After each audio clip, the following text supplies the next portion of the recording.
me coffee in the morning, gotta have the caffeine. Wake me up, shake me up, dip me like a lassie. Must shit, juice shit, set a feeling so alive.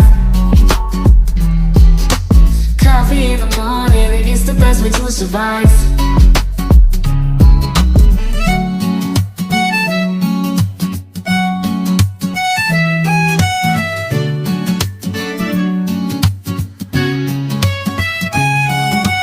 Woke up in the morning, sleepy eyes yawning. Jumped out of bed, started the day, opened the curtains. Felt the cool breeze, the sun shining on my face. But something was missing, I needed my job to chase. Give me coffee in the morning.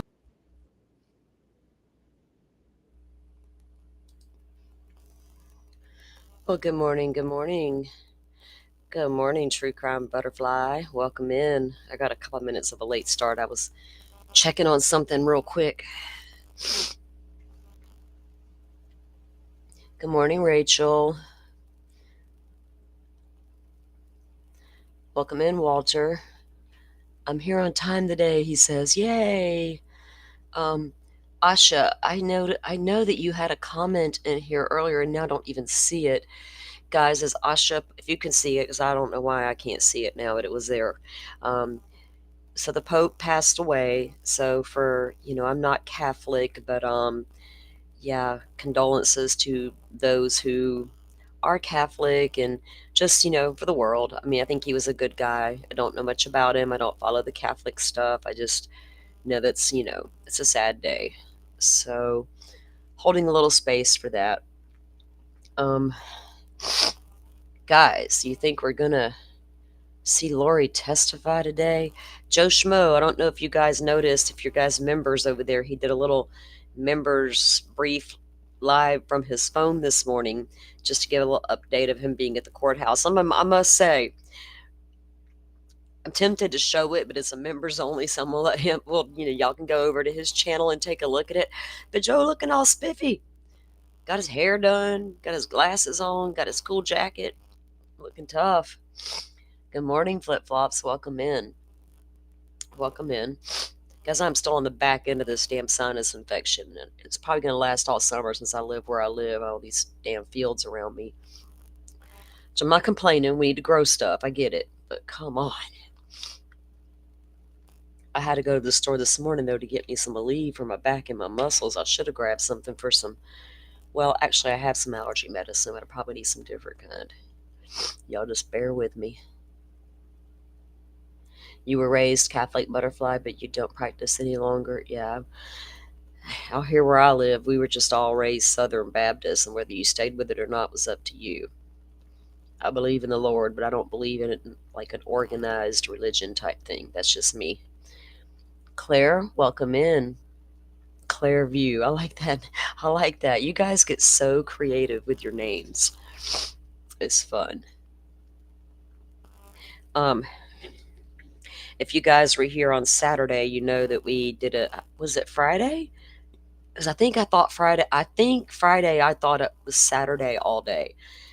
So I think we did it Friday. Yeah, we did, because I took Saturday off completely. So Friday we went over some of the latest documents in the Kohberger case. Sorry, my phone was just sending me a stupid text message that it keeps sending me repeatedly, and I don't understand why. So we went over some of the newest documents in the Kohberger case, and I know today they had some filing deadlines. So I checked this morning and nothing was in yet. I'll check throughout the day and see. But I think there was a filing for jury instructions and stipulations, and objections were needed to be turned over by a day. Exhibit list should have been filed and exchanged amongst the parties. Copies of those exhibits should be shared with each other as of today. And guilt phase lay witnesses should be filed under seal. So we'll take a look at that when we get a break and just see if things jump down. Let me pull up my other screen and we'll see. Whoa. It just went nuts on me. Okay, get over here. There we go. How was your weekend, guys? Everybody, hello, Hot Pocket. Welcome in. So everybody have a great weekend. Good Easter. I was live on Sunday, so thank you all for all of you that came in on Sunday and spent time with us. We appreciate that. Where's my today's stream? Oh, here it is. Okay. I'm going to take a look at Law and Crime. I think they're showing the outside of the courthouse as usual. But there was something I meant to share with you guys the other day, just because it's about the Sebastian Rogers case and how messy that shit really has gotten. And I don't know if a lot of you, I don't like follow it. I see what's out there on Twitter. I see some of the headlines on the YouTube. I just don't. It's such a disgusting bullshit. But I wanted to share this with you guys in case you didn't see it.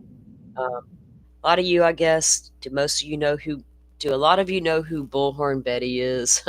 If you've been around the YouTube streets a hot minute, you know who she is. And you know what kind of havoc. Now, some of you may like her. That's your prerogative. I personally don't care for the lady. That's just me. She creates a hot mess wherever she goes, it feels like. And she's in a little bit of trouble. That's all on her.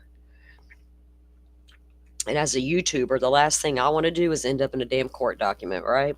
I've seen it happen in Delphi. I've seen it happen in Sebastian. So far, we haven't had that happen in Koberger's case yet, which I'm surprised. But anyway, let me share the screen. This is a news clip from, oh goodness, it was a couple days ago. She had a court appearance. Oh, wait. I hit the wrong button. Share screen. Okay. We're going to take a look at this little news clip here about what happened in court the other day. And Sebastian, wherever you are, honey, I hope the hell they find you soon. These messy adults who want to insert themselves into your case and make it all about them, I hope karma gets every damn one of them and just square right up in the ass. Sorry, I had to say it. She's a train wreck. Exactly. She loves the drama, and she acts like she knows more than the rest of us. You know, they all know how stupid the TBI is and how stupid everybody is and how Katie did it. Weirdos. Was due to an increased fear because of the danger from threats, harassment, and as well as trespassing. The family of a missing Sumner County teenager made their case today against a YouTube. Do y'all recognize anybody in that seat right there? I recognize two people who've actually done some pretty decent work in the Sebastian case, who actually do go out and search, who actually have done things. Now, not 100%. I don't watch her content. I used to a long time ago before it got too Sebastian-y, let's just put it that way. But you got Clue and Cletus. There's Clue Maddie, and there's Cletus. I like old Cletus, though. He's funny. YouTuber. I also like the way he sings. I'm sorry. Can't help it. Who's been covering the case of Sebastian Rogers' disappearance. They claim Bullhorn Betty stalked and harassed their family despite orders of protection. Good evening and welcome to News 2 at 6. I'm Bob Mueller. And I'm Haley Wilgus. News 2's Caitlin Quisenberry was in court as a judge decided whether a criminal case against the YouTuber should move forward. Do you swear or affirm the testimony you're about to give will be the truth, the whole truth, and nothing but the truth, so help you God? Yes, sir. For about an hour this afternoon, Katie and Chris Proudfoot testified against YouTuber Andra Griffin, also known as Bullhorn Betty, claiming she violated the terms of 3 order of protections. Are you tagged in this video? I am. Is your full name tagged in this video? It is. She's reporting a bunch of lies.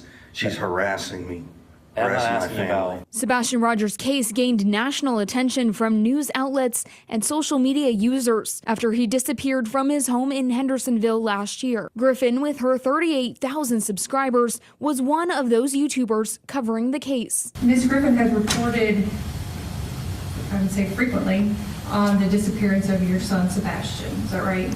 Daily, sometimes multiple times a day. In August, Sebastian's mom and step-grandparents were given an order of protection against the YouTuber. after they say she stalked and harassed them. Griffin was then banned from having any contact with the family, directly or indirectly. But the Proudfoots told the court that same day Griffin violated the terms by talking about them in a YouTube live stream and including their names in hashtags. After this case is said and done, I will be going after the Proudfoots and Allistocks for damages. Immediately, we showed our phones to Detective Bynes and said, look, it's already started. The initial preliminary hearing today was cut short, with the judge saying he could not preside over the case due to threats. The hearing was then passed to a different judge. What the hell? The judge now needs to I gotta recuse myself because of threats. Who the hell's threatening you, mister? I'd like to know. Honest to God, who the hell is threatening a judge sitting over a case involving a fucking YouTuber who is harassing the shit out of a family member? We had the original judge over there in Delphi recuse himself, you know, because he was scared. And we got Judge Gull. This lady, I'm taking it, ma'am, you ain't scared. Show them what's up, lady. Get the men out and get the ladies in. We ain't scared.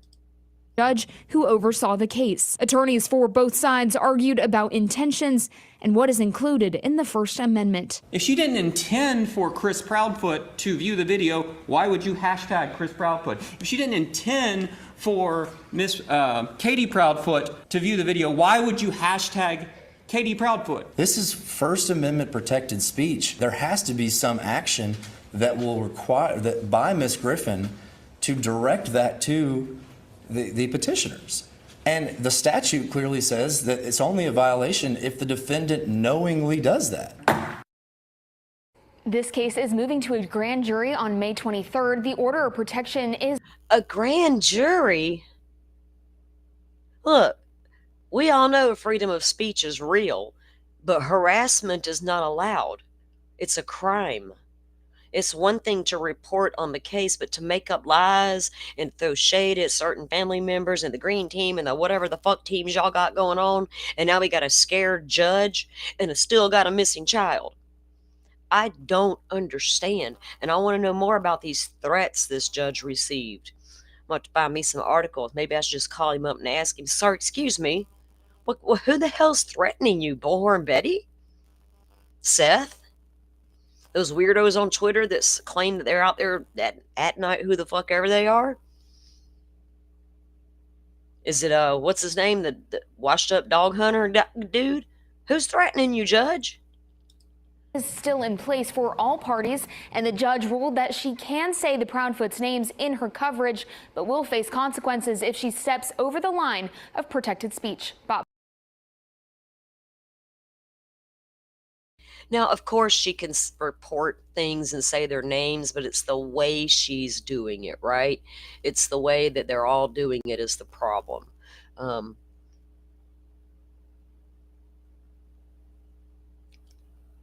Exactly. Hello, because I always say it wrong. Precascent. I still don't know if I said it right. It's been a minute. Welcome in. Yeah, I just don't get it, guys. I don't get all that.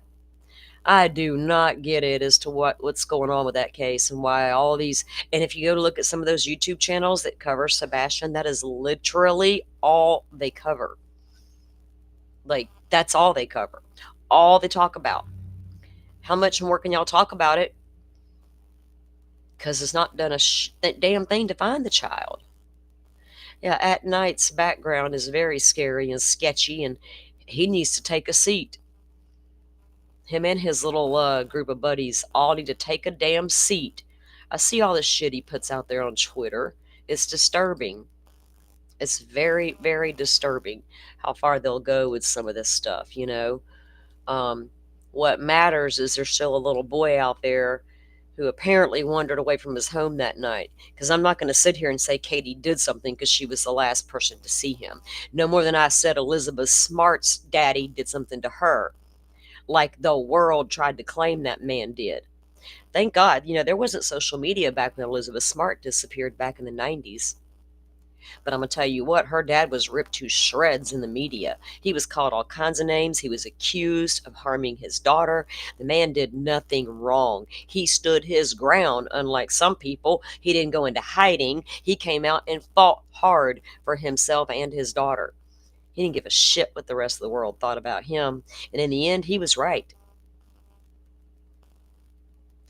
But I get why Katie might have wanted to go into hiding, but Katie's a very strong individual. The woman was in the damn military.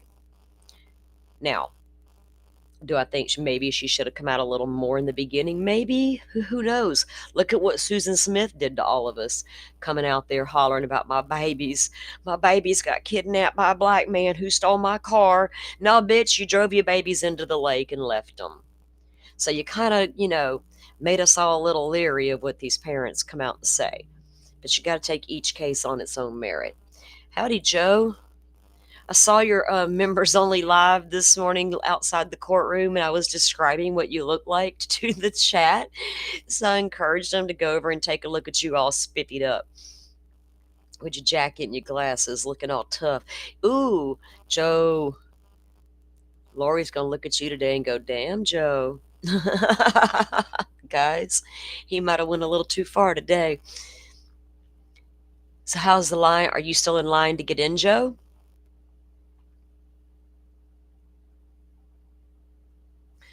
What? I'm reading chat, guys. I'm just yeah, flip-flops, Rachel. I don't know. It's hard to... Elizabeth Smart was gone for 9 straight months, right? It's been longer than that for Sebastian. And they finally got a good lead in Elizabeth's case when her sister remembered the voice of the man that came into the room that night. She was so little, 6 years old. It just took her a minute to remember that voice. We don't have that in Sebastian's case. And if they feel like Sebastian was lured from that, I'm talking about the police, not Katie, not Chris, not whatever his name is, Seth. If the police feel like he was lured out of that home, I'm not sure what's going on with that. Can they not find the person? Did they disappear off the face of the earth? Did they leave? Did they go to Canada? What happened? And if he didn't get in a car and leave with someone, then he has to be close to home in that area. And I also know who lived across the street less than 4 miles from his house. Not a very good guy. And I hope the police went over there very early on and knocked on that door. Actually, I mapped out all of them. All the CSAM guys.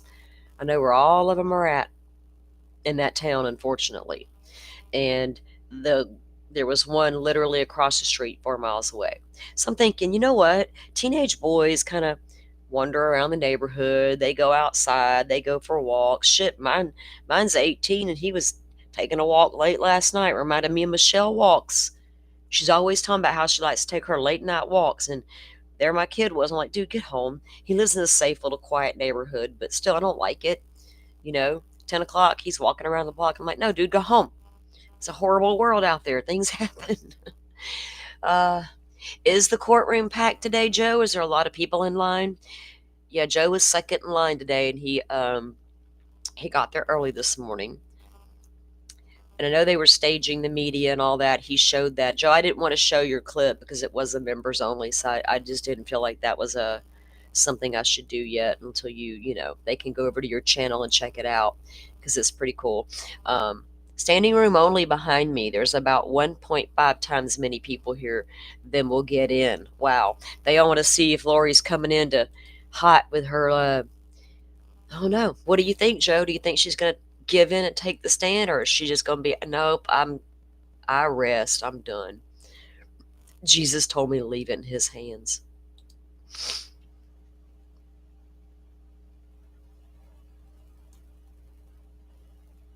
Yeah, exactly. But I got a problem with the TBI not releasing enough information.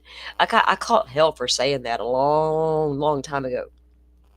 Like, I feel like with the way social media and the media in general is, and especially when rumors are circulating everywhere and that's causing people to go at each other on the YouTube. I mean, they shouldn't do it to begin with, but I think a lot of times, even like when they had that, remember that one picture that came out from North Carolina that looked just like Sebastian? It took the authorities a while to come out and say, that's not Sebastian. It's a little too long, in my opinion.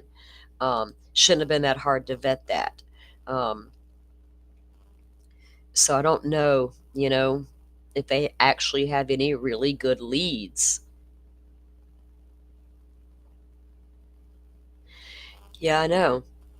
We have a local lady who had her children removed, and then she goes on the Roblox app to communicate with her 9-year-old daughter, and told her 9-year-old daughter to go into the next room and harm the baby, and the child did it. All that's on the Roblox app communication. She's sitting in the county jail right now, where she deserves to be.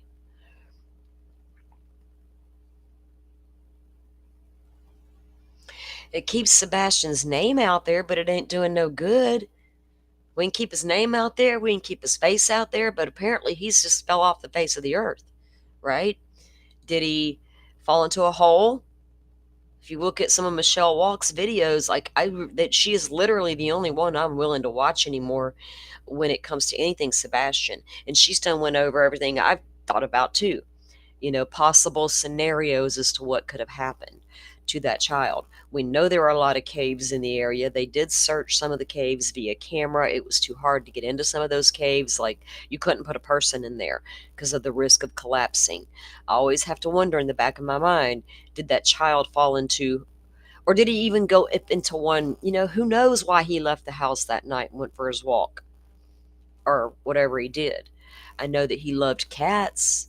And I know Chris said the neighbor around the corner had cats, and there was one that always came over to their house that Sebastian loved. So I wondered to myself, self, did he hear that cat outside his bedroom window that late at night? Went out the front door barefoot to get the cat, chased the cat towards the pond in the construction area? Did he go into the woods trying to get the kitty? Did he fall into a hole, or did he slip into a cave? I don't know. It's just so many possibilities. Marty. Yes. I mean,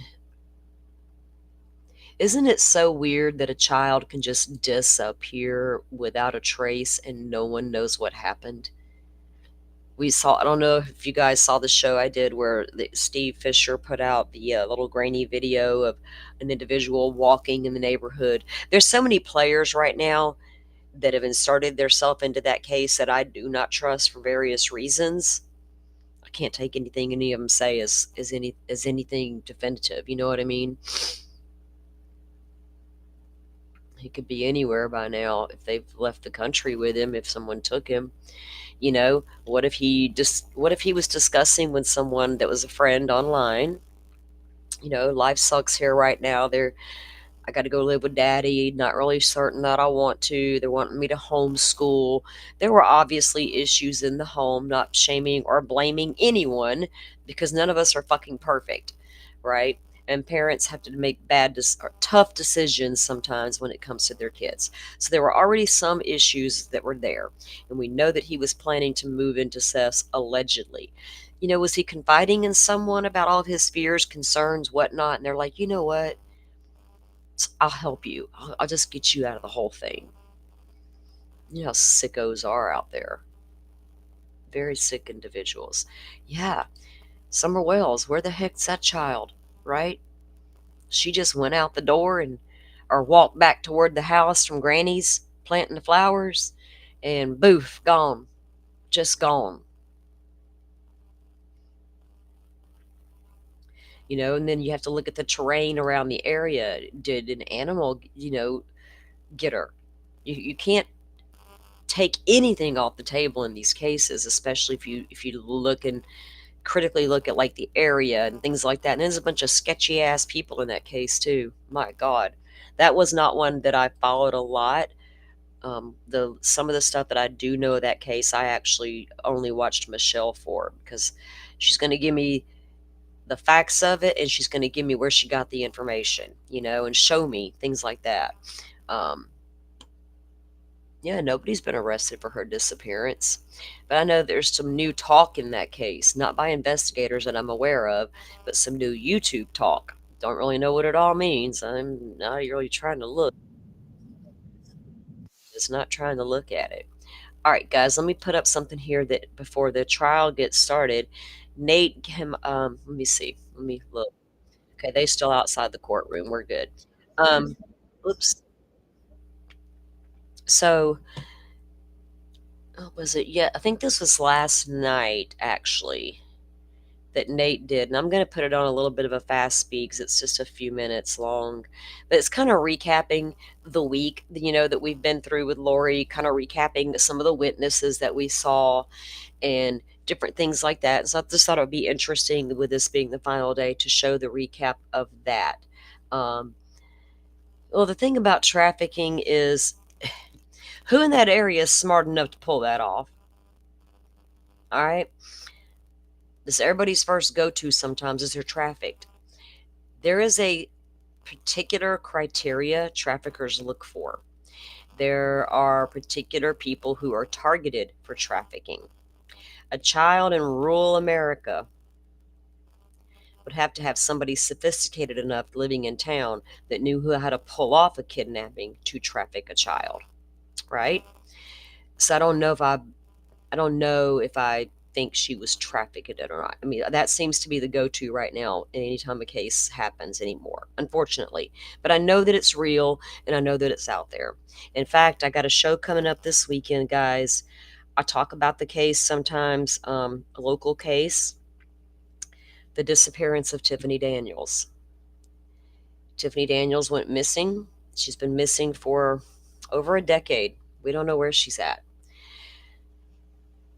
I don't normally talk to families of cases. I just don't want to blur lines in that sense. But this is not a high-profile case. It's a local case. And I have been in communication with her mom off and on for over a year. She's going to be my guest this weekend, and we're going to talk about Tiffany's case. Now, they thought at one point she could have been trafficked, a victim of trafficking. But I spoke to the investigator at length, and she explained a lot to me. She investigates trafficking, and she explained a lot of things to me that I did not know about that world. Tiffany didn't fit the profile at all.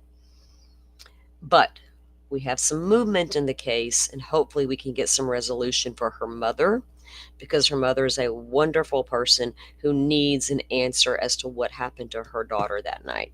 So I'm going to be talking to her later on this evening after we get done today. I'm going to walk her through the process. She's been on podcasts before. She's done a couple of TV segments about Tiffany's case on Oxygen. And she will be here with us this weekend. It'll be her first YouTube live stream. So I'm going to call her tonight and kind of walk her through the process and talk about, there's going to be some things she can't talk about. So we're going to clarify those types of things. And I'll get that set up and bring it to you guys, because it's an incredible story. And just, it makes you wonder how someone can just disappear, right? Without ever being seen again. So if you guys don't mind looking for that this weekend, I'll set that up. So in the meantime, let's pull Nate up here. Some of these, I can't help but laugh at Lori, y'all, because I'm going to tell you, I'll be honest, I've been watching this lady for too many years. I'm not new to Lori. Nothing this woman does surprises me nor shocks me. And it's almost comical to watch her get up here and do this shit. And it's sad because she's doing it to Charles and his family. That's the worst part. All the rest of this shit Lori's doing does not surprise me one bit. I don't need to psychoanalyze her ass any more than I already have for the past 3 or 4 years, because we already know you're crazy lady. You're crazy lady, There's a lot of people wanting to know, when did it start? When did she go off the rails? It's all right there in black and white if you research the case of when things began to happen in Lori's life and how they progressed to where she is now. And being diagnosed as some sort of religious freak doesn't help any. All right, so let's watch Nate's little breakdown. Let me get him sped up. Guys, if I come off a little edgy today, I am so sorry, because I'm going to tell y'all what. I have woke up in a mood the past 2 days. I kind of know why and kind of don't at the same time, so I'm trying real hard. I think I'm going to go ahead and medicate myself here in a second with my medical gummy. So maybe I can calm down a little bit, not be so hyped up on y'all. Carrie, what's that? Her mom was stalked by a serial killer in the 80s. I've been on a mission to find him. Whoa, it was crazy because one of the family members reached out to me to get information on him. Well, damn, girl, you need to email me. We might have to talk about that. In the 80s, do you know who it was? I take it you do if family members reached out to you to get information, right? I'm glad that he didn't get to her. I mean, that's crazy. How serial killers walk amongst us every day, and they're masked, right? They're not always that scary, creepy looking guy. Not always. Okay, let's get a look at Nate's thing. I've already got it bumped up on the speed. If it's too much, let me know. And then the jury will be given instructions. Actually, the jury will be given instructions first, and then there will be closing arguments by both the state and the defense, and then the jury will take this case. So will we have a verdict tomorrow at this time? What do you think? Let me know in the comments below. Let me know where you're watching from. I hope you had a great weekend. I had a really nice time with my family and ready to be back here at least for a few more days. We'll see how long the jury's out. Hopefully not for a few more weeks. Here's what we're going to do tonight. I want to take you back to the very beginning of the case. We're going to do like a speed run through See too fast, the witnesses guys. and the testimony that we have heard. We heard from 19 witnesses in this case. I'm going to play one clip from each one, just like a synopsis as far as what... First of all, can y'all hear me? Because I don't even have my headset and mic on, so I guess I'm running on the computer itself. I'm going to assume you guys can hear me. I guess you can, because, yeah, you can hear me. It's weird, because I'm used to I got my headset on, and I just realized that I have no sound coming through my earbud. I'm like, Lord, maybe I should go ahead and medicate myself, Pokemon. I ain't right this morning. Okay. Let me start it back up. Here we go. Of course. Of course. Hang on. I'll fix it. Okay. Usually that fixes what each witness said, what they had to say, and how it contributed to the trial. These are all prosecution witnesses, as the defense did not put on any witnesses in this case. Just so you are up to speed, and just so you know what the jurors will be considering when they go in to deliberate tomorrow. So you ready? Let's start with opening statements. First, we had Trina K. So I'm going to need you to stay close to me the next couple days. Mel, too. She can't go to Utah. They're planking some kind of intervention, but want Mel out of the way, so I'm left alone. I need to come get the stuff at your house tomorrow and secure it. Lots to do. Thanks for standing by me. It's all coming to a head this week. I will be like Nephi, I am told, and so will you. Lori Daybell, the woman seated over here, wrote this to her brother Alex Cox on July 9th of 2019, 2 days before they killed Charles Vallow. In July of 2019, Lori Daybell was Lori Vallow, married to Charles Vallow. In July of 2019, Lori Vallow wanted to be Lori Daybell, wife of Chad Daybell. And in July of 2019, Lori Vallow wanted to keep the same lifestyle that she had with Charles. And she could get all of this if Charles was dead. She could marry Chad Daybell and become Lori Daybell. She would get $1 million life insurance policy from Charles Vallow. She would get Social Security for herself and their son, JJ, as a child of a dead spouse. And all of this would be true if Charles Vallow was dead. After Trina K's opening statement, we had Lori Vallow Daybell. The evidence will show that Chandler police treated this incident as self-defense. And object to that? Objection sustained. The jury should disregard that last statement. The evidence will show you that my brother, Alex Cox, passed away on December 12th, 2019. Oh, Pokemon, you ain't lying. Guys, I live in hurricane country, and that barometric pressure, you can feel it changing as those storms are approaching. It is insane. So do what you got to do there, Rachel. Get yourself comfy, girl. We hear you. Almost exactly 5 months to the day after Charles, my husband, passed away. The evidence will show that Alex passed away from a blood clot in his lung. Objection again. I'll sustain the objection. It's not relevant for this matter. The evidence will show you that I am the only person being charged with this crime. I'm going to object to the relevance of that. Sustained. As the state has mentioned, they're alleging that insurance money was my motive. Social Security was my motive. Spouses having insurance policies is not a crime. Collecting Social Security is not a crime. Self-defense is not a crime. A family tragedy is not a crime. It's a tragedy. After that statement, right away, the state began.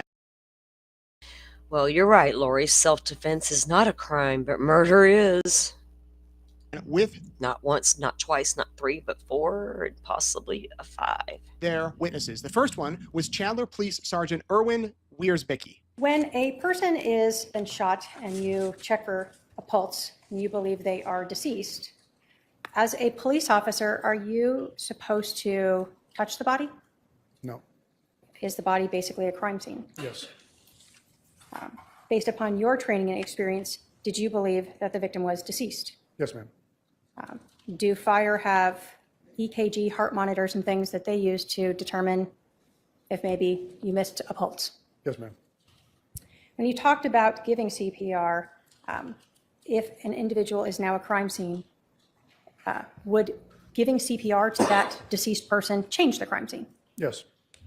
And so as someone who believed the person was deceased, you did not want to modify or change the crime scene? Correct. During his testimony, there were a couple of police camera screenshots that were admitted from the body cam. We also had the police body camera footage that was admitted and shown to the jurors. Most of it was muted, but they were able to see and kind of get an introduction to what this case is all about. Following the sergeant's testimony, retired Chandler Police Officer Robert Crothheim, he testified, and we saw more body camera footage. How long do you think that you were at the residence?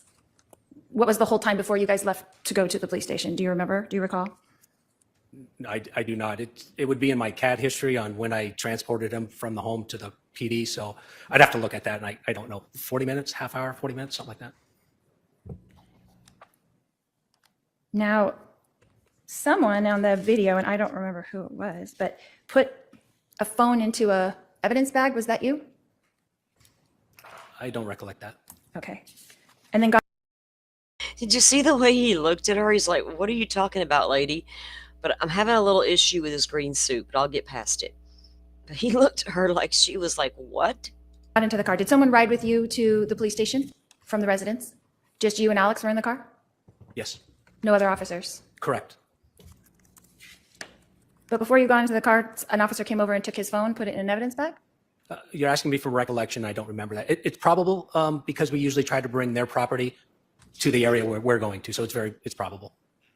I just didn't see it in your report, but I saw it on the body cam, so I went. Dude, you could have answered that a little better. Not saying Lori's going to get anywhere, of course, but you really could have answered that a little better. Sketchy. Wondered if you knew. Okay. Can I object to the defendant testifying? All right. Please only ask questions. Sure. When you make statements about what you saw or heard, that's testimony. I apologize, Your Honor. Straight from that police officer to Chandler fire employee, firefighter Scott Dowden. He responded to the scene the day that Charles Vallow was shot and killed on July 11th. In this case, had you received any information about whether or not he was receiving CPR? Yes, I recall we had that info 2 ways. We had it with the PTI on our computer screen, which would be coming from our fire department dispatch. And then we have the ability to also listen on the radio to the PD channels. And so we can hear communication between the officers that are getting on scene and then the PD dispatch. And they also communicated that at some point in time. When you entered the house, was there an officer already inside? I believe there was an officer inside with Captain Keller. And did you observe anyone giving the patient CPR? No. Can you tell us what you saw when you first entered the house? You walked in the front door, just kind of a little entryway. and it kind of, I feel like it stepped down into maybe a formal kind of family room or something, but it was empty with no furniture anywhere in the room. That jumped out at first because it makes it easier. Like sometimes we're on scenes where a patient could be between a bed and a closet and you got to move them somewhere. So those thoughts are already kind of in your mind that you may have to move a patient just to have better access, and that was not a challenge here. By the way, I do want to say that all of these testimonies, if you want to listen in full, we have them all posted on our YouTube channel. You can search by the person's name and watch them all. That way you don't have to watch the entire day. That was the end of day one. We heard from the 3 witnesses. Day 2, Tuesday, April 8th, first guy on the stand was Chandler Fire Kent Keller. So when he's rolled, you're looking at his back? Back, right, from the back of the head to the back of the feet. Okay. So he's completely rolled over so that you can see his back. Yes. Did you notice anything about Mr. Vallow's back that may have indicated he'd been there for significantly longer than you originally thought? He did have lividity. So there was modeling, skin modeling and lividity. Once the shirt comes off, then you could see modeling on the skin and lividity had begun to form. Can you tell us what modeling means? Modeling is sort of a patchy looking skin caused from hypoxia or not enough oxygen getting to the skin. I mean, you can have mottled skin for different reasons, but in this case, it would be from his heart not beating. Okay. And then you said lividity. What does Yes, that ma'am. mean? So lividity is the pooling of blood, and that takes longer, much longer. So the blood will begin to leave the tissues and gravity drain to the lowest part of the body. Following Mr. Keller's testimony, we went straight into retired Chandler Police Detective Daniel Coons. He was on the stand for quite a while. This is where we saw an overview diagram of the scene, of the house. We saw photos of the scene. We saw photos of the bat. We saw casings, bullet casings that were recovered from the main room. We saw the gun for the first time. We saw a gun case. We saw the piece of the wooden floor that was actually cut out when the bullet went into the ground. The jury got to hold it and see it. It was passed around, and he testified about his experience. So according to where you put him standing with the first shot, the casing bounced off of the wall to the right and landed to the left. Correct. And then where you have him standing in the second shot, the same thing happened. Approximately, yes. And how far apart were those casings found? I don't have the specific measurement of how far apart they were. They were a few feet. So they're a few feet apart. Yes. So if he was standing in the same place, would they be a few feet apart or would they be closer? It depends on a different amount of things, like how was the gun being held? Was it canted to the side? Was it not? What the angle was? Could the shooter have moved? A little, but it would have been the same general vicinity. But you said he didn't move, according to you. I said I didn't say he moved. So he could have moved because they were more than a foot apart, the casings found. A little, yes. Would have been in the same general area. So he could have taken a couple steps. Perhaps. Could have slid the body sideways.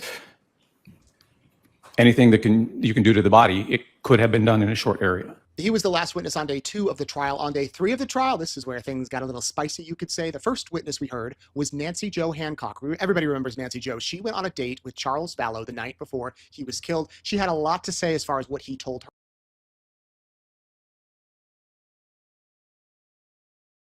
Oops, sorry guys, I hit the button by accident. But go Nancy Jo. Her about Lori, as far as the text messages that they were sent back and forth. Here's just a snippet of what she said. Really, I'm going to play the part where Lori was cross-examining her, probably one of the most memorable parts of the trial. You remember. So are you trying to tell me and this jury that you went on one date with my husband and he told you all the details of our lives? I'm telling you the truth, and that's what I know. So you spent your whole date getting to know each other, talking about me. Don't flatter yourself. No, we did not spend the whole time talking about you. You knew a lot about me, right? I knew what I've testified to. What else did you talk about on your date? Lots of things. Like what, for instance? Life, kids, the church, lots of things. Okay. Did he tell you about anything about our other 4 children? Yes. So you knew that we did have 5 children as well? I did. Okay. Did he talk to you about my daughter, Tylee? He did. Did he talk about his relationship with her? I don't recall that. Did he talk about you, the contention in his relationship with my daughter, Tylee? I don't recall that. I'm sure you don't. I'm going to object to comments by the defendant made after questions testifying. I'll sustain the objection. If you haven't watched all of Nancy Joe's testimony, you got to go watch it. Straight after her, we went to one of Lori's old friends, Christina Atwood. She was kind of part of the group, you could say. She knew Melanie Gibbs, she knew Melanie Pulaski, she knew Alex, she knew Lori. She talked about, what was happening with their group. Did you hear Lori speak about Charles being possessed more than once? Yes. On more than one occasion? Yes. Did she tell you, as well as the other women who were at this meeting in February, that her husband was possessed? Yes. Okay. So it wasn't just you in a private conversation? Correct. She was open about it? Yes. When you would try to reach Lori, did she have multiple phone numbers that you could call? Yes. Do you recall if she had more than 2 phones? I know 2 cell phones. Okay. And did she also potentially have a third line? A third phone number that might have been a home number? Yes. Okay. So at least 2 different cell phones that you could call her? Yes. Was she working at the time? Not that I recall. Did you know her to work? No. Those were the 2 witnesses we heard on that one day, Nancy Joe and Christina. On Thursday, April 10th, this is day 4 of the trial, Adam Cox, Lori's brother, took the stand. He had a lot to say when asked by prosecutions, and then we had another memorable line from Lori when she was questioning him about a family get-together. Did you see me at Colby's wedding in January 2018? No, I was not there. You didn't come to Colby's wedding. No, I did not. So did you see me sometime that year at my house Possibly. where Colby got married? That house. I did see you at that house, yes. At least one time. Yes. So possibly in 2018. Yes. And when was the last time we had any communications? The last time I remember our communications was you and I were speaking in the kitchen when the family was over. Okay. So you think that was that time in 2018? I think so. Okay. And were we eating my green chili chicken enchiladas? Do not remember that. She goes on about that food. If there was some people on Twitter making some mad fun about that, Bob Mata had a good one as well. I think a few people even made merch about it, which I'm not sure how. They're not making merch off people like her, but whatever. Someone's said her shit sucked anyway, that food. You do not remember that? Nope. Is that what I made every time we had a family get together, which was like 10 times a year? I don't remember that. Okay. I think that I have heard more about green chili enchiladas the past 2 weeks than in my entire life. And she made it like 10 times a year. Nate, you know you want to try buy that shit. I wouldn't, though. It could be poison. So you can send me more recipes if you want. Someone actually wrote me and asked for Erica's green chili enchilada recipe. So sorry if we didn't send it to you. I have to ask her about that. After Adam, we heard from Serena Sharp. This was another friend of Lori's who was inside the group as well, who saw a lot. And she was just uncomfortable when Lori started saying that her husband was evil and possessed and that Alex just wanted to kill him. Do you recall what Lori told you about not needing to repent anymore? Little Miss Innocent here was uncomfortable and can barely talk, but she didn't think twice about going to the authorities and reporting what she had just fucking heard. Little Miss Innocent. What I remember is she's had a couple of verses in the Bible that she pulled out and read and then said, I believe something to the effect of, I believe we don't need to repent anymore. Did that stand out to you? Oh, yes. Yeah. Was that That was concerning shocking. to you? Pardon? Was that concerning to you? Very. I think you just said you were shocked by it. Yes. It was that against your religion. Correct. Ms. Sharp, did you take an oath when you came into this courtroom today? Yes, I did. Did you raise your hand? Yes, I did. Did you swear to tell the truth? Yes, I did. Pokemon. That was one of my favorite shows for many years. I didn't care how many times I'd seen it. I was just going to turn it on. It was going to be in the background, right? But she's... You crack me up. Oh, my God. The whole truth? Yes. Nothing but the truth? Yes. So help you who? God. So can we agree that this court acknowledges that your testimony here today will be accountable to God? Your Honor, I'm going to object to the relevance of this. Sustained. Your Honor, they brought... Oh, your testimony here will be accountable to God. It will, Lori. Is that why you resting? without saying a word? Or will you? Up the religion. Ask for a response. It's sustained. Ask the next question. Do you believe that your testimony here will be accountable to God? Yes. Okay. Stand up straight, Lori. Ms. Sharp, how many times did we meet in person? 4. How many one-on-one conversations during those meetings do you think that we actually had? Just you and me. Nobody else around. Just you and me. Maybe 2. 2 conversations in our whole lives. Maybe Just 3. me and you. You said during those meetings. During the 4 times that we saw each other in person, how many times did you and I have a one-on-one conversation where other people were not in the conversation? Just me and you. I can remember 3. Okay. 2 or 3. And how many times did we communicate on the phone? Do you want me to estimate? I don't remember how many times. Sure, just an estimate.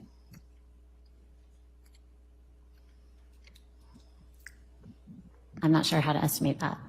Multiple times? Like more than 10 or less than 10? Probably more than 10. More than 20? I don't remember.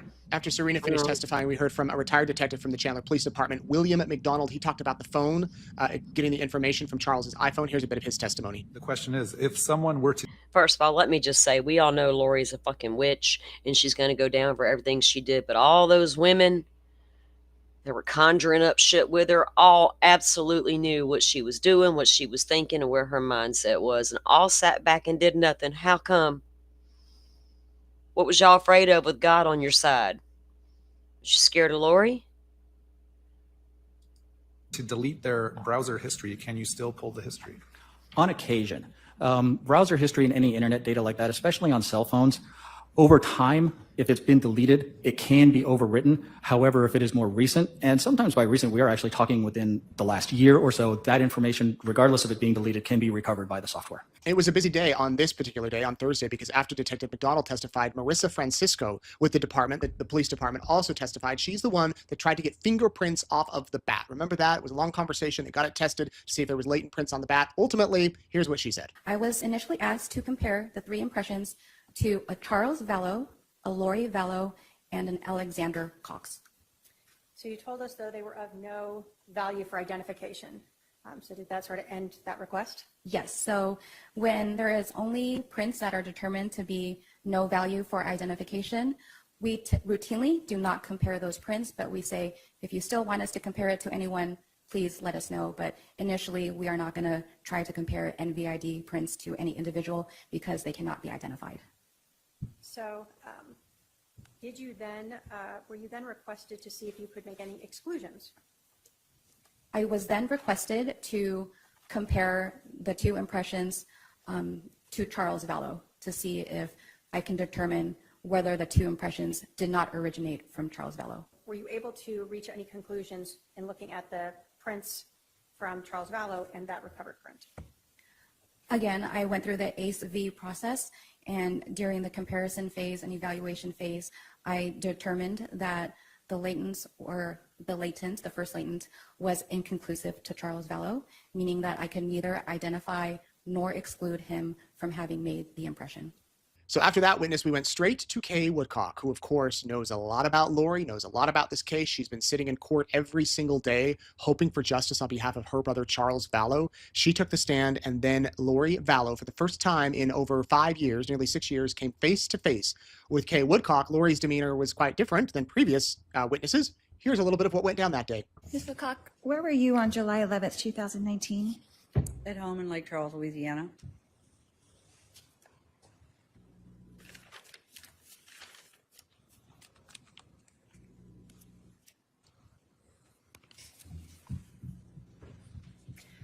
Were you aware at all of the relationship between Charles and Tylee?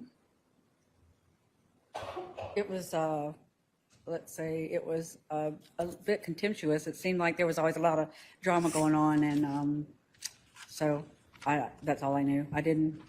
He didn't say too much about it, and I didn't pry.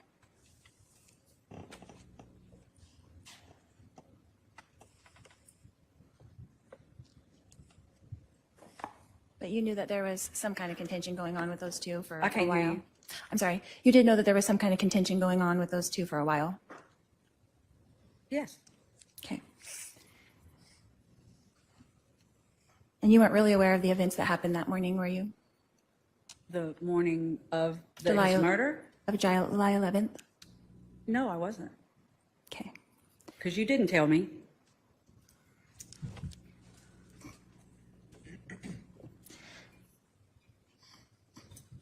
Miss, The look on Kay's face. Just try me, Lori. Try me. The judge is sitting there thinking, I wouldn't blame her one bit if she did. Cock, did you see or hear or personally witness me conspire with Alex Cox to kill my husband, Charles Vallow? No, but I saw a ton of evidence that did. Thank you. No further questions. That was the most epic part of the entire trial, I think. No, but I saw plenty of evidence that did. Yeah, Joe went in about 15 minutes ago. I'm sorry I wasn't trying to ignore you, Micah. So we're on a half-hour delay, and Joe went in about 15 minutes ago. They should be getting underway here shortly, and I am keeping an eye on the feed so that we don't miss it when it starts. We're just kind of recapping what went on during the week. And damn, Kay, we love you. You go. You rock, lady. Kay's testimony is also one that you want to watch the whole thing. Go to our YouTube channel and check it out if you haven't. Kay's testimony ended week 1, starting week 2, just last Monday, if you can believe it or not. The week started with the medical examiner, Dr. Derek Baumgartner, and he talked about the autopsy. We saw photos of the autopsy. We saw photos of Charles Vallow dead on the floor, and here is a little bit of his testimony. Where was the exit wound associated with this gunshot wound to the chest? So it's on the thoracic back, which is like the middle of the back. I'm going to put 168 up. Is that a closer up of that exit wound? Yes. Okay. And put up 169. Is that again closer of this? It is. How are you able to determine that that's an exit wound? It has characteristics of an exit wound. Typically, exit wounds are not round like entrance wounds. They will sometimes be slit-like, as it is in this case, and typically they're a little bit larger than the entrance wound. As you were performing the autopsy of Mr. Vallow, did you note another gunshot wound to Mr. Vallow? I did, yes. And I'm putting up Exhibit 172. Where was the other gunshot wound that you observed on Mr. Vallow? On his left abdomen. And do we see in 172, is that what we see sort of above and to the side of his belly button? Yes. Were you able to tell what we see in 172 here, whether that was an entrance or exit wound? I was. And what was this? This was an entrance gunshot wound. And again, were you following the same view of looking at all the same aspects of this wound to determine that it was an entrance wound? Correct. In this entrance wound, did you note any stippling? I did not. Any soot? No. So would that tell you that the individual or the muzzle of that gun was more than 4 or 5 feet away from the victim? Most likely, yes. Next witness after Dr. Baumgartner was Mark Sari. He's an inspector general who works for the Social Security Administration, and he's the one that conducted the investigation after they got a tip, they got information that Lori might be defrauding Social Security. Here's what Mr. Sari said. What is a representative payee? So based upon a child being a minor, we would appoint a called representative payee. So that person would be the payee on behalf of that child. So they would have a bank account and they pay money from us on behalf of that child to pay for shelter, clothes, money, that sort of thing, food, that sort of thing. Mr. Sari, you said that I did not notify Social Security of my marriage Correct? that you know of. To my knowledge, you have not? No. Okay. So you don't know if in Hawaii I was at the Social Security office and notified them? Sustain. It's, again, But you're- testifying. I'm pretty sure Hawaii's part of the United States, and they would know if you went down there and told them anything, Lori. It's a matter of record. So would you have all of the information from every office in that regard? From our review of the records, there is no notification at all of you ever notifying Social Security of that marriage. Of the records that you had access to, is that correct? From our review of these Social Security databases, which would encompass notifications, we have seen 0 notifications. which would encompass Hawaii, Lori. And what would you have to do to put in a notification? An employee would have to go on the record and make a change or make a report of contact, that sort of thing. And so that would go into a major database, and then it would be available to you as well? We would have access to view and see if there was any changes made. There were no changes made after August 2019 on your behalf. So none were made in November, to your knowledge? There were none made. And is that something that you would be made privy to Yes. in the course of your investigation? Yes. So it's not something that you could have just missed? I did not miss it, correct? We went straight from Mark Sari talking about the Social Security fraud to a woman named Robin Smith Scott. She My works for goodness, Banner Life funny. Insurance. She's the one that actually took the phone calls from Lori Vallow when Lori called to inquire about the beneficiary, and also wanted to know about when she learned that she was not the beneficiary, called back to the life insurance company hoping for some answers. We heard those calls. I won't play them for you tonight. Well, Pokemon, by all accounts, including Kay and other family members, back when she was married to Charles and they adopted JJ, Lori was nothing like she is right now. Now, was she masking? Because we know now all the trouble she was trying to cause for Joe Ryan, Tylee's father, all the fuckery she was doing there and the accusations she was throwing down and the custody dispute there. So you may be onto something. Was it, who knows? Crazy lady went off the rails for sure. I'll play you a little bit of what Ms. Smith Scott said. Prior to February 26th of 2019, who was the beneficiary of Charles Vallow's life insurance policy with Banner? Prior to that date, Lori Vallow was the beneficiary. So prior to February 26th of 2019, if Charles Vallow had passed away, would his wife Lori Vallow have gotten $1 million? Correct. In February of 2019, did Charles Vallow call Banner Life Insurance and request a beneficiary designation form? He did. Was one sent to him? Yes, it was emailed to him. And did Banner Life Insurance then receive a beneficiary designation form on February 26th of 2019 from Charles Vallow? Yes. Was that notarized? Yes. And in that beneficiary designation form, did Charles Vallow change the beneficiary for his life insurance? Yes. Who did he make the primary beneficiary for the life insurance? His sister, Ethel K. Woodcock. After Robin Smith Scott's testimony, Jeff Mober took the stand. He works for the Department of Emergency Management in Arizona. He's the one that actually took Alex's gun and tested it and was able to testify that the bullets found at the scene actually came out of the gun that was registered to Alex Cox. Ultimately, your conclusion was both those cartridge casings and that projectile that you were provided was fired from the gun you were provided. That's correct. Thank you. I have no other questions. Our next witness was another detective with the Chandler Police Department, Cassandra Youngclan, and I'm probably still saying it wrong. I'm sorry, detective, if you're watching, and to your family. We saw clips during her testimony of Lori's interview with the police after Charles was shot. She was taken to the police station. She was interviewed. We just saw short little clips. We didn't see clips of Tylee because that would be hearsay. You can't bring that in because, unfortunately, Tylee is not here to testify about what happened. But we did see clips of Lori, and then we got to hear Lori cross-examine her. In fact, Detective Cassandra's testimony, I'm just doing so bad at this, what lasted over 2 days, and here's a little bit of that. Opened the van. I made contact with her. I think at some point I asked her something to the effect that if she would step out of the van to talk to me. And at that point, she said that she already knew because she was there, which was kind of a surprise. I wasn't necessarily expecting that. And at that point, I confirmed with her that he had died and he was deceased, and quickly kind of conferred with my sergeant away that at this point her and Tylee are now witnesses to the event and they need to be interviewed, obviously. So it's normal for detectives to have to make death notifications? Yes, And you have made death notifications in other cases? unfortunately, yes. And so in this case, you yourself was the one surprised to learn that you didn't have to give her a death notification. I was. Did her demeanor change at all when she's telling you that she was there and knew he was dead? No. And you talked about my demeanor, right? Being ordinary. Is that what you said? Being ordinary? You said ordinary, non-emotional, nonchalant. Correct. What's your definition of nonchalant? Pretty almost detached, just calm, doesn't really matter, kind of not extraordinary. Do you have a degree in psychology? I do not.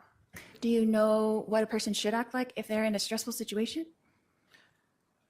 So there isn't one way to act. There's just behavior that is striking. Striking behavior. Correct. Okay. You said that Tylee and I were in the van. Is that correct? Correct. When I came over to talk to you. And who was with you? My sergeant, Sergeant Lockwood. And was Detective Moffat not with you as well? He was not. And so you had stated that you had asked me to get out of the van? Is that correct? I was trying to get you to come. My intention was to get you to come out of the van. And then you made a statement that you were there. You already knew. What did you say that made me say that I was already there? I was asking you to step out of the van. And you said, I was there. I already know. I already know what? That Charles had died. I was trying not to tell you in front of your daughter. That would have been nice, but that wasn't the point. The fuck, lady?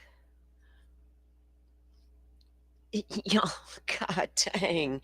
And we've all watched this all week, but going back through it and looking at it again is just like, holy shit. How did I know you were coming to give me a death notification? Reject speculation. Sustained. Exactly, Lori. So why would you say it doesn't matter? I already know. You already knew what?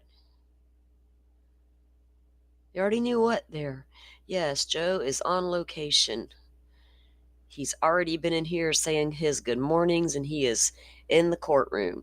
And I'm watching the feed, guys, and they haven't started yet. Welcome in, Low Light Recovery. Did you notify me that I'm going to give you a death notification? I don't want to do it in front of your daughter? What did you say? It would be slightly redundant to tell you I was doing a death notification if I didn't want to tell you in front of your daughter. Why would I say to you, I already know? Good question, Lori. The form of the question calls for her to speculate about your state of mind. So did you speak to me giving me a death notification, or was it Lockwood, sorry. Who spoke to us? We were both involved in the conversation. And what was said to us? You said that you were there and you already knew. And at that point, shortly thereafter, I asked you if you and Tylee would come back to the station to do interviews so I could talk with you. You asked us if we would come, or you said we're going to go down to the station and interview you? I asked you if you would come. It was a consensual contact. It was a voluntary interview. Our second to last witness in the trial was Detective Ariel Werther. He was tasked with plotting out the movements of Charles Vallow's cell phone the day that he died. And he was able to show the jury that that phone went from the house to Burger King to Walgreens to JJ's school before 911 had even been called. And he showed the surveillance photos from Burger King, from Walgreens, Lori going in to buy flip-flops. He talked about the cell phone towers, also the fact that he searched Charles Vallow's hotel room after Charles died, and they seized the evidence. Here's a little bit of what Detective Werther said. So we've added on the map the location of the Burger King at 2865 East Ocotillo Road, and you can see the red dots again representing the GPS locations from Charles Vallow's phone, arriving at around that time. So we're looking from 7:53 to 7:56. And the device is at or near where that Burger King is located. And so when you went to Burger King, let me ask this. The prior map that we saw, did that cell tower cover the area of where this Burger King was or is? It may have. The thing is all these locations are estimates, so it's in the area. It likely covered it, yes. Did you then utilize that video that we talked about to confirm that Charles Vallow's phone showing in this area appeared to match the SUV as well as Ms. Vallow being there? Yes, it appears to match this visit to the Burger King, which we are now seeing. This is the video that I recovered from the Burger King. So this was a video that, so you could identify the vehicle and at least see the license plate on that? Correct. And as you watched it, this one doesn't depict the, or you can't see the driver in on this video, right? Right, there's another view coming up. So this is their drive-through window view. Again, at 7:54. And were you able to identify JJ in the front seat of the car at the Burger King? I wouldn't say that I can definitely identify him. But But you indicate possible juvenile with short dark hair in front passenger seat. Is that correct? That's what I was able to see on the video. Okay. And the final witness in this trial was Detective Nathan Duncan with Chandler Police. He's the case agent. This has been his case since 2020. He had a lot to say. In fact, he testified all day on Wednesday. He was the only one on the stand. We saw all sorts of evidence, text messages mainly, between Charles and Alex and Adam and Lori, and messages with Chad Daybell in there. We heard the James and Elena story. We saw the wedding certificate of Chad and Lori getting married. And then Miss Lori Vallow herself got to cross-examine Detective Duncan. Here's a little bit of that. You had testified earlier about the story of Nephi. Is that correct? Yes. And you said that you researched it. Is I that did. correct? What research did you do? Well, very basic research. I Googled who is Nephi. What does Nephi stand for? I've also, through this process over the last 4 or 5 years, have asked other members of the church just a simple question: tell me about Nephi. And every single person I talk to tells me that same story that was told by Adam. So are you aware that there's 15 books in the Book of Mormon? I am not. Are you aware that 4 of those books are books of Nephi? I am not. That there's Nephi 1, 1st Nephi, 2nd Nephi, 3rd Nephi, 4th Nephi? No, I'm not. Okay. That there's many stories of Nephi. Is that correct? Or do you don't know? I don't know. So the very first story is the story that, I'm going to object to testifying. It sounds that's the way it was going. So please just ask questions. so you did not read the Book of Mormon? No. You did not read 1st Nephi? No. You just asked people. That was your research? I asked members of that particular church, and I also did an internet search, yes. So you did an internet search, and it gave you all the stories of Nephi? That's the story that came up. So how long did you do that research for? I couldn't tell you. So in your research, did you discover that there's about 25 stories of Nephi in that Book of Mormon? I didn't see that, no. And that there's 4 different prophets that are called Nephi in the Book of Mormon? I'm going to again object as to testifying, and the detective has already indicated, so asked and answered. I'll overrule the objection. He can ask if he knows that or not. What was the question? Sorry. I'm sorry, I can't remember. Can the court reporter? tell There's us? 4 different people referred to as Nephi. Yeah, 4 different prophets in the Book of Mormon that are Nephi. Are you aware of that? No. Okay. So isn't it true that you really have no idea what I was referring to when I referenced Nephi in my text message? I can only go off of what I see. I can't tell you what you're thinking or what you're trying to relay there, but based on my knowledge and based on talking to people about who is Nephi, that is a story that came up consistently. You relayed to the jury that it was in order to kill. You relayed to the jury. I said that the story was the same story and similar to Adam told. Okay, and you said it earlier that was an order to kill. I referenced Nephi. I will be like Nephi and you will be like Nephi. To the jury here today. Ask a question. That's a statement, not a question. Do you have knowledge that my text message meant that at all? No. Well, you went around the whole entire house looking for blood. Is that correct? Yes. And you had the gun in your possession. Yes. And you're in a police station. I was at your house. I'm saying you have access as the case agent to have any of these things tested. Is that not right? Yes. So why didn't you test them? Because I did not think that luminol was needed to be tested because there was no visual blood. So wouldn't you like to know that for sure? I guess we make choices and we make decisions through this process based on the facts that we have and the facts that are presented to us. And based on the facts presented to us and what we saw and what we had, I did not feel that was necessary. You have charged me with a crime. Is that correct? I have not, no. You have helped them charge me with a crime. Is that correct? The state of Arizona? I conducted an investigation and I sent it forward, yes. And you did not feel it was necessary to test any of these things Objection. as the case asked agent? and answered like 4 times. Sustained.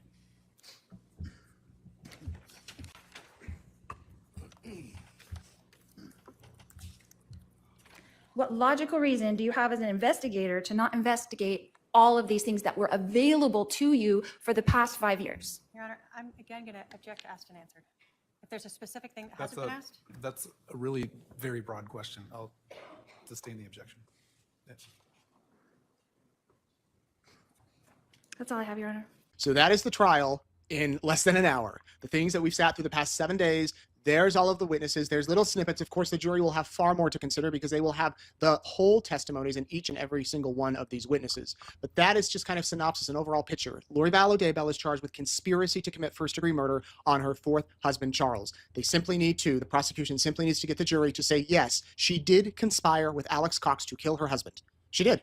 Through her words, through her actions, through her text messages, through whatever, she did conspire to do that. And that is the task that the jury will have tomorrow. So tomorrow morning, the jury's going to gather around 11 o'clock. They are going to be read the instructions. It will take some time, probably 30, 40, 50 minutes. We will then break for lunch. After lunch, at 1 o'clock, it'll be a shorter lunch, the prosecution will give their opening statement. No, they won't, because the trial's over. After lunch at 1 o'clock, the prosecution will give their closing argument. Miss Trina Kay has said that she thinks it will last about an hour. Lori Vallow Daybell will then have a chance to give her closing statement. She says hers will be less than that. The prosecution, if they want, can then do a final closing after that, and then the jury takes the case. So you figure that out in time-wise. The jury could potentially have the case by 2:30, maybe, tomorrow, 3-ish at the latest. Do they stay and deliberate into the evening? Do we have a verdict by 5, by end of business day? I don't know. Okay, so he's talking about by today, 2:30, 3 o'clock, the jury could have the case. What do you guys think? Do you think the jury will take like a few hours to deliberate, or will they take a few days to deliberate? You think we'll be on verdict watch? It will be on verdict watch when this is over, and I don't care what time that verdict comes in. The minute I get a notification, I'll bring it to you guys live. Let me pull up the court feed. It looks like they're inside the courtroom now. Now, we know they're just going to do the jury, and you heard what Nate his recap just said about the jury instructions and the taking lunch and all that. So we'll come up with some things to do while they're at lunch. But let me pull this up for you guys. Oh, good Lord.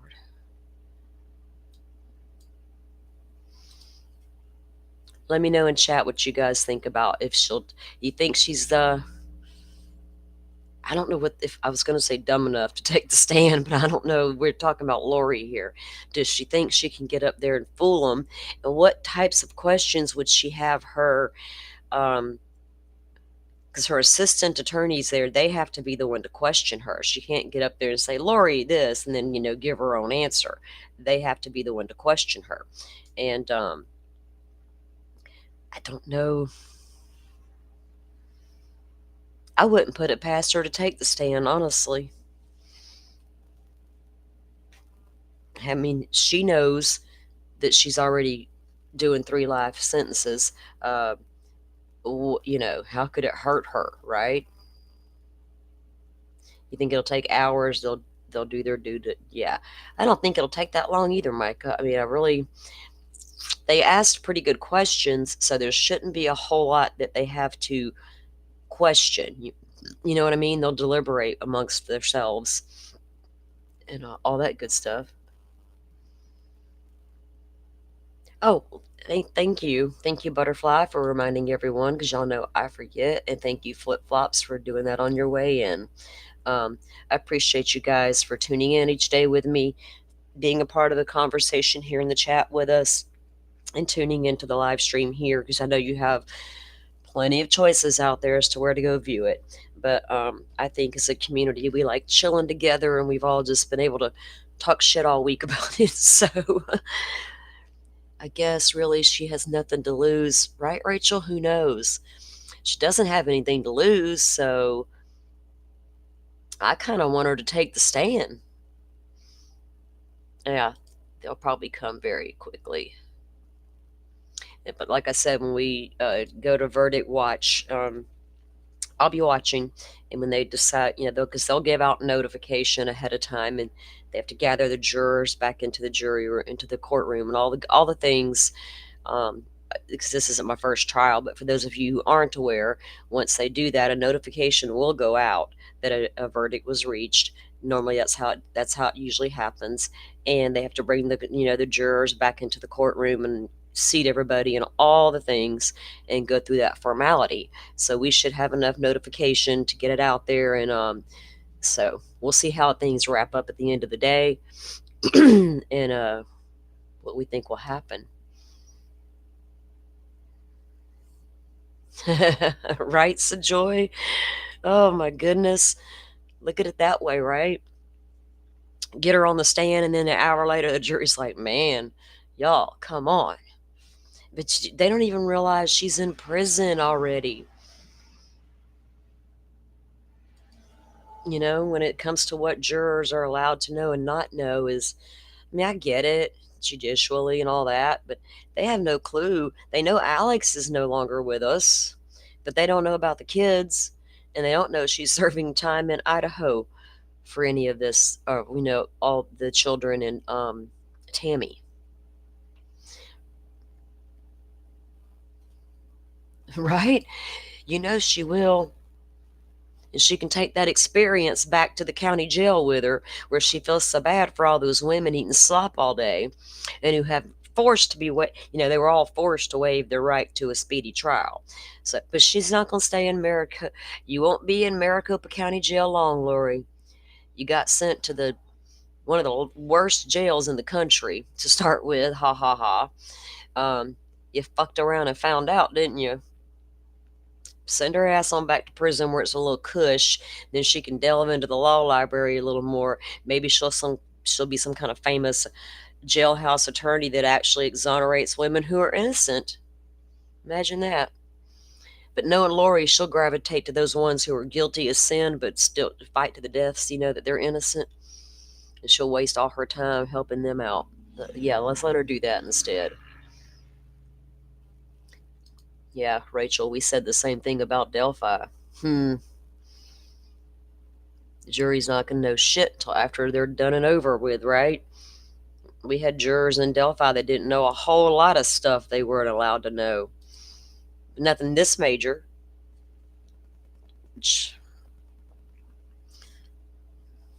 I guess from a legal standpoint, it's kind of like over there in the Coburger, the judge will allow that traffic stop in to identify the car, the driver, and his personal information, but the judge is redacting the part where he gets all questiony with the cop. Why do you need my phone number? Why is that important? Because it will show him in a bad light, and that can be that could give the jury a preconceived notion. So the judge is like, nope, that part's out, but the other part's in. Which I don't think that matters, because I think the state's going to be able to show that the night of that stop and the time of that stop, they backtracked and went backwards looking for that car. Where did it just come from? Because it was less than 2 miles from King Road. I guarantee you it was right there by the house that night, minutes before that pullover. Interesting, right? Can't wait to find out. I think it's in the document, actually. We've heard from a couple of jurors, low light. They go over there on murder shit and talk shit. Sure enough, I just played one yesterday on a live that we did. I don't play murder shit stuff because they'll strike you because they're just that petty. But the news clip played it. And there was a juror I think more than one juror has actually spoke. I do not go watch their content. I don't seek it out. I would refuse, right? But this particular juror, their decision wasn't based on that bullet that allegedly matched Rick Allen's. They based it on the bridge guy video. And that alone, according to her. They're like, oh, well, who else could it have been? There's nobody else up there. Are we sure? So the bullet with the markings that matched the man's gun allegedly had no play in it whatsoever? Weird. Trial for combat. Oh, yeah, it's on yesterday. I think it was yesterday. Yesterday was Sunday. Joe and I got together and did some more, because we've had some discovery dumps in Delphi, and we went over some more of that. I got a playlist for you guys, the Delphi discovery, and I think I've got it organized. I have to go back and check later, but yeah, we did. So if if you're curious, Murder Shit Guys' Murder Sheet, go over and you can see they interviewed a lot of people after this trial was over, investigators and all kind of shit. Okay, we got some movement in the courtroom, guys. No sound yet. I don't know how long these juror instructions will last. Jury instructions are always very specific and state specific, right? Florida don't play when it comes to jury instructions. That's why Casey Anthony got off, unfortunately.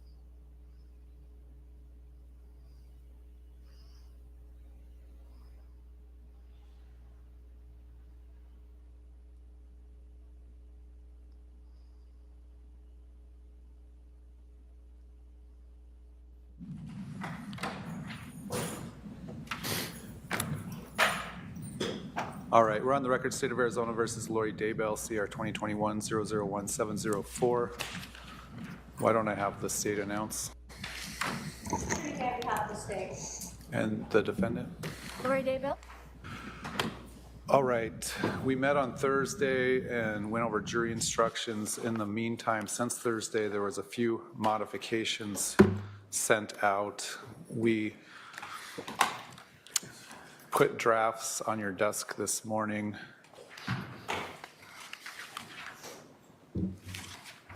Last week, let me just pull up that email. No eating in quotes, please.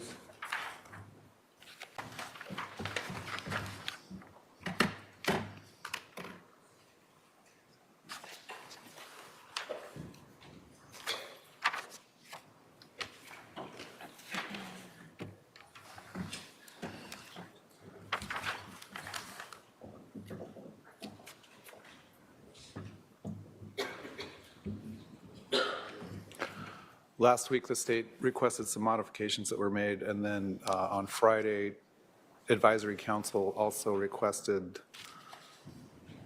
a correction to the presumption of innocence, which I did do, as well as a mere presence instruction. Does anyone want to make a record on any of those changes that have occurred since we met Thursday?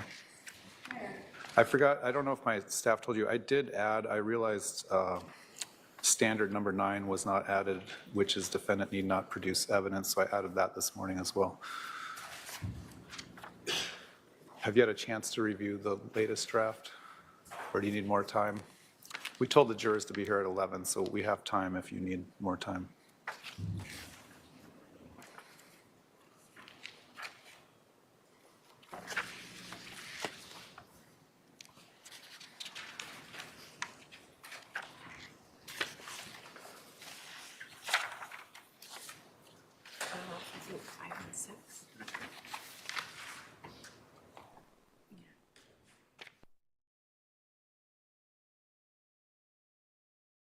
Why are they all looking at papers? Shouldn't they have done that and know what they're doing?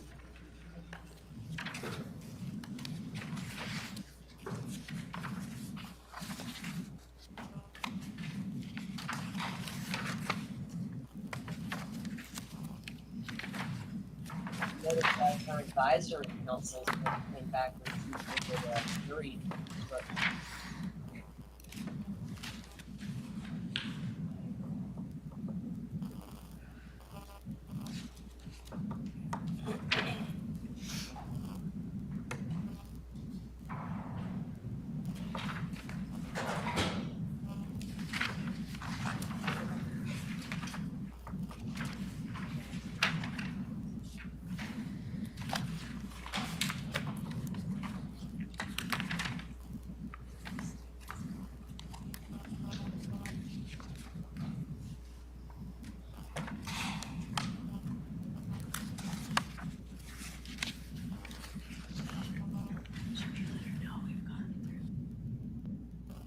Hot mic.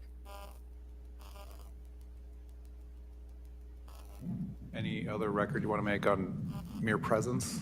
All right, has the defendant had a chance to review the final instructions? Yes, Your Honor. Any additions or corrections? No, Your Honor. All right, we're still waiting for a few jurors to show up. The plan this morning, well, let me ask the defendant, you still plan on resting? I do.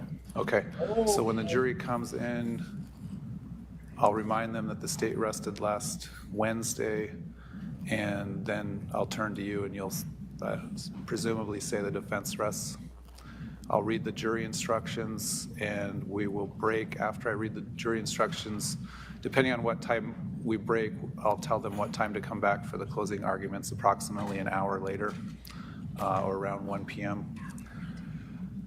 While we're waiting, I had my staff email the parties about any potential aggravators. I didn't see a response to that. So in addition to, if there is a second phase of this trial for aggravation, in addition to a dangerous finding, does the state know what other aggravators it might be pursuing? Potentially the emotional harm to the next week. Anything else? The presence of an accomplice. Okay. You should microphone. And in the event that happens, would you be producing testimony or evidence, or would it just be argument? Potentially testimony from Mexican. Okay. All right. So how many jurors? You can go ahead and print out. Your Honor, I have 2 issues I'd like to bring up real quick. Go ahead. The jury process of the jury alternate selection, can you tell me what that process is going to be today? It's literally drawing 2 numbers out of randomly out of a container. Okay. And when is that going to be done, and how does that Not work? till after the closing arguments. Okay. So the alternates are told that they're still alternates, they're not released, because I have had in the past jurors become sick or ill or not be able to deliberate, and we have to call back an alternate to deliberate. So they're still under the admonition until they're released. So we're keeping all of them, basically. But only 12 will go back and deliberate. Okay. If one of those 12 becomes sick or is unable to deliberate, we would bring in an alternate and release the person that can't deliberate. Does that make sense? Yes. All right, what else?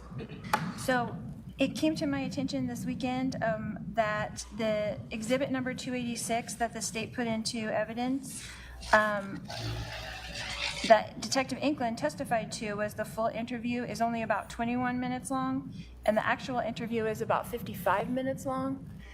Remind me, what's 286? Is whose interview? It's my interview, I guess, with Detective Inkland. I think that's been redacted because the full interview wouldn't be admitted into evidence for the jury to review. Is that correct? Correct. All right. So is it just the snippets that were played all together? It should just be the parts that were played in court. Is that correct? Yes, I mean, they're all connected. But All right. the state redacted out the beginning, the end discussions of highway. That would be hearsay or not. Right.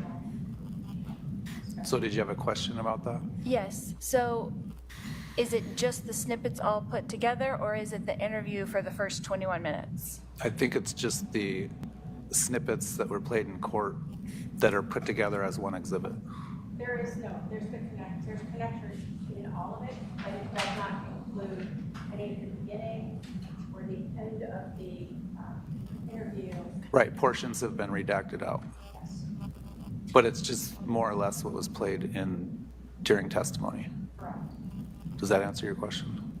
Kind of, but Detective Inkland testified that it was the full interview. So what does that mean if she's testified that it was the full interview? I don't know, it's something you could have cross-examined her on, but now it's probably too late. If you wanted clarification on that. But the jury is going to know it's redacted, and they get the redacted exhibits instruction as part of the instructions, so either side can point that out to the jury that it's redacted.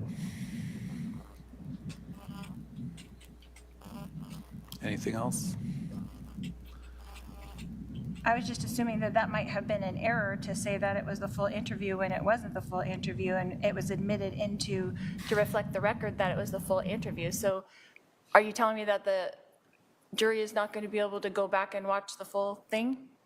Your full interview? Correct. No, because it was never admitted into evidence. But that's what they said was admitted into evidence. I don't remember if that's what was said or not. I would be surprised if someone said your entire interview was being admitted, but I don't remember the Well, exact my advisory testimony. council checked the FTR, and that's exactly what was said. That was exactly what I was shown, that it said, is this the full interview? Yes, this is the full interview, and it was admitted into evidence. Was there sometimes they enter in the full interview for appeal purposes only, but that's not the one that actually gets shown to the jury. Was that the case? Was not for appellate purposes, Your Honor. Okay. It is the full interview. The defendant talks to the detective in the beginning about Kylie, does not include that. She talks to the detective at the end about Kylie and victim services. It doesn't include any of that. She's sitting in a room for I don't know how long while Kylie's being interviewed. It doesn't include any of that. It is her interview about what happened. Okay. So the states closed their evidence. I'm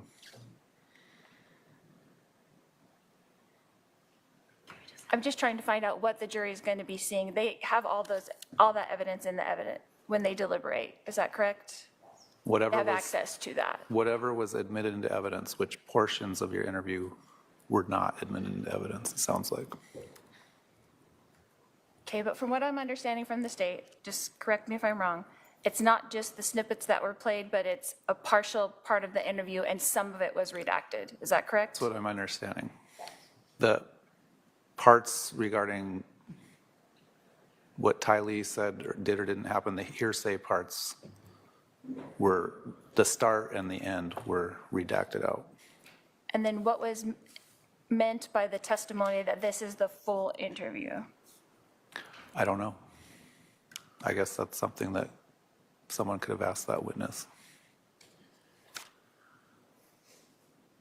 Maybe it was the full interview of your version of what happened.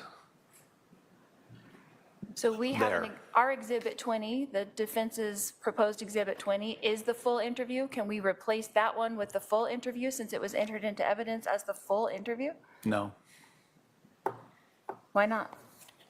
Your full interview won't come in because it's a significant amount of hearsay within that interview that's not admissible evidence. It was admitted as the full interview. Well, if a witness testified that it was a full interview, either side could have clarified that with that witness. I don't know what that witness meant when they said that.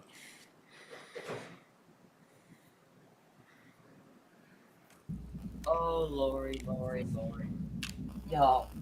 Anything else? That's it.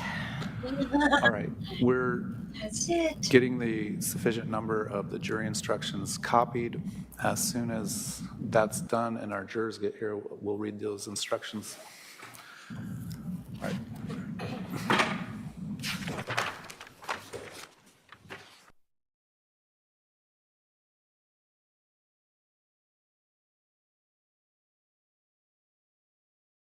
Y'all, my God, I promise I'll be on mute during the closing arguments and all that. I didn't have my headset on, so I was just running with the PC's set up. And I looked down, I'm like, I'm out here making all these little smirks and comments to myself, and I wasn't muted at all. So I just got, my God, that was like popcorn emoji time. What did she not get about that? You can't go just replacing evidence. And I loved it when he told her she could have cross-examined that and called that out while the guy was on the witness stand, but she didn't do that. She said it was brought to her attention over the weekend. By who? Your little sidekick counsel finally said something? Wow. Right, Micah? I thought about that the other day when we saw him sitting there with that look on his face. We're like, dude, you know he's got a fine bottle of scotch at the house. Maybe, maybe not. But if he's a drinking man, he probably does have him a good one at the house. He'll get him a nightcap later. Fuck it, he'll get a happy hour as soon as he gets home. Be like, baby, where's my whiskey? Y'all ever heard that song, Whiskey for My Men and Beer for My Horses? How you gonna round up all them bad guys and hang them high? Yeah, my daughter loved that song. And she was just a kid. Like, she wanted to grow up and be what those guys were in that song. I was like, I laughed. Yes, deserved. He probably has one every night. He's probably thinking, I hope I don't turn into an alcoholic. He could be a really calm, hey, he may go home and just pop a gummy at the end of the day and say, fuck it, and sit in his chair. And he might do both. We don't know, Judge. We just don't. Y'all, is it legal in Arizona to do THC? I don't want to, throw the judge under the bus or anything or accuse people of stuff. But I don't drink, so THC it is. So sometimes I'll say, grab your coffee, your tea, or whatever your vice might be, because hell, I don't know. Some of y'all might like some whiskey in your coffee in the mornings. I won't say I've never done that when I'm at the camp with my sister. Maybe once, because I don't drink. I'd probably go right back to bed. If I put whiskey in my coffee, I'm not sure what would happen there. Have you guys ever done that? Like, I'm so curious now. I think of dumb shit, and then I want to know what everybody else's thoughts are on it, as if y'all think about it.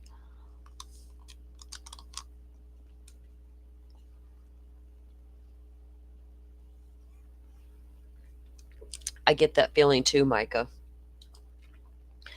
But you never know. There's nothing wrong with the adults being responsible and having a cocktail here and yonder.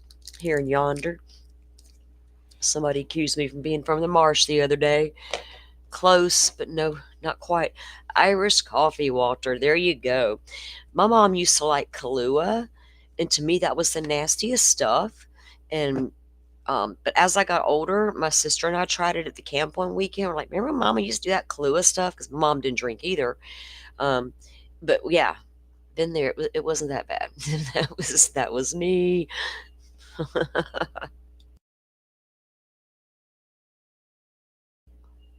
You guys are crazy. I love this community. I do appreciate you guys being here and chilling.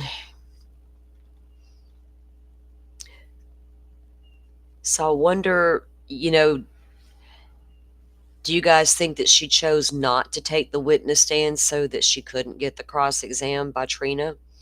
Right? No, it was important. I feel like she was advised not to because of that reason, right? Lori wants to get up there and tell Lori's side of the story and Lori's version because she thinks she can manipulate the room. I honestly think that if it was left to Lori alone, she'd take that witness stand. And that's why she was pissed in Arizona and wouldn't even help with her own defense, because y'all ain't going to go out there and tell and say what I want y'all to say, so I'm not going to do shit but sit here. And that's what she did. So I think in this trial, she thought she'd have control and could get up there and do what she wanted and manipulate, right? And yeah, but then they're probably like, Lori, but if she cross-examines you and brings this up and it's going to look really, damn, why'd they have to do that? They should have let her go. You're just advisory counsel. What you got to lose by letting her go? Wait a minute. There is something to lose. Effective counsel. Wait, she's her own damn counsel. So how can you cry ineffective counsel? I forgot to look that up because I got to thinking about that at the beginning of the trial, that how could Lori claim ineffective counsel if she is her own counsel? Like, wouldn't it be your fault if your investigators couldn't do their job correctly because you didn't follow up? So yeah. Crazy stuff. How many right? So Joy says, how many objections during Lori's closing? My guess, every third sentence out of her mouth. Well, I'm going to write that down because we're going to see if you're right. Every third sentence. How long will her closing be? If Trina expects to go for an hour, my God, she's got a nice little story to wrap up, right? She needs a whole freaking hour to wrap that up and lay it out there beautifully. That's what a good attorney does. They tell you a story and they can make it unfold before your eyes. Versus getting up there and screaming this and screaming that and hollering object and with no, just theatrics. A good attorney is going to be an amazing storyteller. Hence that hour. How long will Lori's be? What could she possibly say? Y'all got it all wrong. You got the book of Nephi wrong. There's several. Doesn't mean I wanted to kill. God's got me. My shit is real. I'm sorry none of y'all believe me. I don't know what the hell she's going to say. Actually, yeah, you do. She's going to try to go after the testimony that was there. Stuff like, no one ever heard her say she was conspiring to kill Charles. No one ever heard a conversation between her and her brother. I've not seen one text message yet where she and Alex were saying, we're killing Charles. Right? Things, there's just certain, doesn't mean she's going to get anywhere with any of it. But if she's smart, like any good defense attorney would do, she'd point out that type of stuff. Where's the proof I conspired with my brother to kill this man?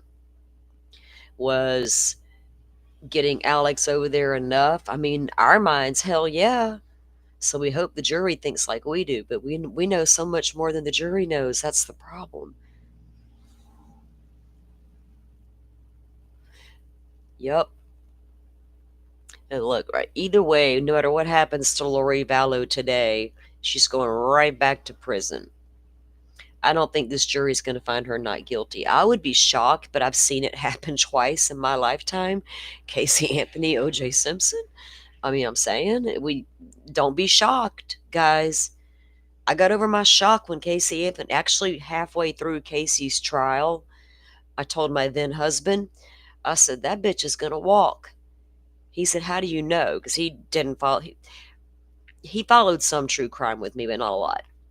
And I said, because the prosecution's being totally ineffective. They're getting nowhere with the crazy new science and they can't back any of it up. There's nothing. I said, but that damn defense attorney she's got, he's laying it down. And he laid it down hard. And the jury had very specific instructions and they followed them to the letter. That is why Casey Anthony walked. Like it or not, that's why the woman walked. It wasn't because she didn't kill her child. Although they failed to prove she did. And I hate to say that. I hate to say it. People come at me sometimes because I say shit like that. But I followed Casey Anthony's case from day one. I live in Florida, and I've watched Nancy Grace so freaking long. Nancy Grace never let up on that story.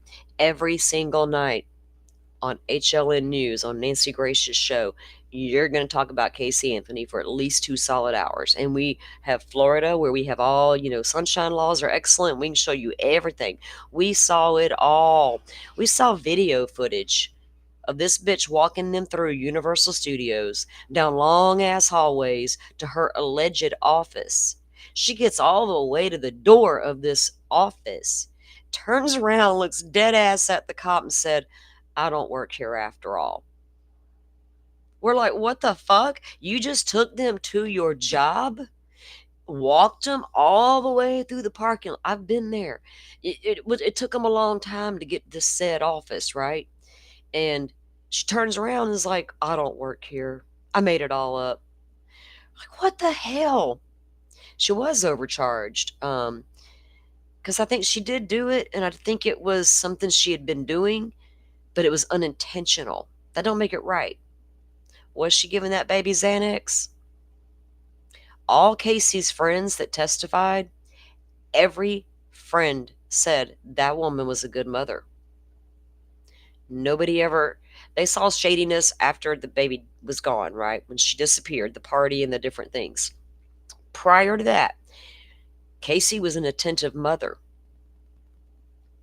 Friends never had, they said she literally took care of the child. So I don't know. Was she drugging the baby to, make her go to sleep so she could have mom, grown up time? I don't fucking know. Probably. Young girls don't know no damn better. And when you got a mama who's totally ass controlling, you're going to take care of this kid no matter what. I'm not, who knows what she was doing.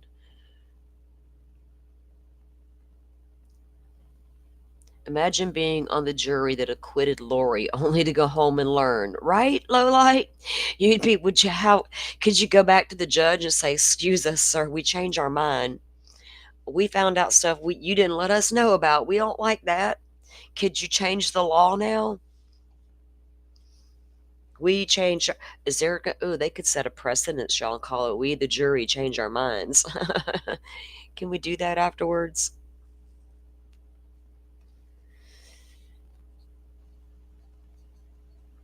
You know, and we felt like the jurors in Delphi asked really good questions. We felt like we didn't get to see the trial. We only got reports from various individuals and news outlets. So take it with a grain of salt. But the jurors appeared to be asking good questions. The jurors appeared to be knowledgeable in some DNA stuff. Very knowledgeable, actually. One seemed to be pretty knowledgeable in cell phone data. We all felt like, well, there might be a shot here. There may be a 50-50. We might get a hung jury, at the least. No, we got a full guilty verdict with 130 years in prison based on hardly anything. That's so sad for Abby and Libby. If Rick Allen didn't do it, it's sad for him too. If he did do it, he's getting everything he fucking deserves. But it's sad for Abby and Libby that there's no real conclusion. When I heard that juror say, and the juror even commented about how they watched that video that was altered and turned upright. And there's another word she used to describe it, but I can't recall what it was. I think I got that on a news clip, guys. Let me go and see if I can find out while we're waiting on this bullshit. Waiting on jurors to come in. I don't know if you guys follow my Delphi stuff or if you're ever interested in Delphi. Flip-flops. I live in Florida. I lived in Florida at the time of Nancy Grace. Yes, right? That's all there was to do. Well, I was raising babies in the 90s. So of course, I was always at the home and cleaning and cooking, doing something. And at night, the kids would be in their room playing or whatnot, and I'd have on my adult TV time, and it was always Nancy Grace going hard on some Casey Anthony. We knew it all, didn't we? Like you've never, and there wasn't social media back then. There was just Nancy Grace. And man, she brought it, didn't she? People who are shocked by Nancy Grace today, I'm like, nah, y'all just ain't got a clue. Now, her dropping that desk down in front of the Idaho 4 house in the middle of the snow was a little much. I didn't see the need for all that. Did y'all see that? For those of you following Idaho 4 that still watch Nancy Grace or even whatever, but she literally went to Idaho 4 or Moscow, Idaho, and she sat a desk down on the corner near the Queen Road apartments. So the backdrop was the home, and it was snowing, or snow everywhere. And she had on, her coat and her gloves and all the things, reporting live from in front of the King Road house. I was like, damn, lady, you got to go that far? Just stay in the studio where it's cozy and throw you one of them photos up in the background, like one of them green screen things. She still is intense, isn't she? One thing you can say about Nancy Grace is she just don't give a shit what you think. She's going to say what she say. Love her or hate her. It's a personal thing, I guess. I just laugh at people who are just like really young and just getting to know her. And I'm like, man. And Ashley Banfield, I saw people tearing that poor woman alive over her Koberger content who didn't have a clue who she was prior to Idaho 4. And I'm like, damn. Back in the 90s, when I was watching CNN and watching Nancy Grace go hard about Casey, I'm watching Ashley going deep undercover in Afghanistan. The ballsiest woman I knew on TV. Go Ashley. Did any of you guys watch Ashley Banfield back in the day? The kind of reporter she used to be, like hardcore. She was a badass. Yeah. Well, yeah, I heard that she goes crazy on the Delphi stuff, but that everything she talks about is like that, right? And you know how women are. The older they get, the less they care. well, we don't care what y'all thinking once we reach a certain age. And I think Nancy got there a while back. Yeah, Carrie, I mean, I don't hate either one of them. You notice that, Ashley has her YouTube, I forgot what it was called for a second, a YouTube channel now. Was it Drop Dead Serious or something like that? Is Ashley Banfield's YouTube. They've realized they can come to the YouTube and talk a little freer than they can, and longer, right, than they can on their mainstream media platforms. You don't know that Ashley Banfield, what is she on? What do you call it? What's that network she's on, guys? I forgot. Everything's left me right now. I think my gummy kicked in finally. Y'all don't judge me. I'm in Florida. It's legal. It's medical. Right. And you know what? That's the thing. You don't have to agree on all the cases, but the ones that sometimes they bring good information. You can't say they don't, right? Sometimes they bring shitty information. I mean, I know Nancy Grayston gave Seth Rogers that weird ass lie detector test that time that he miserably failed. Then they would, she's not the only one. Actually, Vinnie Politan's done it, where they'll interview Seth Rogers. It goes up for a second and they take the shit down for whatever reason. And then you never see it again. It's like, what's up with that, Seth Rogers, in mainstream media? But do you guys recall hearing recently? I got to do some research because I want to watch it. But Chris Proudfoot was on a live and they were talking. I forget who, I don't even know whose live it was on. I guess I saw it on a Twitter or the YouTube feed or some shit. But anyway, I think it was it Dateline? 48, one of the major ones, right? Maybe like a Dateline, but they're going to do a special. No, a New America's, it's the new version of, shit, let's look it up, guys. Hold on. Now I'm acting all crazy on y'all. You're like, what, Salty, what are you talking about? Anyway, they're supposed to be doing a network special on Sebastian, interviewing Katie and Chris, and Seth is supposed to be on there as well. Let me see. What would I...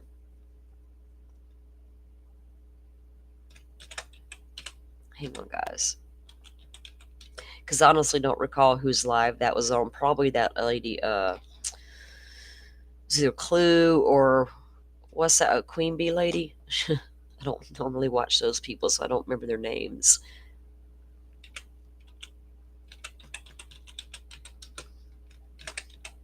Because see, the thing about keeping Sebastian's name out there, keeping it on YouTube is limited. And I know that we all want to think everybody's watching YouTube, but guess what? They're not. There's certain demographics out there that don't watch YouTube, will never watch YouTube, and there's some that only watch YouTube, right?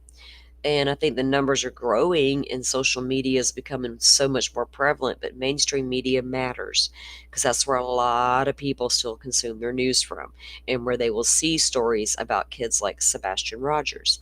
So it's important to get it out to, here's something 2 weeks ago. What is this? It's Dateline. Hold on. What do we got here?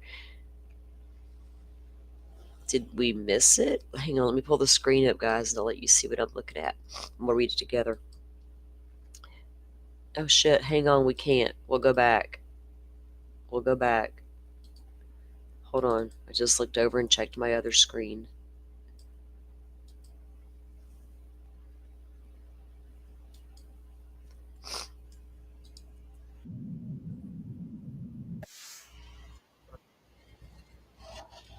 He's doing the instructions. Sorry, guys. Not think a defendant is guilty just because of a charge. The defendant has pled not guilty. This plea of not guilty means that the state must prove each element of the charge beyond a reasonable doubt. Self-represented defendant. The defendant in this case represents herself. All instructions I read to you that include references to lawyers or attorneys apply equally to the defendant's self-representation at trial. The defendant's decision to represent herself should not be considered by you when determining the facts. Comments are not evidence. In their opening statements, the prosecutor and the defendant talk to you about the law and the evidence. In a few minutes, the prosecutor and defendant will give their closing arguments and will talk about the law and the evidence. What they said or say is not evidence because it is not sworn testimony, but it may help you to understand the law and the evidence. Credibility of witnesses. In deciding the facts of this case, you should consider what testimony to accept and what to reject. You may accept everything a witness says, or part of it, or none of it. In evaluating testimony, you should use the tests for truthfulness that people use in determining matters of importance in everyday life, including such factors as the witness's ability to see or hear or know the things the witness testified to, the quality of the witness's memory, the witness's manner while testifying, whether the witness had any motive, bias, or prejudice, whether the witness was contradicted by anything the witness said or wrote before trial or by other evidence, and the reasonableness of the witness's testimony when considered in the light of the other evidence. Consider all of the evidence in the light of reason, common sense, and experience. Testimony of law enforcement officers. The testimony of a law enforcement officer is not entitled to any greater or lesser importance or believability merely because of the fact that the witness is a law enforcement officer. You are to consider the testimony of a police officer just as you would the testimony of any other witness. Expert witness. A witness qualified as an expert by education or experience may state opinions on matters in that witness's field of expertise and may also state reasons for those opinions.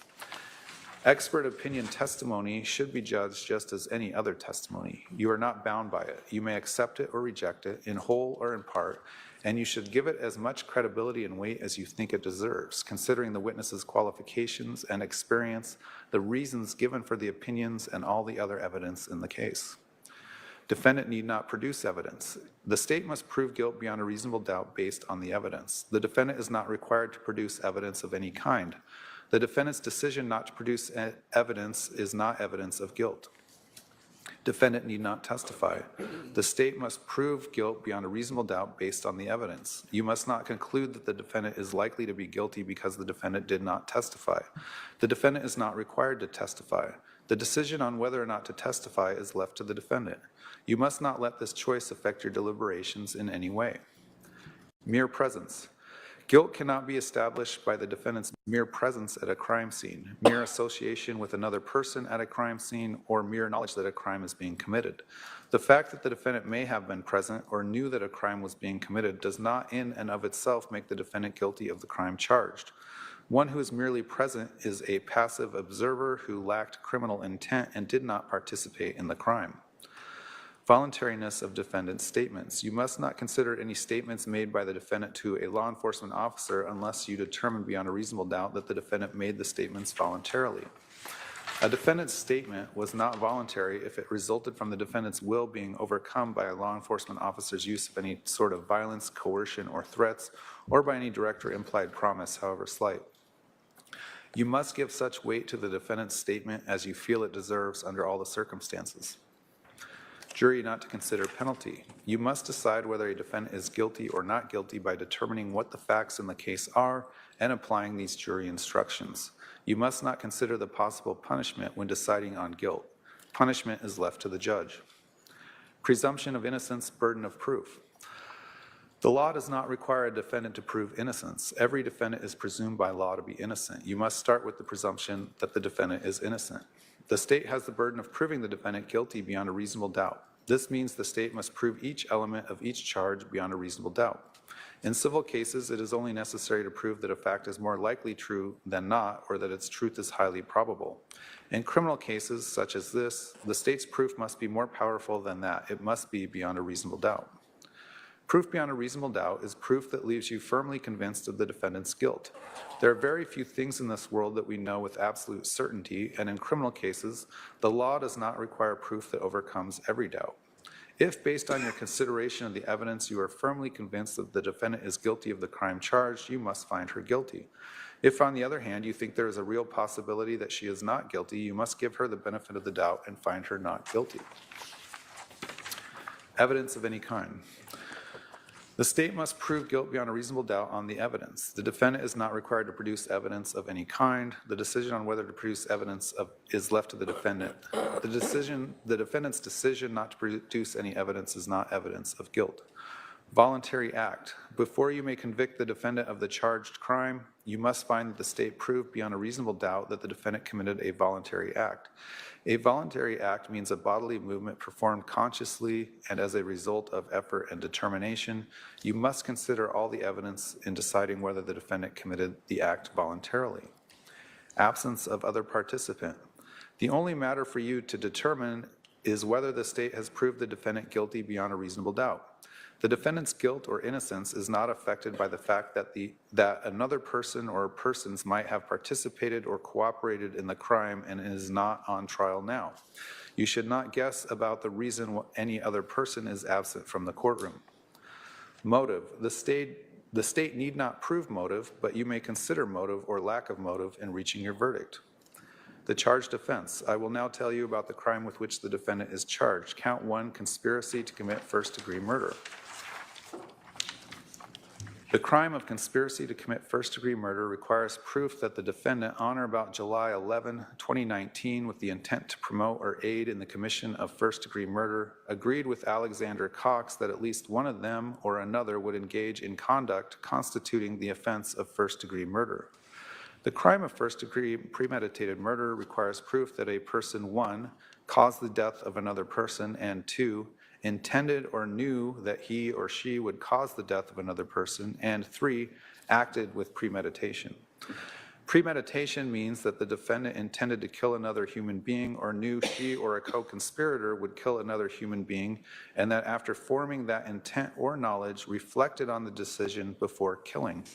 It is this reflection, regardless of the length of time in which it occurs, that distinguishes first-degree murder from second-degree murder. An act is not done with premeditation if it is the instant effect of a sudden quarrel or heat of passion. The time needed for reflection is not necessarily prolonged, and the space of time between the intent or knowledge to kill and the act of killing may be very short. Elements of conspiracy. The crime of conspiracy to commit first-degree murder requires proof. 1, the defendant agreed with one or more persons that one of them or another person would engage in certain conduct, and 2, the defendant intended to promote or assist in the commission of such conduct, and 3, the intended conduct would constitute the crime of first-degree murder, and the defendant knew that such conduct was a crime. Scope of proof of conspiracy. To prove a conspiracy, it is not necessary to show a formal meeting or an express agreement. A conspiracy may be inferred from circumstances showing a common criminal objective and does not require proof that all means set forth in the charging document were agreed upon or actually used, nor that every person involved was a member of the conspiracy.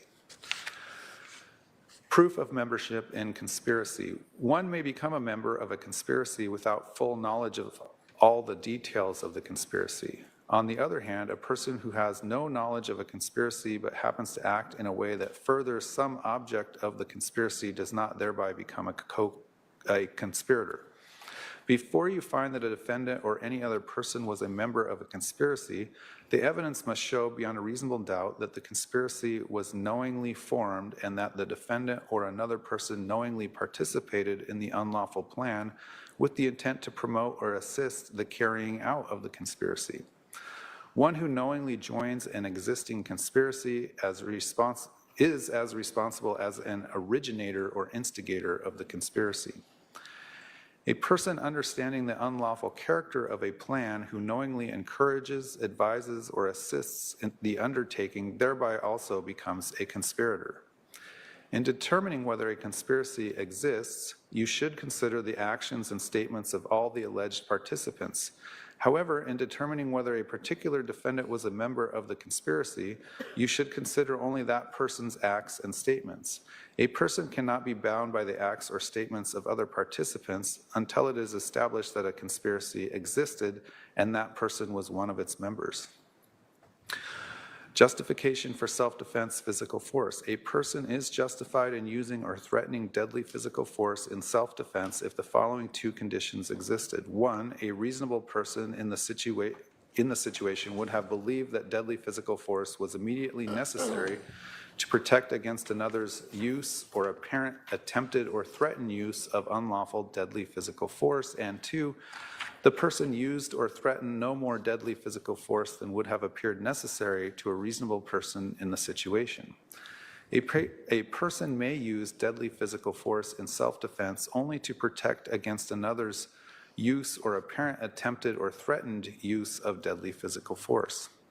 Self-defense justifies the use or threat of deadly physical force only while the apparent danger continues, and it ends when the apparent danger ends. The force used may not be greater than reasonably necessary to defend against the apparent danger. The use of deadly physical force is justified if a reasonable person in the situation would have reasonably believed that immediate deadly physical danger appeared to be present. Actual danger is not necessary to justify the use of deadly physical force in self-defense. You must decide whether a reasonable person in a similar situation would believe that deadly physical force was immediately necessary to protect against another's use, attempted use, threatened use, apparent attempted use, apparent threatened use of unlawful deadly physical force.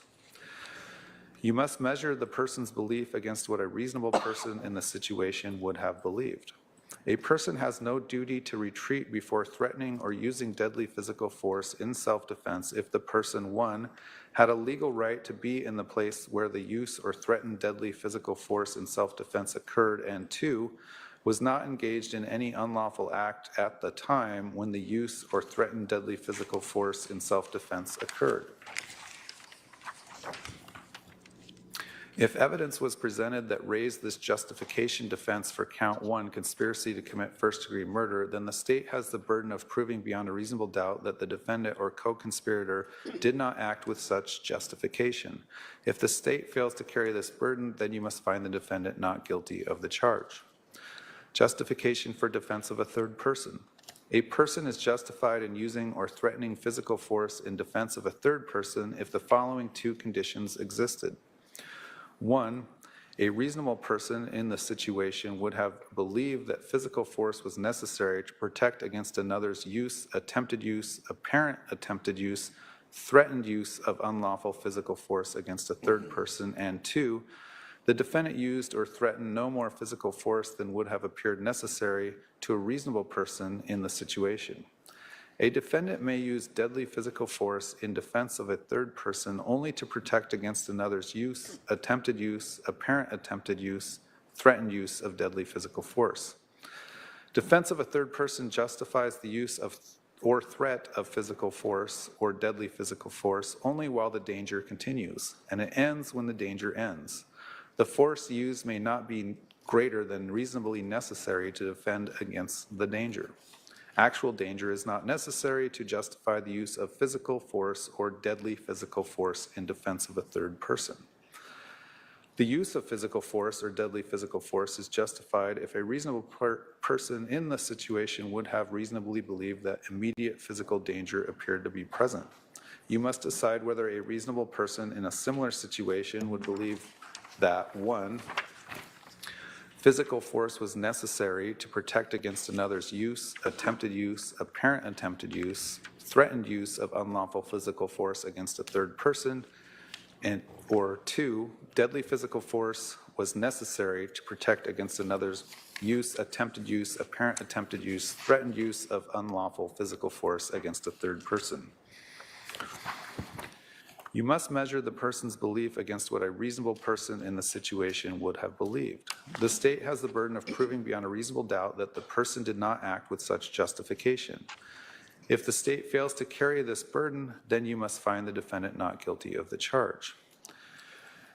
Use of force in crime prevention. A person was justified in threatening or using physical force and or deadly physical force against another if and to the extent the person reasonably believed that physical force or deadly physical force was immediately necessary to prevent another from committing or apparently committing the crime of aggravated assault. There is no duty to retreat before threatening or using deadly physical force. There is no requirement that any threat to the person's safety exists before the person may use physical force and or deadly physical force. However, physical force and/or deadly physical force can be used only to the extent it appears reasonably and immediately necessary to prevent commission of the crime of aggravated assault.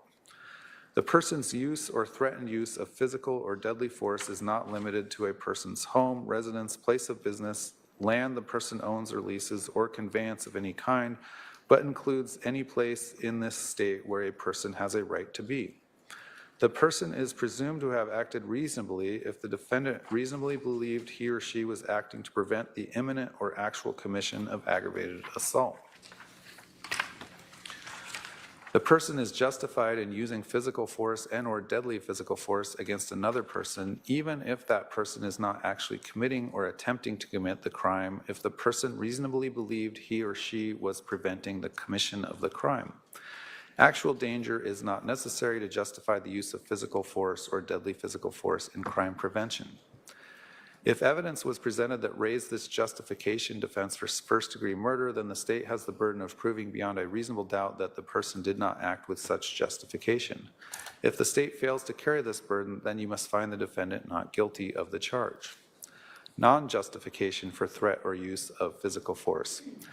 A person is not justified in using or threatening physical force against another in response to verbal provocation alone, or if the defendant or co-conspirator provoked the other person's use or attempted use of unlawful physical force, unless 1, the defendant or co-conspirator withdrew from the encounter or clearly communicated to the other person the intent to withdraw with the reasonable belief that the defendant could not safely withdraw, and 2, the other person continued or attempted to use unlawful physical force against the defendant or co-conspirator.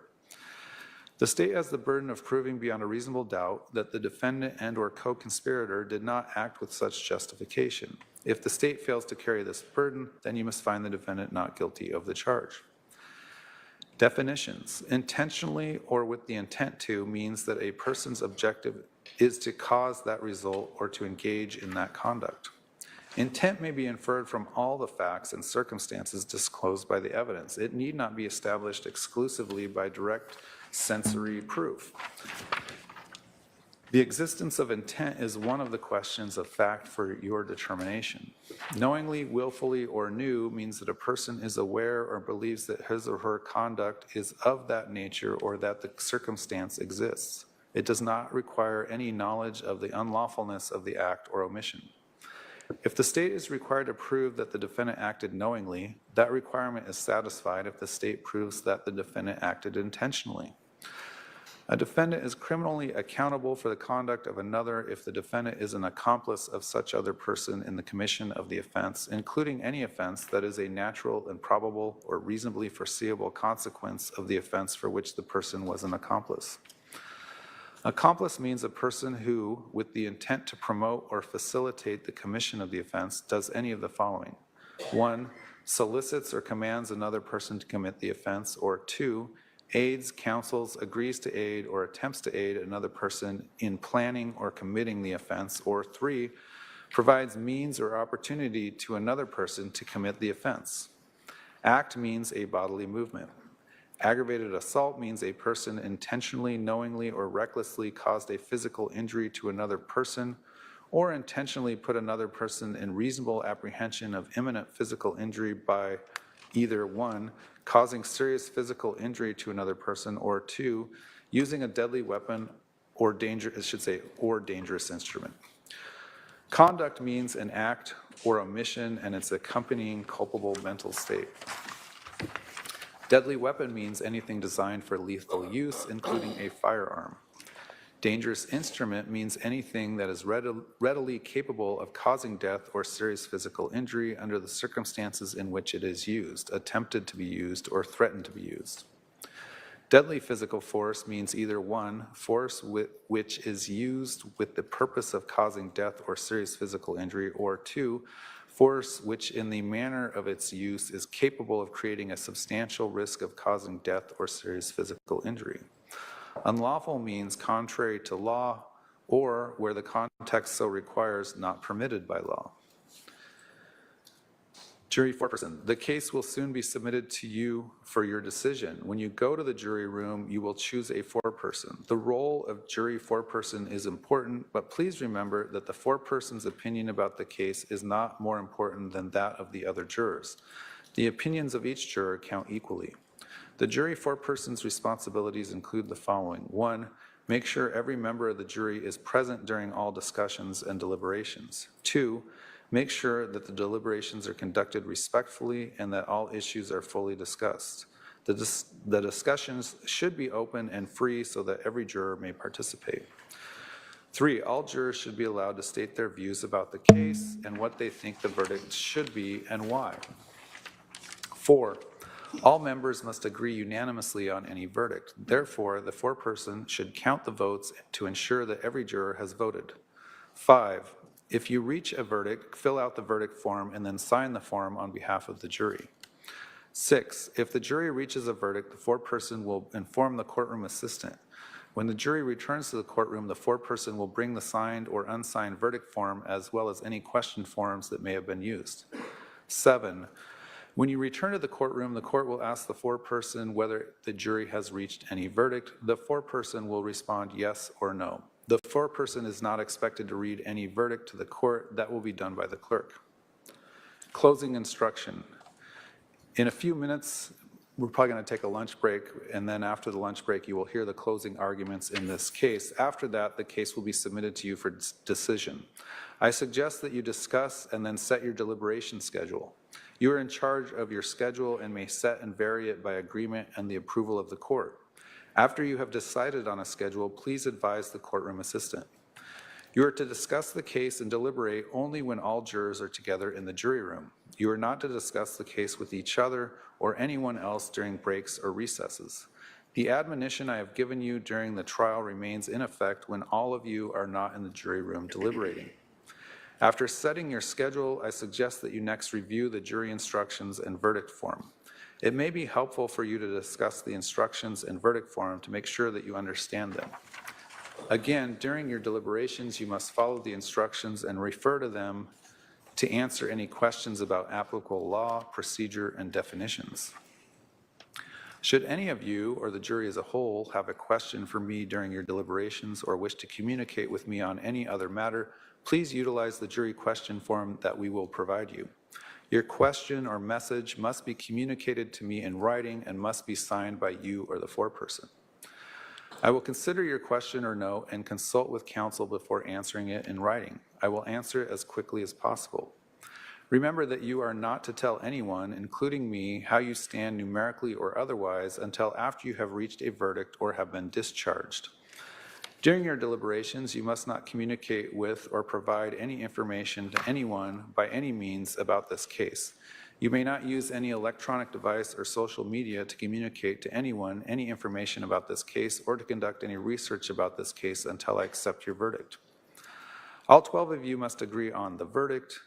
You must be unanimous. Once all 12 agree on a verdict, only the foreperson needs sign the verdict form on the line marked jury foreperson.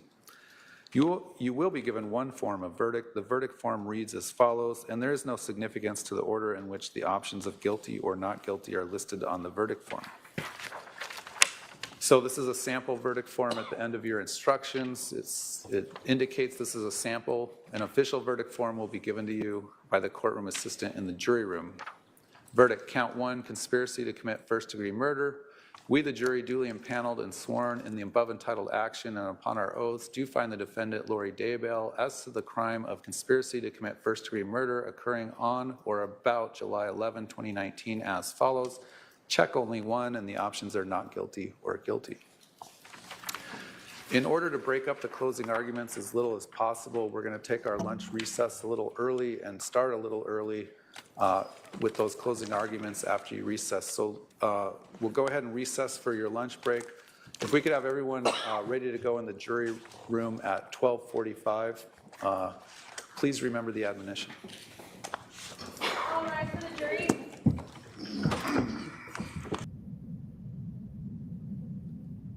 So they're going to get like about 45 minutes. Is that my understanding, guys?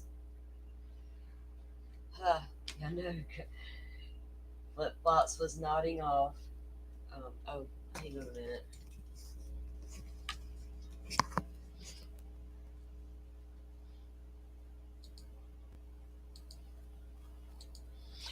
Okay. Now, when I'm talking to you guys, it's easier with my headset. But I had it off while I was listening to court. Yeah, those jury instructions can be, a couple of things he did say, though. I was like, I wonder if they're listening to that. Right? You have to wonder. You keep saying, do they wonder where the kids are? Never really crossed my mind until you said it. What about Chud, right? Now, remember the judge just said they weren't allowed to do that. Flip Flops think they'll abide by the rules. That's what I was wondering as he was saying that. I was like, oh, I saw your comment. I was like, uh-oh. If they get caught Googling, we'll have a mistrial for sure. That's crazy. Let's go. Y'all want to go see if we can find some spoilers? Y'all want to go troll Twitter? We haven't trolled the Twitter today. Let's go see what Joe and Gigi has to say. If they've said anything. Let's see. JS Media. Come here, Joe. All right. He reported 5 hours ago, and then 48 minutes ago, before the break, he reported, Lori questioned the judge regarding the jury process. 44 minutes ago, more about the instructions, and that was it. So I'm assuming they are still on break. So there was nothing really to report from there. Oh.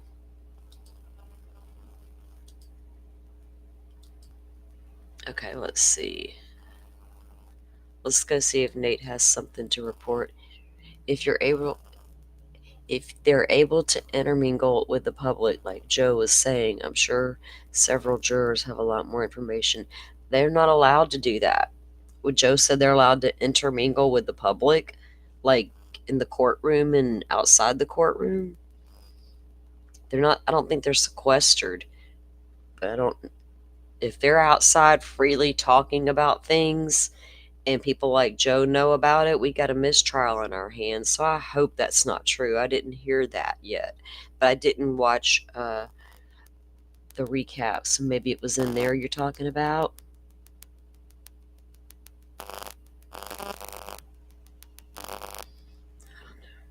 They're not supposed to discuss it, even if they accidentally intermingle, but they take the jurors in and out separately.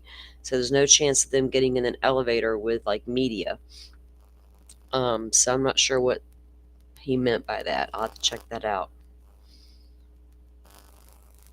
Well, even if they are, they're not supposed to talk about it, right? That's the whole point of the jury instructions. They just got told, don't talk about it. You save that shit for that. We don't want a mistrial over dumb shit.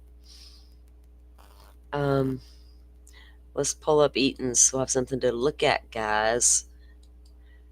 All right. Okay, he says an hour ago. Interesting.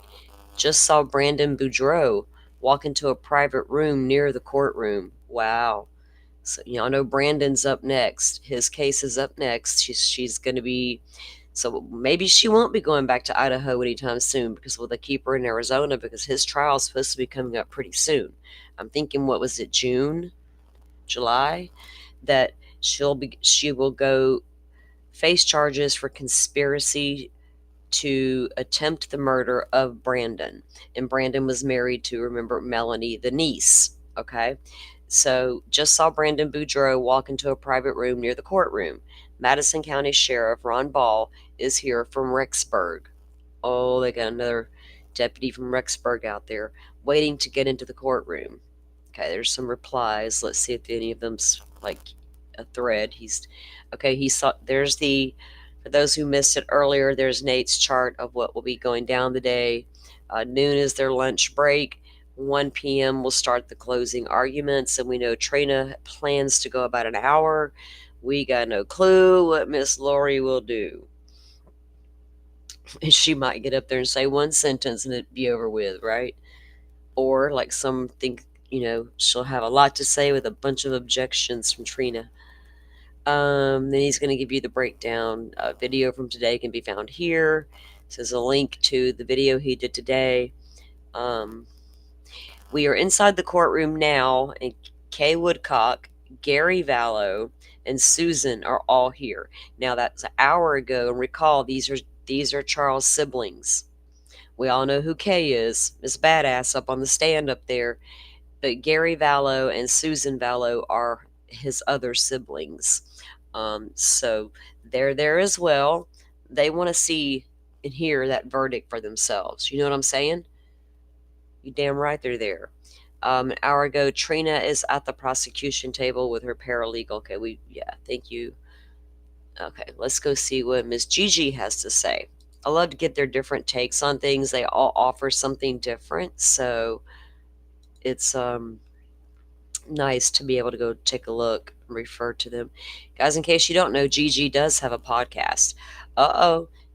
5 minutes ago, she posted she's got a new podcast, Catching Up with the Bryan Kohberger Rulings. Go, Gigi. Let me give her a heart, y'all. Let's give her a retweet while we're at it.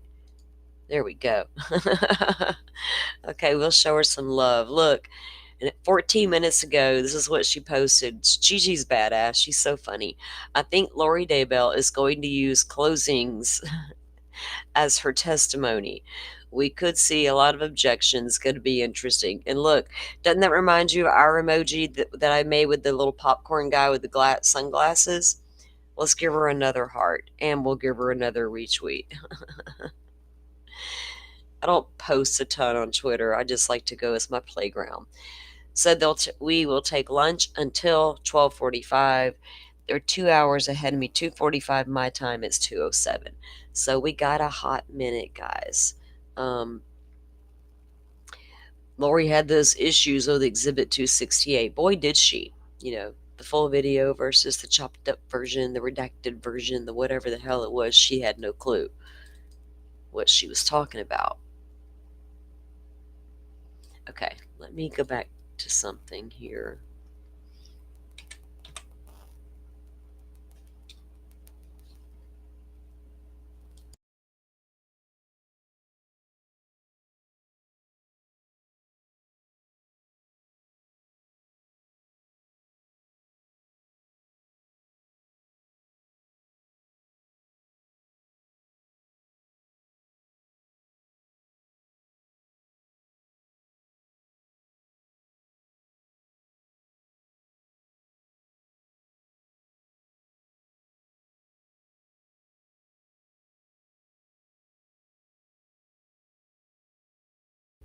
Oh, goodness. Let's see. Nate said she will stay in Arizona until she's sentenced for both cases. If found guilty, then back to Idaho she goes. Yeah, and there was some talk by some legal analysis the other day about the law on that. And they could keep her in Arizona to go ahead, but Idaho had her first, right? So they'll probably send her back to Idaho. It's crazy that Charles' charges came before Tylee and JJ's, right? But she was tried and convicted on theirs already and just now going for his. So either way, the woman ain't ever getting, I don't even like calling her a woman because I don't know what that thing was, which gone bad. I don't know what it was. Okay, I'm going to pull up this Facebook thing we were going to look at earlier because I'm curious now about Sebastian. Let's see what it, I think Butterfly, you said it was Adam Walsh's or John Walsh's son, right? Not Adam, of course, but his new show. I think you're right. That's what I'd heard. It was affiliated with John Walsh. So let's see, what was this? This is back in February, so it's old, whatever it is. This got to April 3rd date, though. What is the name of that show that guys that the Walshes are doing now? Is it like a reboot of America's Most Wanted? Let me see what I can come up with on Google.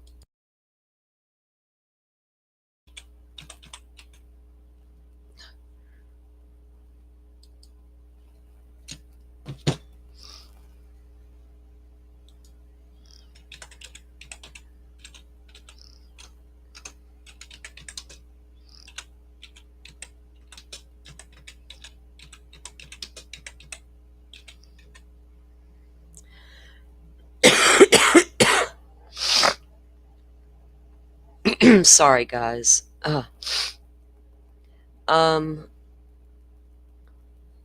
got like what was it? Dateline from Tennessee. I typed in like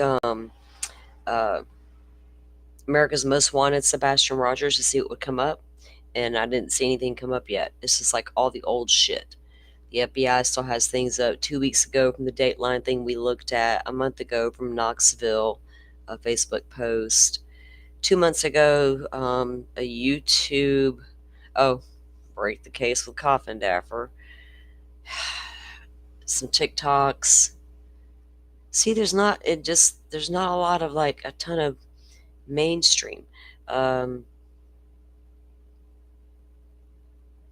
That's back in February about the sheriff's department. Something from August about the FBI giving a reward. There's just not. But what was I know Chris talked about the show and it was supposed to be coming up, but I don't recall the name of the show. If I knew the exact name, maybe I could look it up. What was his son's name? Butterfly, you know? You think it's scheduled to premiere today? So, like, what's the name of the show? Is it still called America's Most Wanted, or do they rename it? I can't remember. And I don't remember his son's name.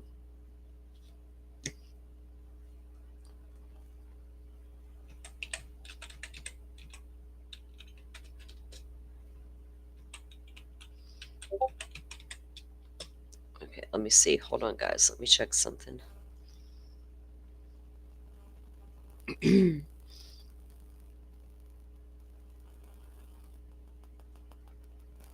Okay, I see. Let's see. Click it. I'm clicking a link, guys, that Butterfly sent me. Okay, missing persons, like a whole different. Does this article talk about Sebastian's case or no? Get off there. Okay, let me type in the name of the actual show. Let me see. Stupid ads keep popping up on that screen. Close. Goodness. It's called America's Most Wanted.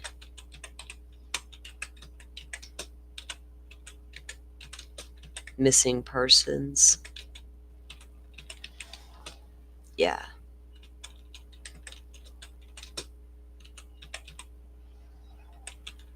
Oops. Okay. Let's see if we get any results. Callahan, is that his name? I couldn't remember his name. Never forget Adam's name, of course. My sister named her son Adam after Adam Walsh. That's how old we are. Okay. Family of Tennessee, Sebastian Rogers, still without answers. Okay, that's just their basic Google shit.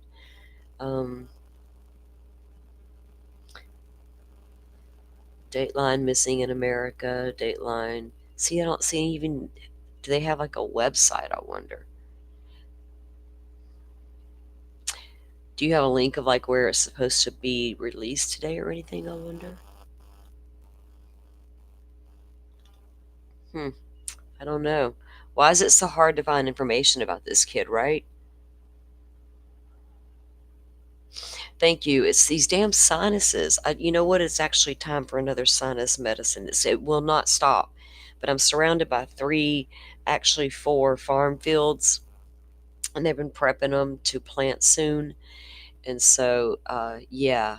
And I call it a wind tunnel that I live in. And even on a calm day, all of a sudden one of the fields might kick up if nothing's planted yet, and all you see is a wall of dust blowing. You're like, good God, my outdoor table right now is just covered in green shit. I need to go clean it.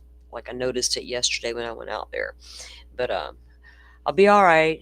I think they're planting peanuts this year, so y'all have to bear with me because I'll probably sound crazy all summer.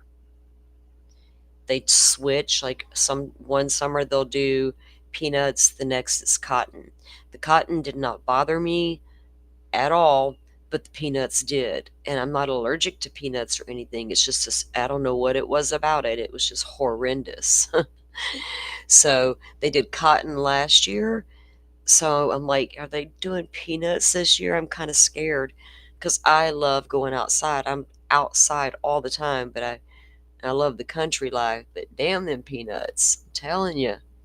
I might have to go to the doctor, though, and let them know how bad it's gotten and maybe get on something good for sinuses or whatever, allergies, whatever you call it. Another Google search. Okay, so Butterfly is checking it out for us, guys. Google search that she did said it starts the 28th. Today's the 21st. I had to look, of course. So keep us informed, Butterfly. We'll try to keep that in mind, guys. We won't be able to play it more than likely because if it's national media, they'll strike you. But we can review it all on our own or whatever, and then maybe have a little discussion about maybe what's in there. Maybe. But it's a good thing to me because that's what also gets his name out there in his face. How many people that didn't see his face? So when this first happened, I was like, if people would go to all their social media platforms that they're on, whether it be Facebook, TikTok, if you're Instagram, whatever your thing may be, go share it. Go share him. Go share his flyer. Go share a little, type up his name, last seen in Hendersonville, whatever, something, hashtag his name, something, and share it. Do it every couple days. What's it going to hurt? How many seconds would it take? Versus all the other bullshit. Everybody was like, oh, all these Walmart, flyers, what happened here? I was being honest. I'm that woman. I'm not going into Walmart to go shopping to have a good time, especially if I'm going grocery shopping. I'm not stopping to look at anything, even the poor little missing kid posters. I'm in a hurry. I go in, I get what I need, and I'll leave. It needs to be brought to me in a different format so that I see it, right? Can't shame me because I'm hurrying into the Walmart, being a normal mom or normal human, period, and I don't stop to look at the missing flyers. Bring them to me in a new format because this is 2025. Social media. Duh. If I share it on my Facebook, then everybody I'm friends with will see it for a second. My family, my friends, whatever. What if he's in their neck of the woods and they're like, oh shit, that's that kid I saw on the Facebook. It's that simple. And that's what's missed with missing people. Back in the day, we had the milk cartons. Remember those days? They put the missing kids on the milk cartons because Americans were looking at the milk cartons constantly. It was a way to get their faces out there. And then when they started doing it in prison, what they were doing was doing cold cases, victims, circumstances, names, all these different information onto the playing cards. So when those inmates are sitting there playing their cards, they're reading about cold cases. So if anybody in jail runs their mouth, they can rat them out. Huh. That dude I can't stand, he keeps talking about that shit right there. Yeah. Think of it. Come on. Let's... Damn, it's not that hard. So guys, share it out. Share stuff like that out. And that's why I want to bring Tiffany's story out there, because Tiffany's not the only one. Tiffany Daniels from Pensacola, Florida is not the only missing girl, woman out there. Also, we have Danielle Bell. Danielle Bell's sister has a TikTok and she goes hard for her sister. And there's been new developments in each case. Danielle's is older than Tiffany's. There's a lot of rumors behind the two cases. Of course, I'm local. I know them all. It's not pretty. Things that happen when this shit goes down is not fun. People are like all over the place with stories and talk. You know what I mean? You wouldn't believe what the families go through. Not only are they going through their person's missing, to be flat out missing, not knowing where your child is, that's bad enough. The things that came along with it that they didn't expect would happen, that I didn't expect a family would go through, oh my God. It's a horrible, horrible nightmare, no matter how you look at it. And sometimes all it takes is to share a photo, because God forbid, none of us want that to be our child. And we think it never will. Thank you, Butterfly. I'll check that out right now. So let me see the time. We still got time. It's only 2:20 here. Okay, did you send that in Discord? Let me go pull it up there. Well, duh, it would have had to have been. Yeah.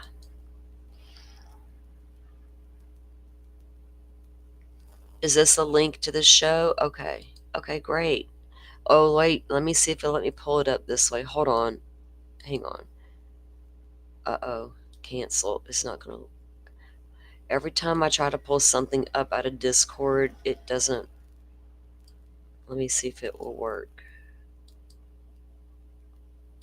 Okay. Yay, I think it did. Maybe. No, get out of here. Hold on a minute, guys. Technical difficulty. I can no longer see you. Hang on.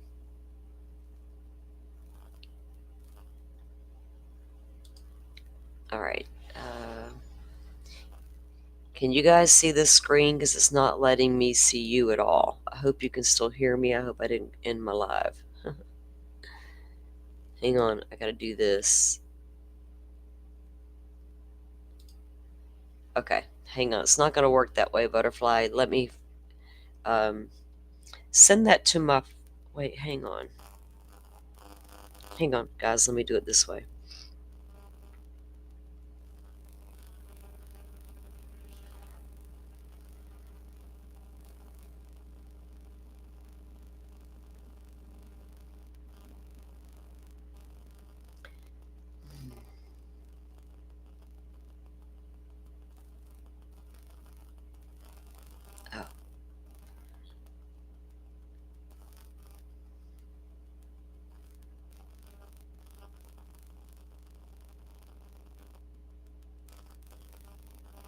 Oh, they got a cool map in here. I like the maps on the Sebastian search.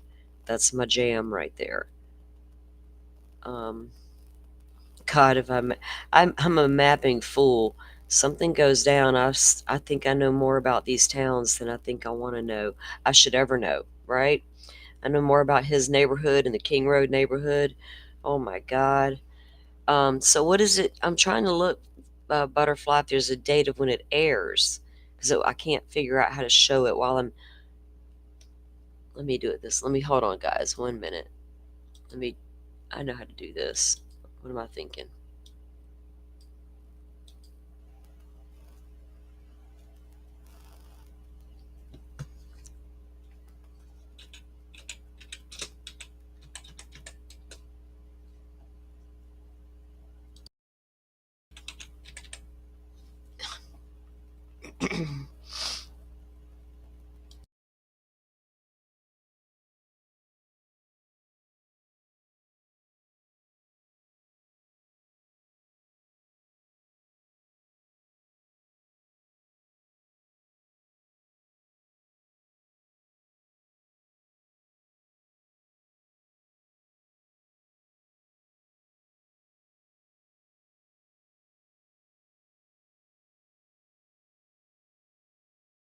Okay. Why can't I get this to pull up on Google, Butterfly? I even went to NBC News and tried it that way. Let's see. And it just comes up like it's some Dateline shit. Let me see if this is the same article. Yeah, it is. Okay. Hold on. I'm going to share screen, guys.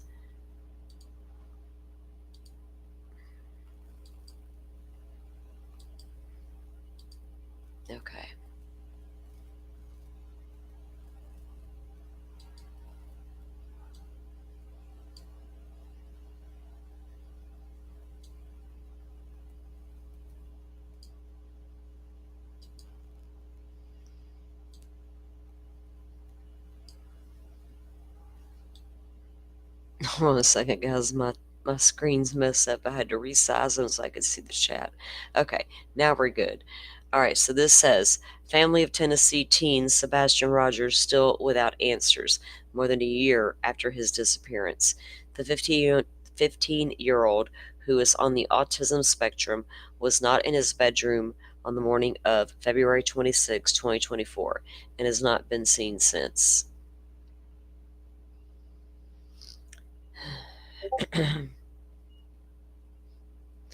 Katie Proudfoot recalls the evening of Sunday, February 25th, 2024, as a typical one at home in Hendersonville, Tennessee. Hey, Miss Shorty, welcome in. We are at lunch for Lori. The defense has rested. She has no defense at all and no witnesses, nothing.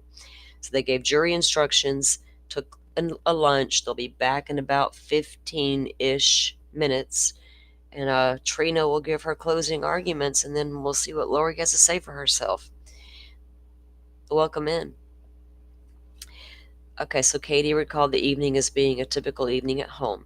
Her 15-year-old son, Sebastian Rogers, got ready for bed around 9 p.m., said "I love you" to his mom and his 2 dogs, and then headed to his bedroom for the night.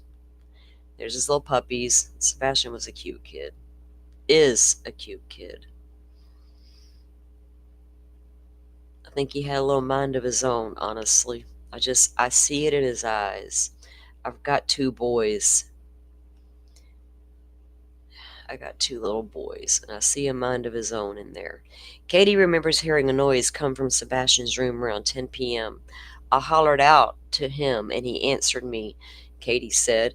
I didn't think a whole lot of it. Now, let me just say this. She caught a lot of hell on Twitter for that statement right there.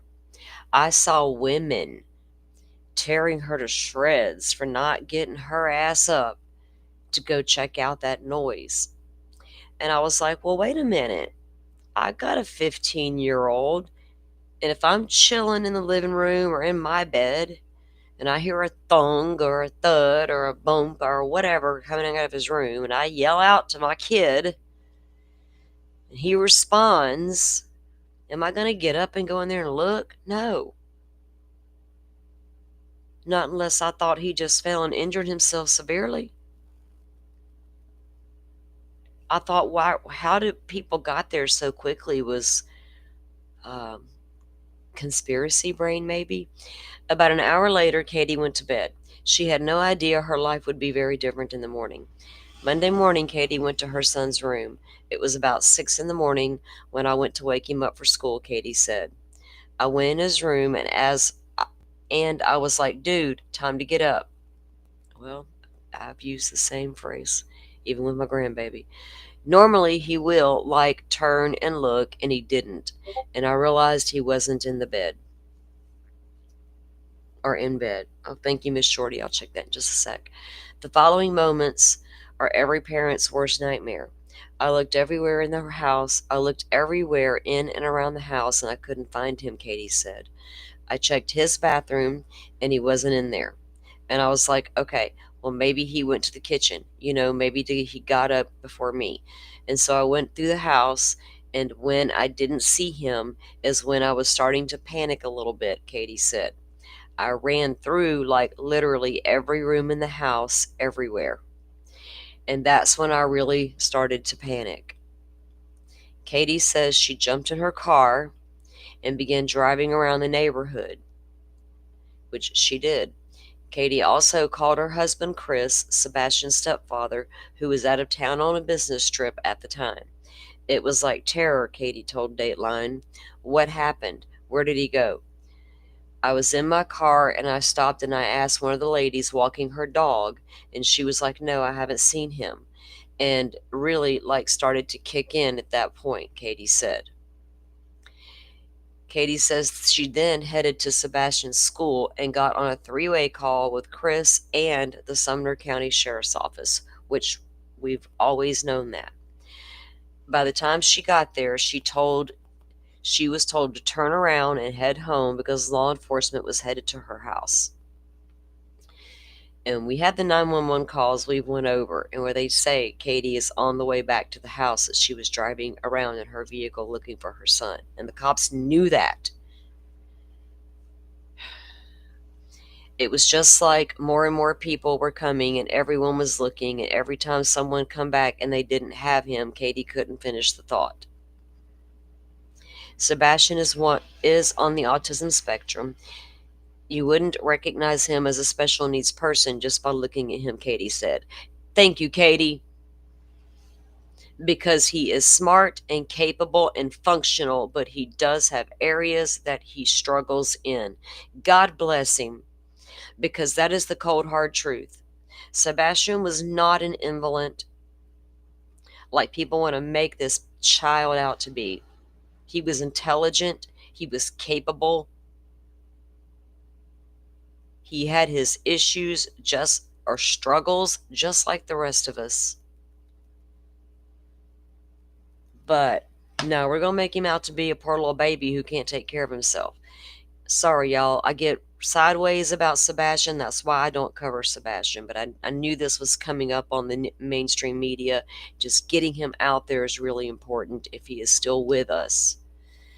Katie told Dateline that Sebastian does not respond differently in certain situations. Does respond differently in certain situations. He does have that sensory issue with loud noises, specifically like spontaneous ones. Oh, that's good to know. So he does avoid sudden loud noises.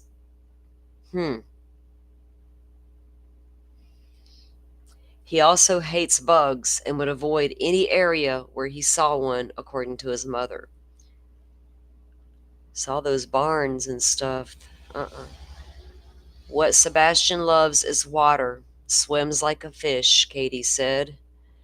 Now, we hear how a lot of those very, very young autistic children go missing and they're drawn to the water. How many have we had in the past year pass away alone from being drawn to the water who were labeled autistic and drowned? The dogs hit at the pond at the construction site, and the dog literally trailed the scent all the way to the pond and then dove in. They drained that pond. There was no Sebastian. It's not like a big swimming hole like a lake or, creek. It's it's a pond. You cross the pond, you're on the other side at the cemetery where a car could be waiting. Scent ends once you get in that car and leave. But the dog Max dove straight into the pond. And the handler said he's never done that before. I believe Sebastian ran through that pond. That's something that explains that in my mind. I try to get to the bottom of the evidence stuff, right? It's goddamn bullshit. The search efforts for Sebastian were immediately and intense. This was a very large-scale response, said Sheriff Eric Craddock of the Sumner County Sheriff's Office. I got to keep checking the time. Sorry, guys, I had closed my phone, and that's where I was monitoring the feed. I don't want to... Let me pull it back up real quick so I can keep an eye on that.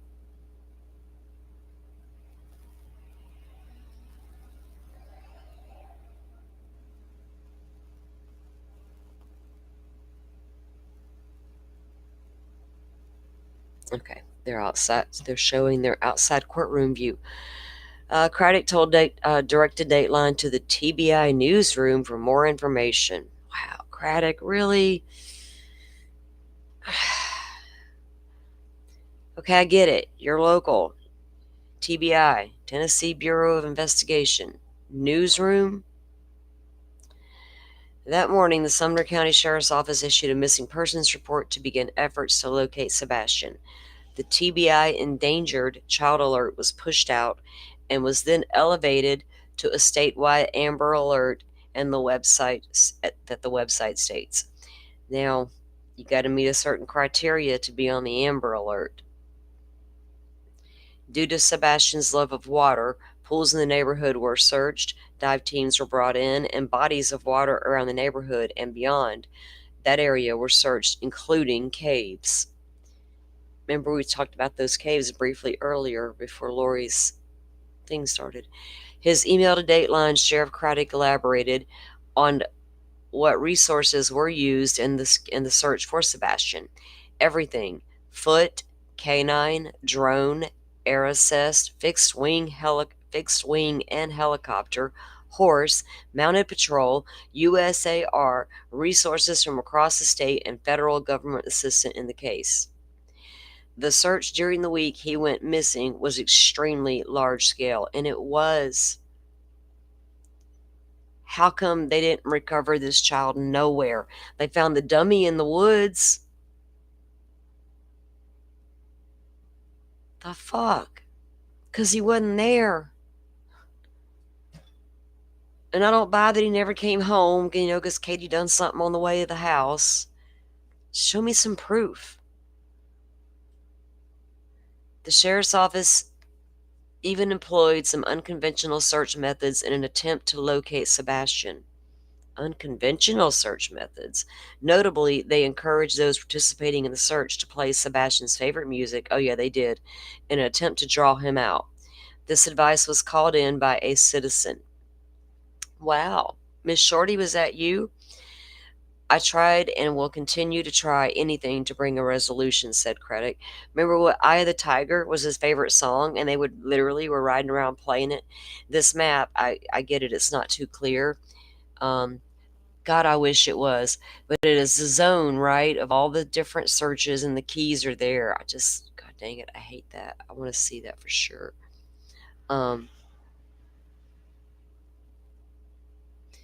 Despite the intense search efforts, no clues were turned up and led authorities to Sebastian's whereabouts. According to Craddock, the Amber Alert for Sebastian is still active. Katie believes that wherever Sebastian went, he had every intention of coming back home. I think he believed that, Katie. He was excited to start taking agricultural classes at school. They actually have animals in the school that the kids will work with, and as they advance through the classes, Katie said. And that he was really, and that was what he really wanted. He wanted to get in there and start working with the animals. Well, what's this nonsense about being homeschooled over at Seth's coming up, because he was going to move in with Seth and have to be homeschooled? And that's what, or Seth's so crazy. Oh, God. Sheriff Craddock wants to assure the public the investigation into Sebastian's disappearance is active and ongoing. Sir, I would love an interview if you're listening, Officer Craddock, because I would love to know more about that active and ongoing investigation. I understand keeping things close to the vest. I respect it. But you got to give us something. Uncovering the truth about what happened to Sebastian Rogers. What if they have a car of interest or a person of interest? What if they gave the public some indication and that jogged a memory, or somebody says, oh my God? What if? I guess we'll never know. We understand the community's deep concern and desire for answers, and we share the concern. However, I urge everyone to rely on the verified information. I do, sir, from law enforcement rather than online speculation. Amen. Misinformation can hinder the investigation and distract from efforts to bring Sebastian home. The sheriff would not comment on whether authorities suspect foul play or have any persons of interest in the case. Why not, sir? That's a question I would ask you. What is the definition of foul play in your eyes? An alternate suspect? What am I, in Idaho? A person picking him up in a car and leaving the area. Is that foul play? Or is that only contained to parents? The neighbor? The guy down the street? What are we talking here? Hold on. Y'all guys, give me a second. I'm rambling. I'm so I shouldn't have probably turned on Sebastian today, but it's okay. Hang on. I got to check something really quick. Oh.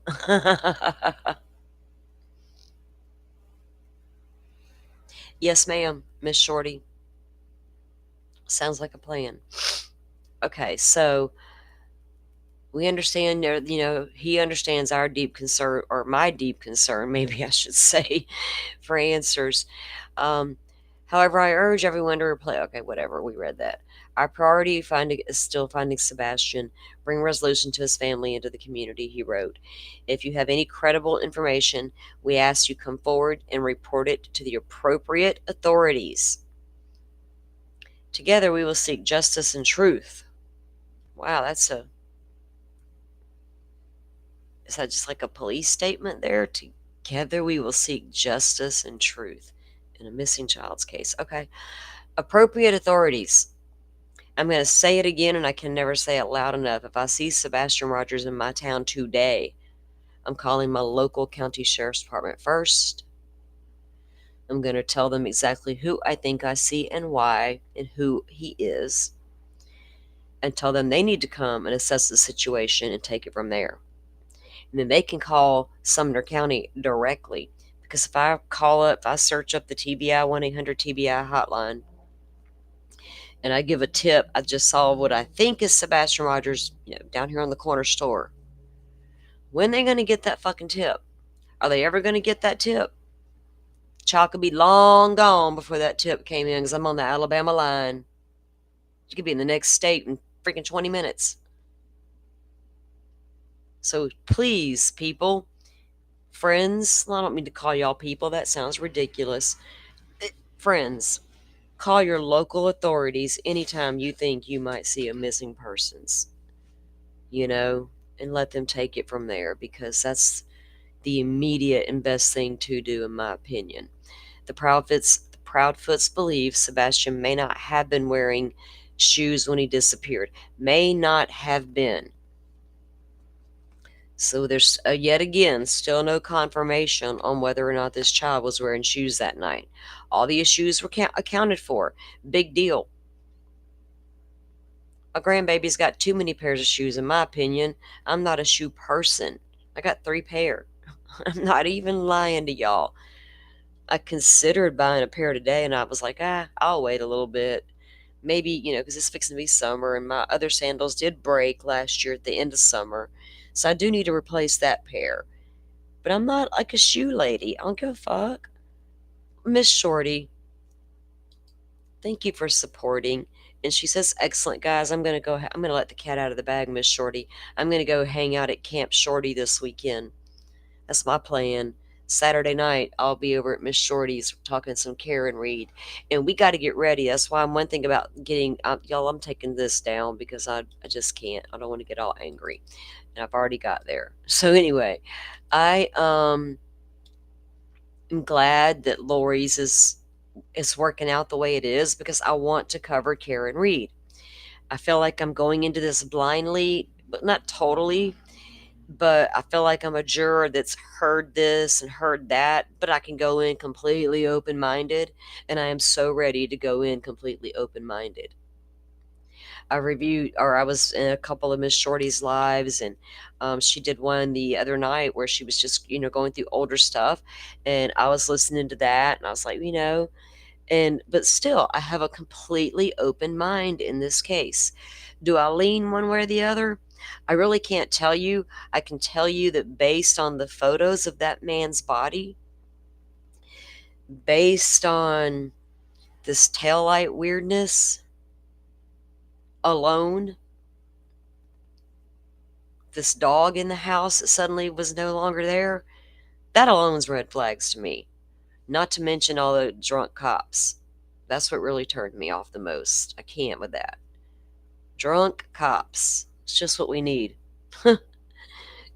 Cops with an alcohol problem ready to pull a trigger in a heartbeat. It's like, whoa, slow your roll, cowboy. It's perfect timing, Miss Shorty. And I was hoping it was going to work out that way, right? Oh, thank you. I'm sorry, I did not even read Miss Shorty's chat out loud. It said, "Thank you for the kind, sweet things you and Joe said on the morning show for free." Yeah, you're welcome. You deserve all those kind words that we said because that is you. That is totally you. Your vibe, your energy. It's just it's pure, and I recognize it. She says, "Perfect timing. Lori, then Karen." Exactly. Didn't quite work out with your schedule you had planned. I did it, but that's okay, right? You'll figure it out. Y'all, we need to get, let me drop Miss Shorty's link in here. I don't even know if I got chats, mods present today. Forrest is still busy. He's getting settled in, guys, to new digs. He had to move, and he knew it was coming. But he and his roommate, they had to get moved and squared away and all that good stuff. So he knows we miss him, and he'll be back as soon as he can get settled in. I need to email him today and check in on him. It's been a few days. Butterfly's in here with me, but I know she's at work. Okay, let me pull up my thing. And I'm going to drop Miss Shorty's link in here for those of you who may not have it. I feel like most of you do if you've been here a hot minute. But for those of you who are new, there you go, Miss Shorty. She's awesome lady. And she's like me. She doesn't mind cussing on the YouTubes. I feel like more women cuss than men. And it's good to see nice, strong, independent thinking women on the YouTube because I get so much mansplaining done constantly. No offense, men. I'm nothing personal. Yeah, Shorty, he's okay. He was just moving and stuff like that. So hopefully he'll get settled in soon and can join us. Thank you, Pokemon. You're a hard-working mod, lady. Like, are you the hardest working mod on YouTube? Come on. We all appreciate you.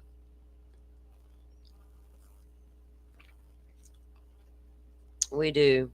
Yes. Right? Amazing mod. Got good mods. I got my Miss Butterfly, my OG. She's in here. Forrest, Pokemon, Rachel is now a mod, and I appreciate it. Let me pull up the court feed and see what's happening, guys. If anything is going down yet. Do we have a camera in the courtroom yet, or are we still getting outside feed? Let's see.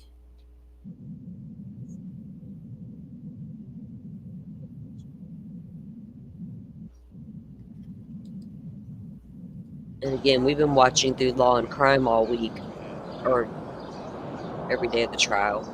All week.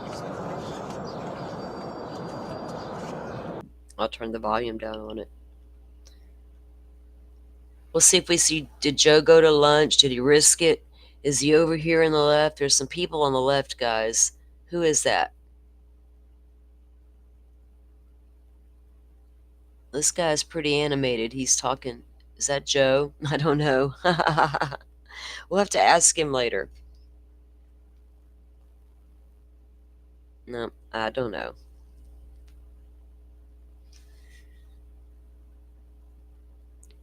Welcome in, Vixie Blaze. Is that okay? Cool. Welcome in. Welcome in.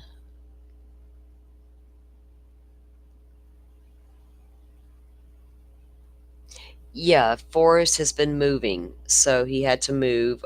He knew it was coming, so he'd been preparing for it, but he's got to get all settled in, moved in and all settled in. So I do communicate with him via email, but it's been a couple days, so I do need to check in with him. So I will do that and check on him, make sure everything's good. I know he'll be back as soon as he can. Well, it's not really fun to just watch the damn outside of the courtroom, is it? I'm gonna go troll Twitter. That's boring. Let me pull it. Okay, I got it on my phone pulled up too, so I can keep an eye on it there, guys.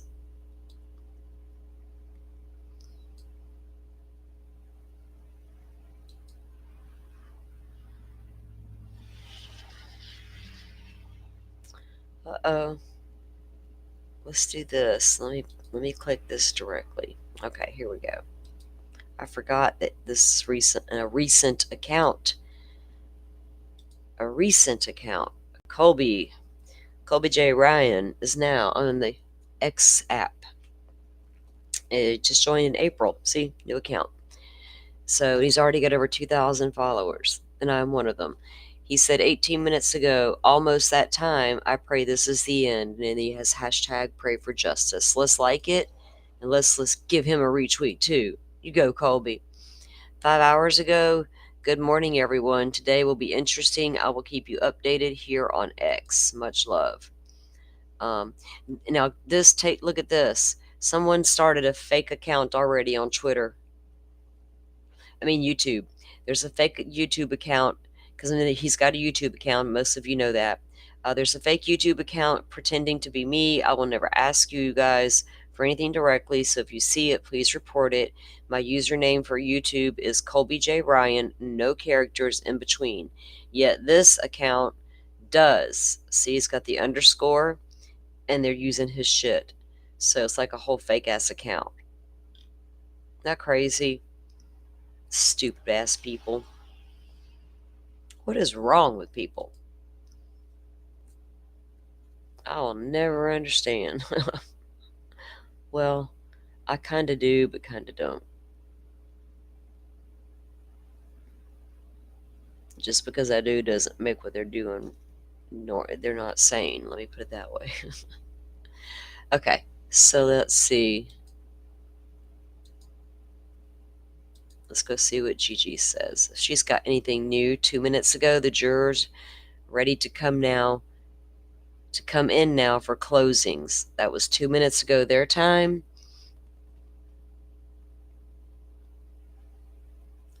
We're like on a half-hour delay. Are we really? Yeah, they're still showing the outside of the courtroom for us. Justin Lum reported that. Justin. What's up, Justin? 1 minute ago. Hey, do you guys want your spoiler alerts? We've been doing it the whole damn time we've been doing trial, right? Thank you, Butterfly, for dropping Colby's link. That's his YouTube link, guys. Go check him out. Trina K. A minute ago, he said Trina K. is up speaking to the jury. Her words tell us that she was involved in this killing. Oh, Trina. I'm waiting to see if she can bring it. Remember what I was saying earlier about a great attorney? They got to be a great storyteller. He just posted a new post. Y'all see it pop up 50 seconds ago? Kay brings up the moment Lori found out she was not the life insurance beneficiary. Damn. Justin's going to bring it in real time.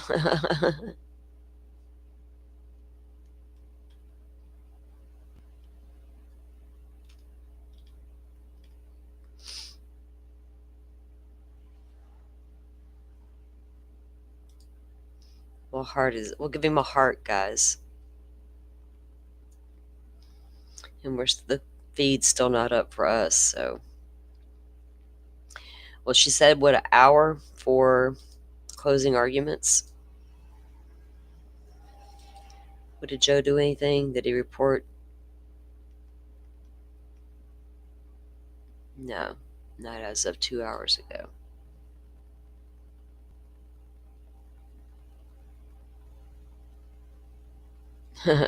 Pokemon.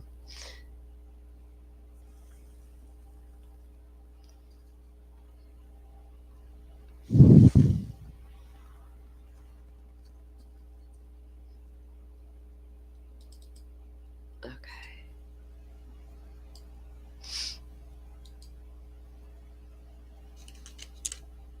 Let me see.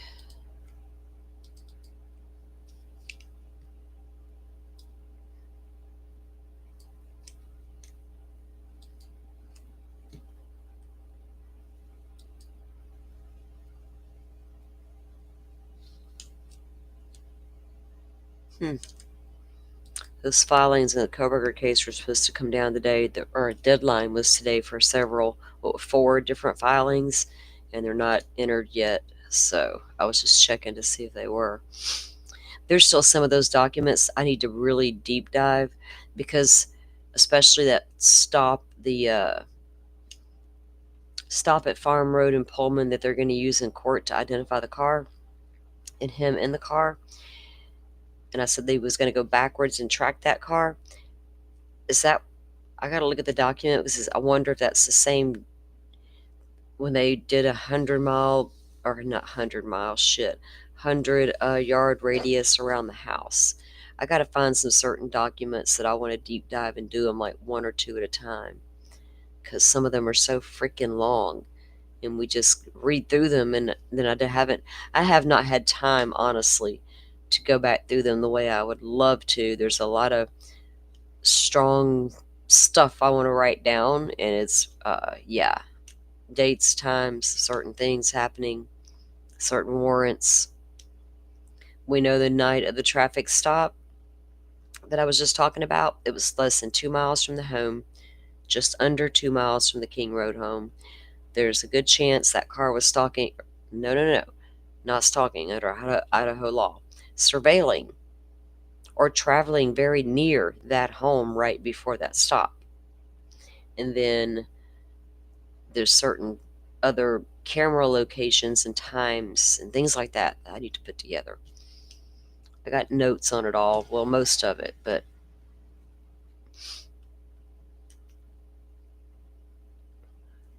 I haven't had time to do any of it.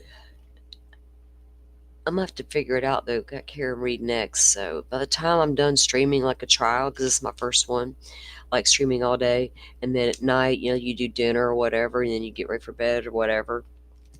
I'm like, I don't even want to do anything. I'm just like gonna chill.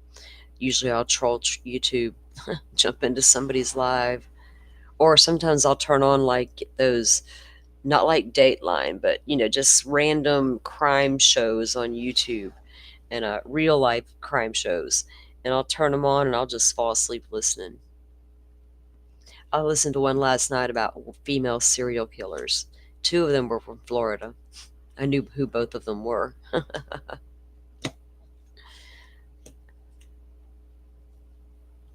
And I didn't have lucid dreams like Dylan Mortensen and all that stuff. Nate reported that Kelsey is with Colby. Oh, good. Good. Let's go. I watched a video with them. Was it yesterday that Colby was dropping videos of JJ? It was so cute because he was, where was that? Was that his YouTube? He was dropping videos with JJ and him, one of him and her, when they found out, I think that was when they were having the boy. Yeah.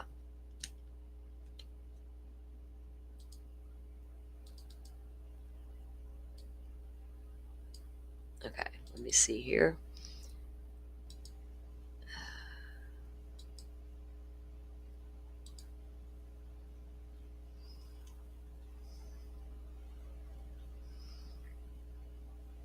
Okay, I'll pull up Nate. Thank you, ma'am. Okay. Let's see. Well, 12 minutes ago, he had reported, afternoon thread, back in the courtroom, Lori is at the defense table chatting with her investigator and drinking from a bottle of water. Trina Kay, her paralegal, and Detective Nathan Duncan are at the prosecutor table. Oh, Duncan's at the prosecution's table.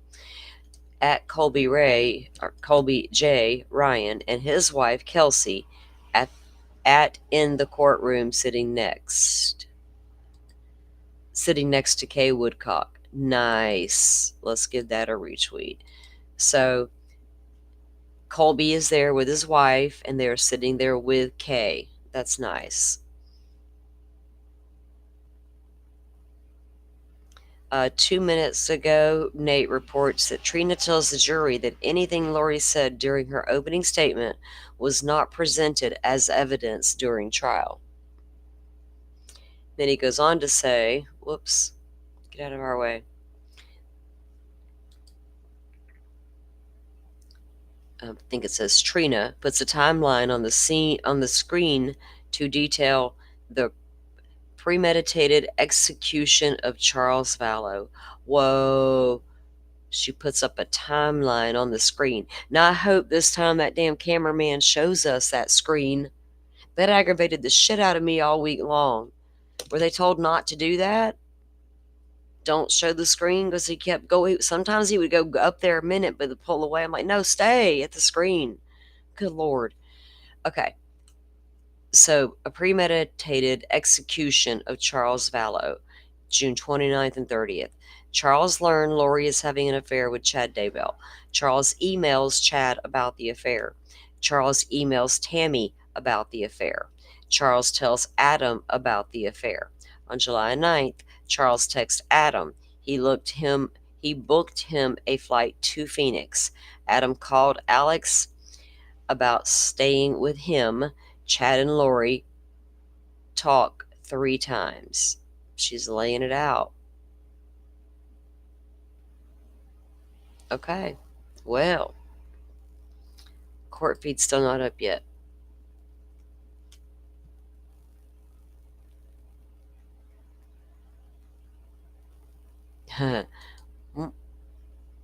Yes, Kelsey is Colby's wife, Miss Shorty.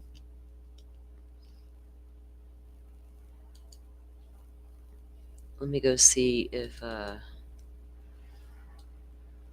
me check something real quick.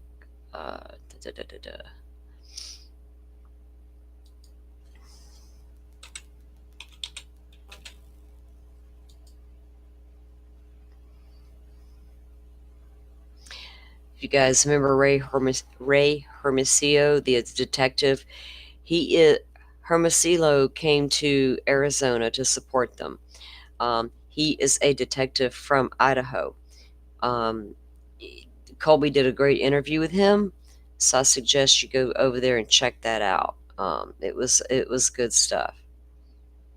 I was looking to see where those videos were that I saw yesterday that he was posting of JJ, him and JJ. Let me do it like this. Okay.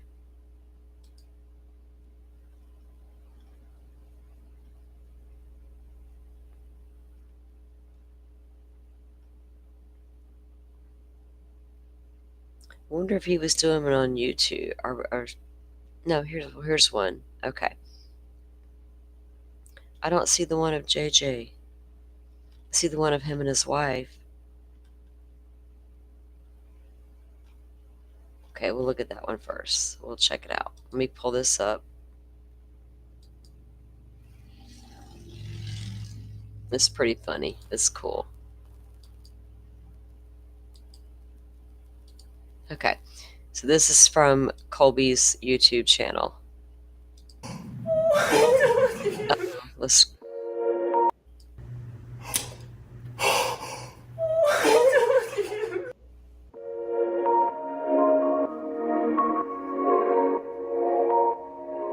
And the They're both on. They're ready to review. Oh, here we go. Oh my gosh. Come stand right here. I'm so nervous. I'm in here testing for YouTube. I'm in here trying to get the setup, and they want to send us our gender for our baby right here, right now. Okay, here we go. Here we go. View your results.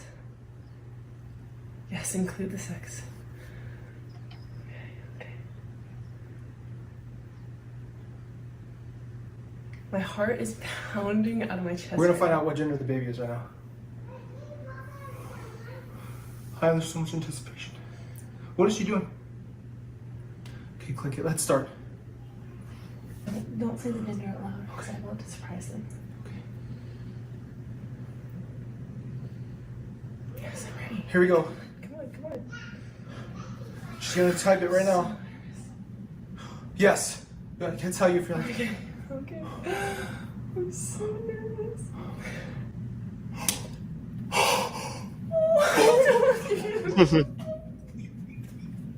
Are you serious? Oh my gosh! Oh my gosh, are you serious? Oh my gosh! Gosh! That is not what I expected! Oh my gosh, are you serious? Oh my gosh! Oh my gosh! Oh my gosh, baby! I'm so excited. Oh my gosh. I knew it from the beginning. Oh. Oh my gosh. Oh. What is it? We know. Mommy and Daddy We know what baby. We know what the baby's gonna be.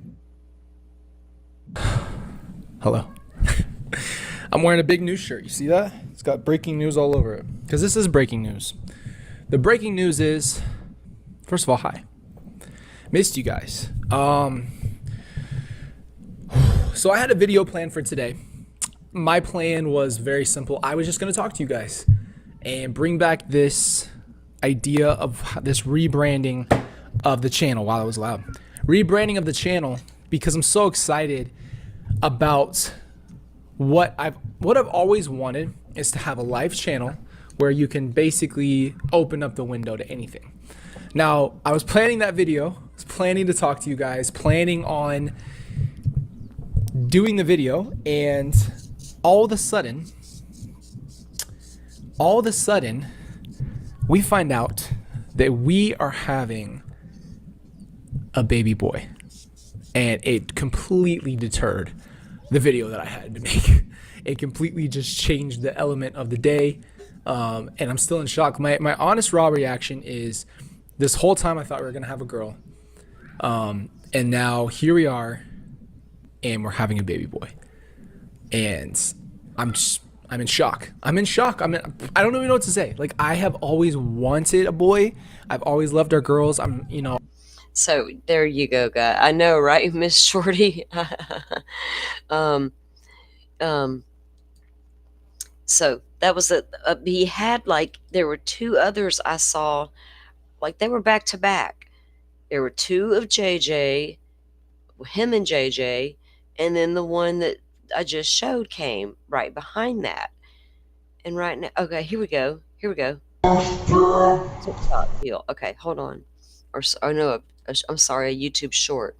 This one was funny as hell. Watch JJ. Watch his face. All right, I'm going to try to I'm just going to play, then I'll start it over. Man versus Bug.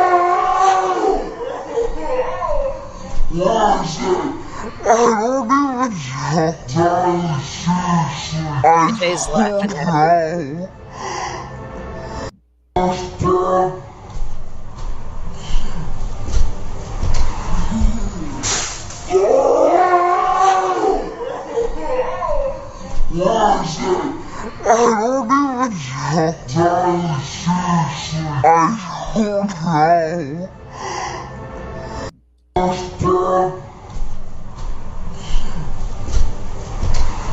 There should be another one.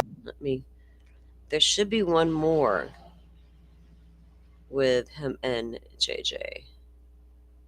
Oh, okay, here we go. Oh, this one was really cool too. JJ, you ready? Watch this clip. Go.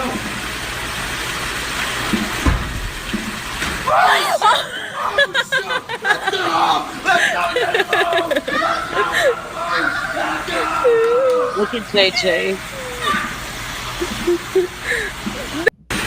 Wow. JJ, you ready? Go.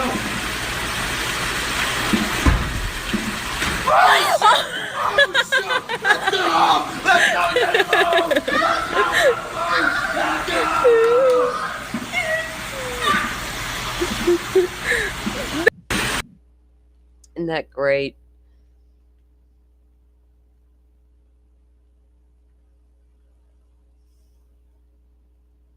Welcome in, Sirius Black. We're glad you could join us.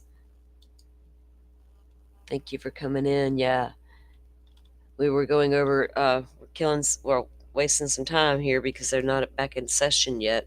We're waiting on closing arguments to start. You want to say hi, Kobe J? I don't know. Hi, Kobe J. Say I love you. None of my brothers. Oh, I'm me. My name is Elia. Life is every life from my beauty. Water, whiskey, Chinese, Japanese, Indian. You want to say hi, Kobe J? I don't know. Hi, Kobe J. Say I love you. None of my brothers. Oh, I'm me. My name is Elia. Life is every life from my beauty. Water, All right, so guys, go over and did we drop Colby's link? Didn't you drop it, Butterfly? Yeah, it's there. So y'all go over and give Colby some likes and some love over there. Just wanted to share a little bit about JJ with you guys, and he just, I don't know, something prompted him yesterday to release a couple of videos, and I just happened to see them, probably when I was laying on my bed on my heat and massage pad, honestly. That's usually when I'm scrolling through and can see stuff. So the court feed's still not back up yet, but it should be up soon.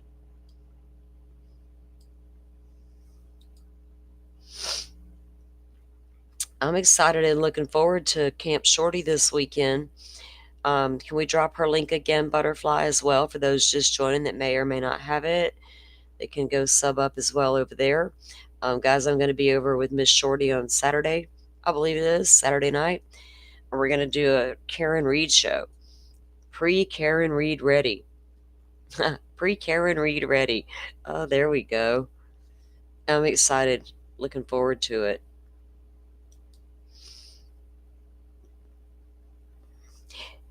If you guys in the community have any specific questions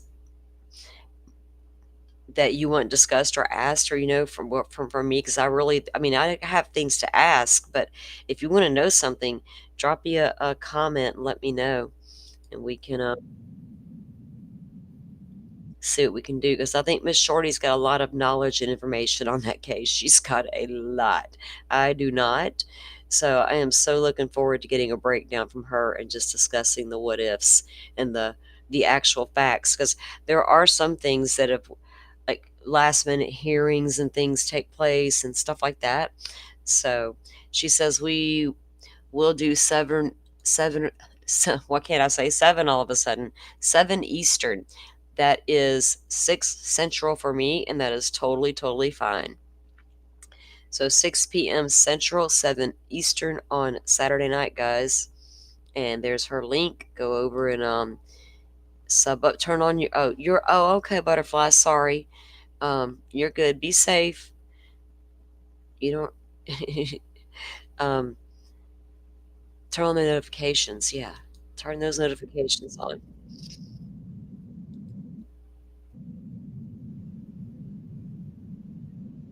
They're still showing the outside of the court with no feed yet.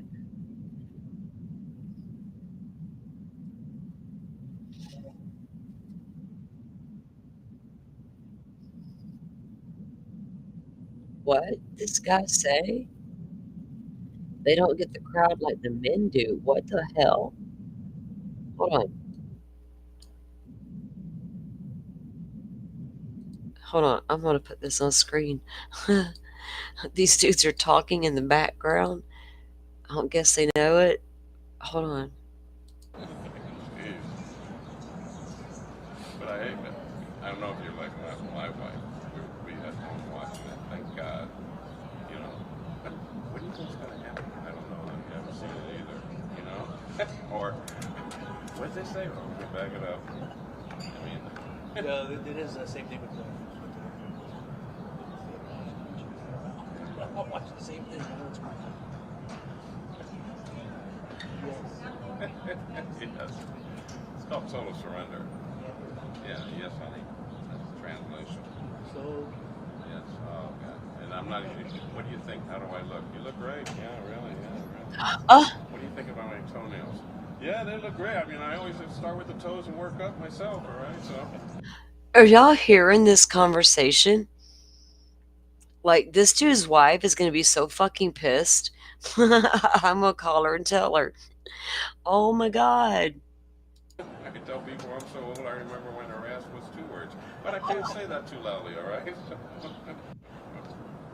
I've done comedy for shit like 3 and 5 minute pieces. But I think, like I said, if I repeat myself, don't just let me go. I tell people my wife's done everything. Right? Okay, Mom. Who the fuck are these people? Maybe they're like new co-workers. She's 73.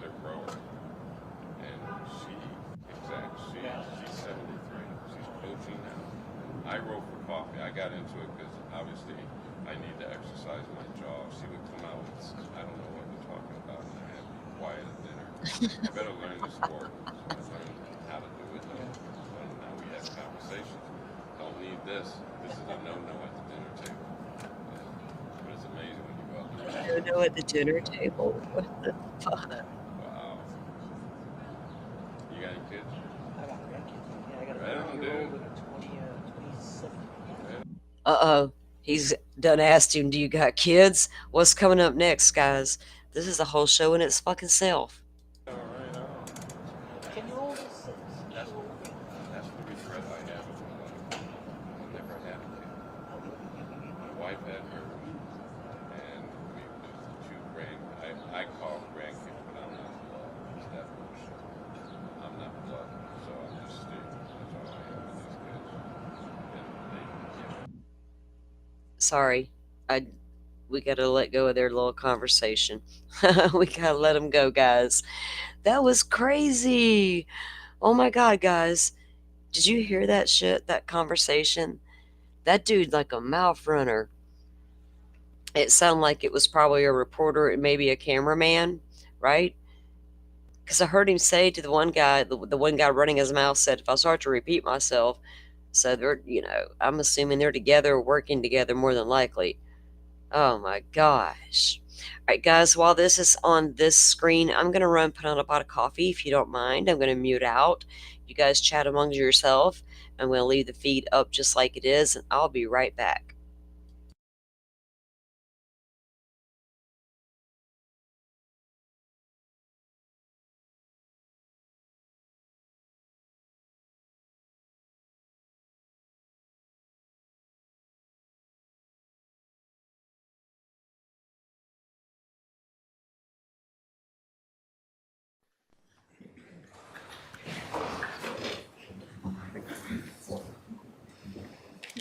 I think you're just filling in the last little bit. That's fine. All right, we'll go on the record. State of Arizona versus Lori Daybell, CR 2021-001704. Before our break this morning, the defendant moved to have an exhibit admitted for appeal purposes only. That exhibit number, the correct number, I believe, is 269. That's what I understand, Your Honor. All right, so it's ordered that 269 would be admitted for appeal purposes. It won't go back to the jury during their deliberations.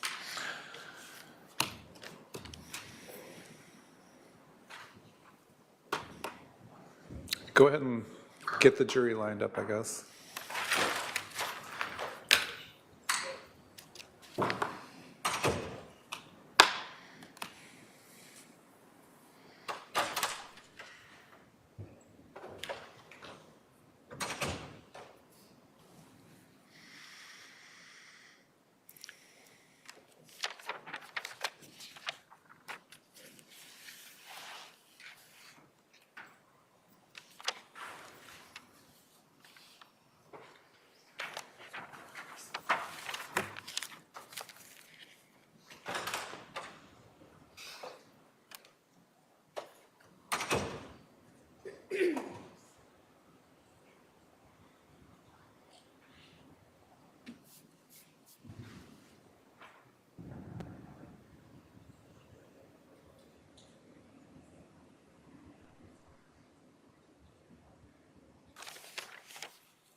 All right, the jury is now present. Please be seated. This is time set for closing arguments. The state can proceed with its closing argument.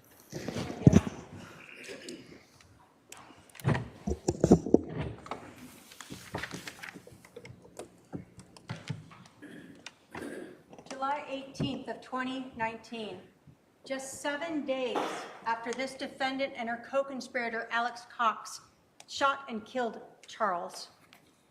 This defendant texted her soon-to-be next husband, Chad Daybell, about Charles's life insurance policy. Her words tell us that she was involved in this killing. Her actions and her words of texting Chad Daybell tell us the motives behind this murder: Chad and money. The morning of that 18th of July, Lori Vallow texted Chad and said, quote, "I just got the letter from the insurance company saying that I am not the beneficiary. It's a spear through my heart. Who do you think he changed it to?" Later that day, after she spoke with the life insurance company, she sent Chad another text. Quote, "So I talked to the insurance company. He changed it in March. Probably it was Ned before we got rid of him." Lori Vallow's words 7 days after Charles was shot and killed tells us that we was her and Alex killing Charles. Why? For that money. But Lori Vallow's plan to kill Charles wasn't just known by her lover, Chad Daybell, and her accomplice and co-conspirator, Alex Cox. It was also known by her brother, Adam. Adam told us that he knew about Lori's beliefs. He knew what she had been saying about Charles's concerns for himself. And he told us that he knew about this plan for an intervention, to talk to a stakeholder. That morning of July 11th, when Charles arrived at Lori's house, as she knew he would, he texted Adam and said, "Al is here." Adam texted back, "They are planning something." He knew. And 3 days later, on Saturday, when Adam finally learned, when his friend Googled Charles, that he had been shot and killed by Alex, Adam told us he went back and talked to his mother, and he confronted her about this. And he told his mother, Lori and Alex conspired to kill Charles. He knew, and he was right. Lori's ex-friend, Christina Atwood, she told you about that very uncomfortable dinner on June 9th, a month before the murder, where Alex Cox was talking about just wanting to kill Charles. He said this multiple times, and this defendant didn't care. In fact, she talked about how she had been drugging Charles.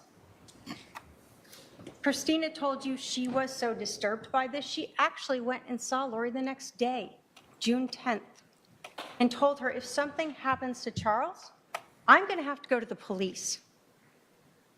Christina knew. She was right.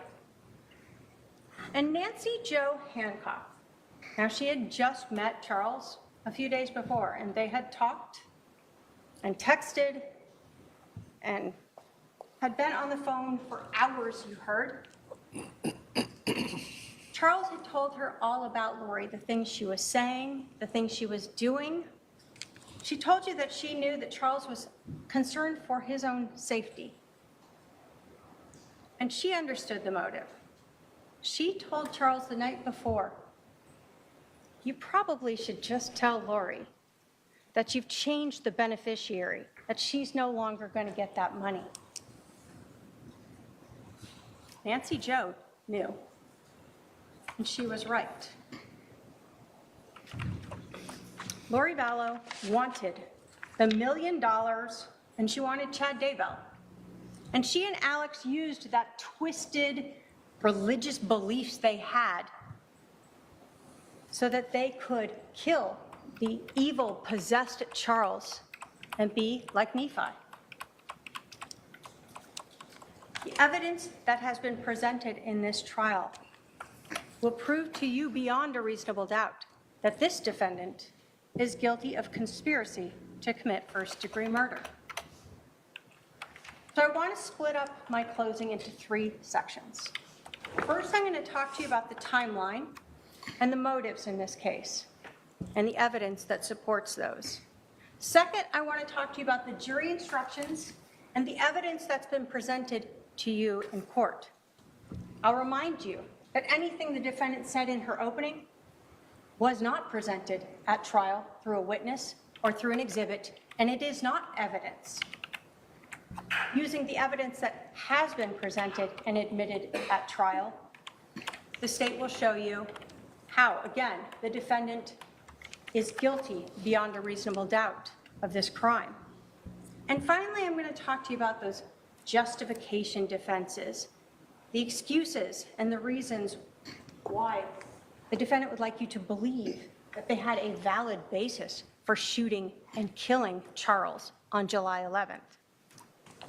And we'll talk about how, in fact, there is no justification for what they happened. What happened that morning was a first-degree premeditated execution of Charles Vallow. So let's go through the evidence.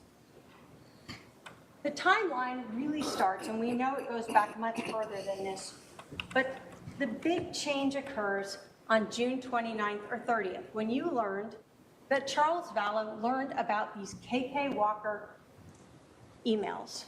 He learned about that affair with Chad.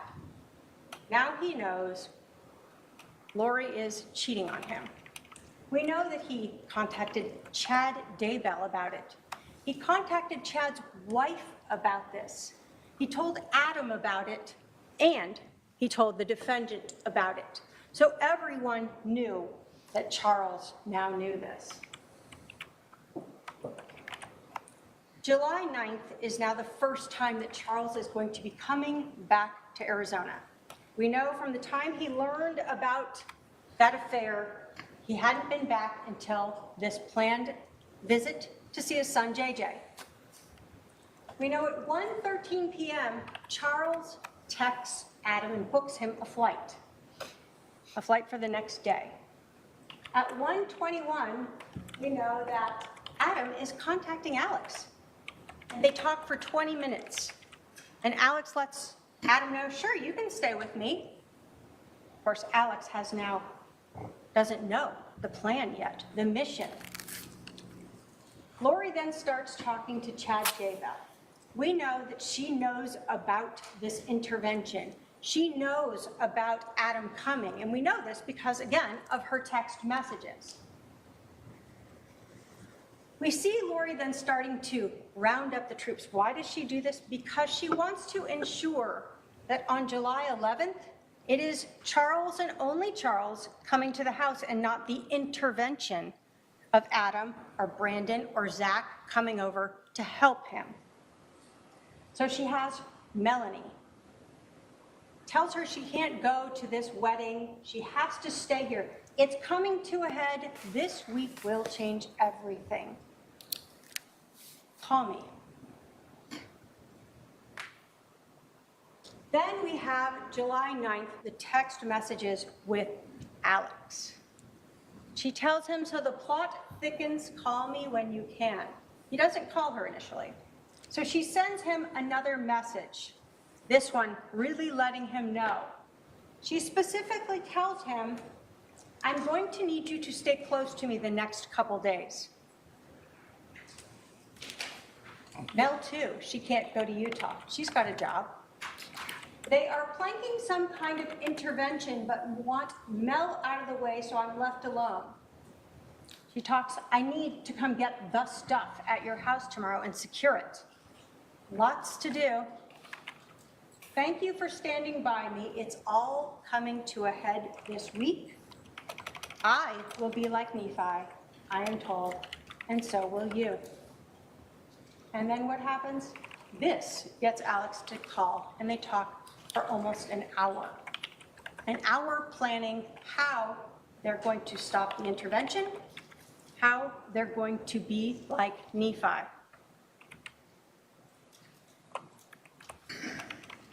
As we get to the 10th of July, and we continue through this timeline, we see Lori again talking religiously with Chad. 149 minutes that morning. She's also texting Melanie Boudreau, Melanie B, telling her that it's important for the mission, for Melanie to help her by keeping Brandon distracted. And we saw those messages where Melanie says she'll pretend to be sick. We know that on the 10th, Adam arrives in Phoenix. And now we have Summer helping the defendant, letting her know what is going on with Adam and Zach. Everyone is covered to ensure that Charles will be alone on the 11th. We have the continuing talks with Chad, her soon-to-be husband. As we get into the 10th in the afternoon, we know that per their agreement, Adam calls his brother Alex. Hey, I'm here. Brother doesn't answer. He sends him a text. I'm here. No response. Why? Because the night before, his sister Lori told him, we have a mission. We must be like Nephi. Charles is coming into town. You must stay at my house the night of the 10th so you can be here the morning of the 11th. We also know that Summer gave Lori an out. Hey, you can stay at my house. No one will know where you are. We're going to be out of town. You can hang out here. Lori doesn't take her up on that. She has a mission to do.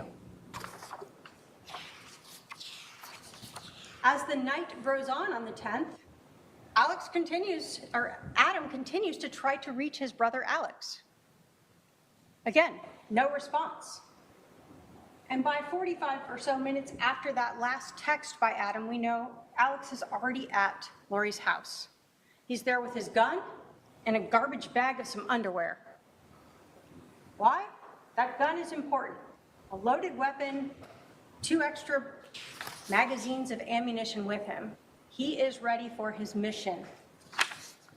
And again, Summer is updating her, telling Lori that Zach and Adam are still at her house. They're going to go stay at Mimi's. And she even tells him that Adam is still waiting for Alex to get back to him. Still, he doesn't understand. Why isn't my brother responding to me? I was supposed to stay there. And again, what does Adam bring over? Gun and a garbage bag of clothes. That's all he needs to be part of the mission. When we get to July 11th, we still have Lori talking with Chad. We see those text messages going back between them. And then we start learning from the GPS from Charles Vallow's phone as he arrives. 7:35 a.m., he arrives at 5531 South Four Peaks. That's where we have at 7:36, Adam texting Charles. They are planning something. There is no reason why Alex should be there. And that explains why Alex wasn't responding to me and didn't let me stay there. We see that last outgoing text message by Charles Vallow at 7:37. And in fact, what we see is at 7:37 and 12 seconds, Charles sends out his last outgoing message. And at 7:37 and 29 seconds, there's an incoming message from Adam. It's not read until 12:13 p.m. What becomes important here is, in this timeline, how long is Charles at the residence here? You hear in her interview how she says it's so fast. Charles comes inside. He's angry. He's jerky. And she tells him, take JJ. Go get him Burger King. They get JJ out to the car, and then she holds onto the phone. And this argument erupts, and it's just so fast. But what we know is it's actually 12 minutes long. This is not a fast incident. In this 12 minutes, Lori Vallow and her brother Alex Cox are doing their mission, and they are being like Nephi. We know at 7:49, it's over. Lori has left in Charles Vallow's car with his phone and JJ and Tylee.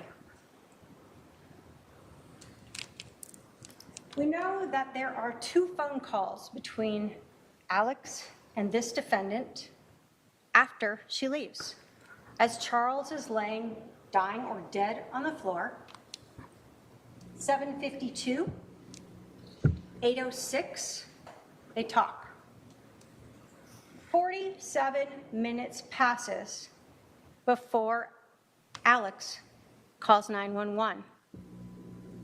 47 minutes to stage the scene.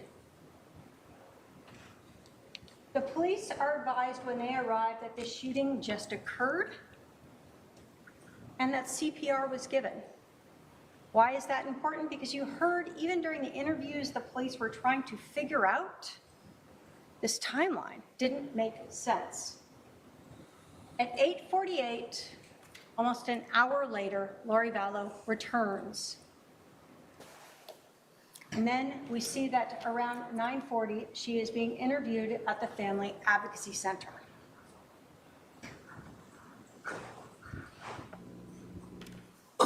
We know that Lori Vallow has Charles's phone that entire afternoon. You saw the PowerPoint from Detective Werther showing that her phone by about 12:36 is already her phone, Alex's phone, and Charles's phone are all in the area of Alex's house out in Sandham. You see on her records that she, again, calls Chad Daybell. We see that Detective Enclan calls her and leaves her a message. They don't leave immediately because what do we know? We know at 2:13, Alex is taking photos of Adam's flight reservations from Charles's phone. Not screenshots, but photos of the phone. At 2:18, Lori Vallow, who has not told Charles's kids, his family, about his murder, is calling the mortuary. A little bit after that, they still haven't left. She's calling Chad again. And then by 3:11, we know that Charles's phone, through the GPS data, is back at 5531 South Four Peaks. And when asked about it, the defendant and Tylee hand it over and provide the PIN. They have no problem on how to get into it. They've already looked through it. They don't need it anymore. That evening, Lori and Chad are talking all night. You can look through the exhibits and see the multiple calls of them discussing. These aren't calls to Charles's family. They're not calls to his kids. They're talking with her lover, her soon-to-be husband, Chad Daybell. So let's talk about the motives of this case. Money.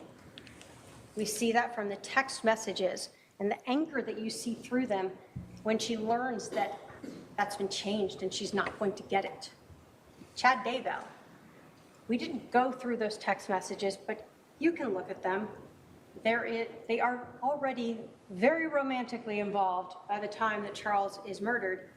And it's clear that Chad knows exactly what's going on because he's asking her about the car, about the insurance. All of those things Chad knows. And then there's that religious belief system. The zombies, the Z's, the possessed evil spirits. And her being like Nephi. All a reason and a way to kill someone, just like Nephi, a justified killing. There's that first call when we talk about money motive to Banner Life Insurance. And what was the cause of his passing?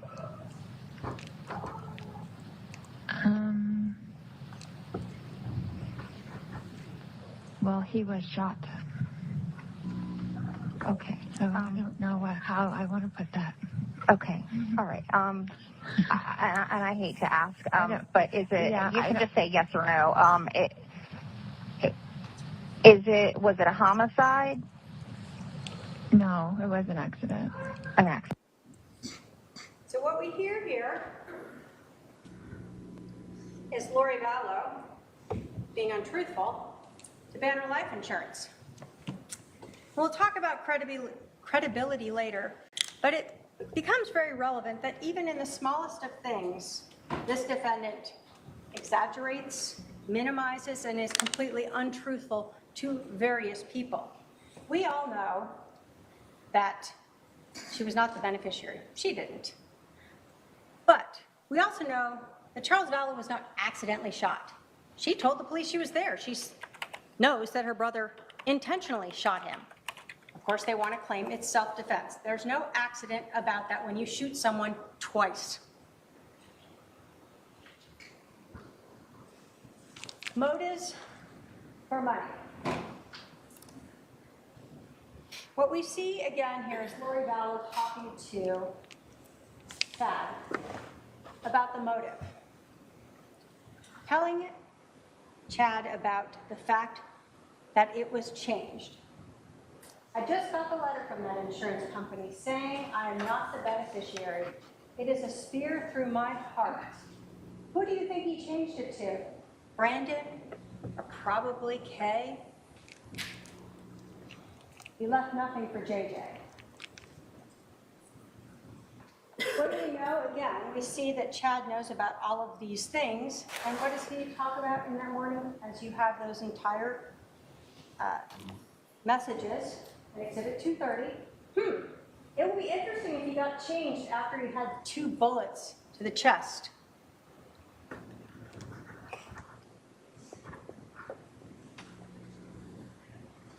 Again, as we talk about the murder, we have later in that day the message that I talked to you about. So it was probably Ned before we got rid of him. We, not I, not my brother Alex, but we did.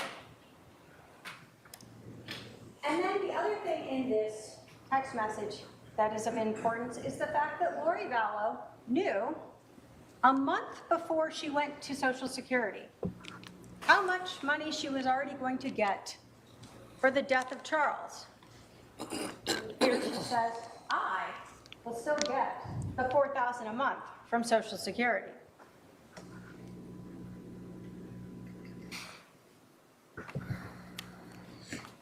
When we talk about that motive and the anger by this defendant over not being the beneficiary, we know that even on July 28th, so 10 days later, she goes into Charles's computer to find the change of beneficiary form. She texts that to Chad to show him, and she sends it to Kay and confronts her about it. Money. That's what she wanted. And Chad. So let's talk about Chad.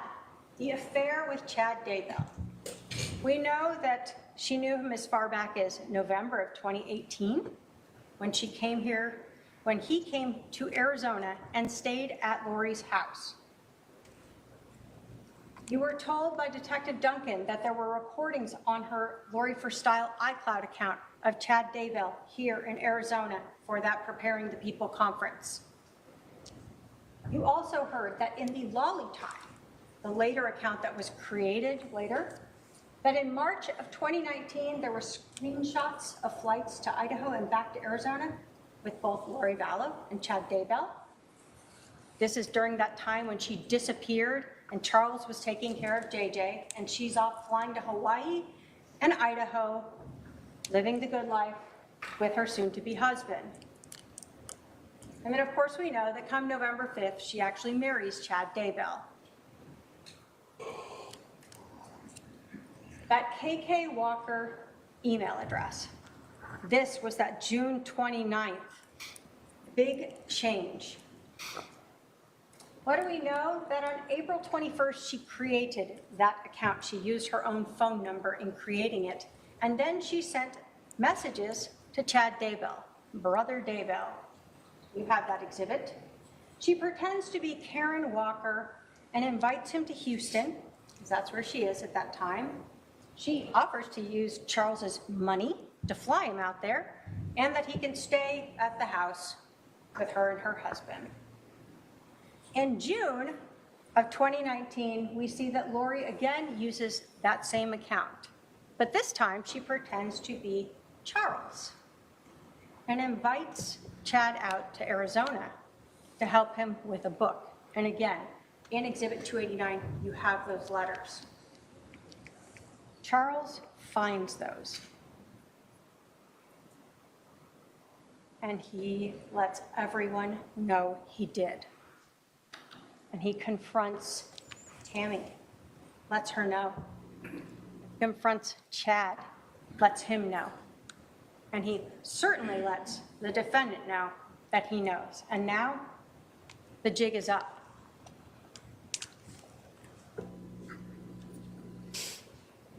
We see in these text messages that were recovered from the iCloud accounts, whether they're under the Bubby context or under the Melanie 2 contact, this relationship between Lori and Chad. If you want to read the story, it kind of mimics them meeting in November, hooking up in hotels, and discussing their love for each other.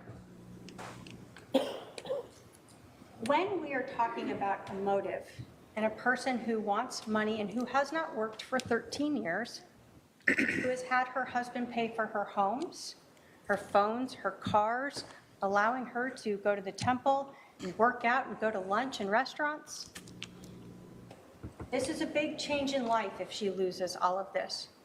But if she gets $1 million, it's not so big of a difference, along with that Social Security she'll be getting. And then obviously we know that once Charles was out of the way, Lori and Chad were able to get married.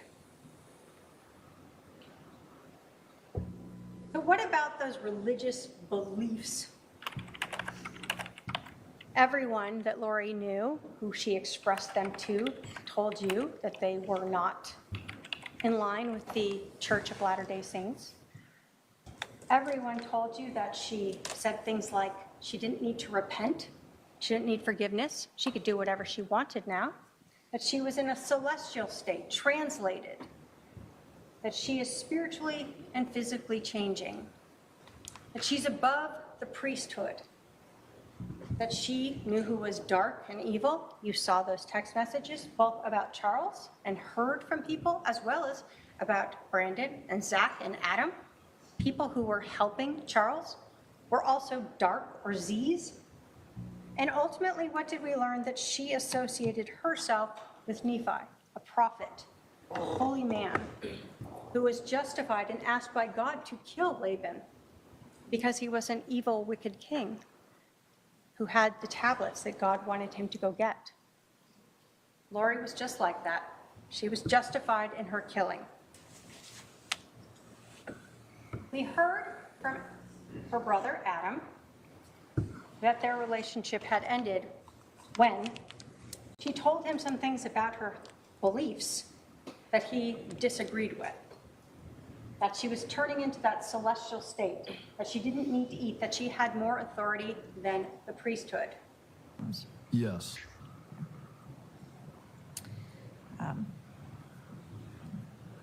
You yourself personally, were you aware of Lori having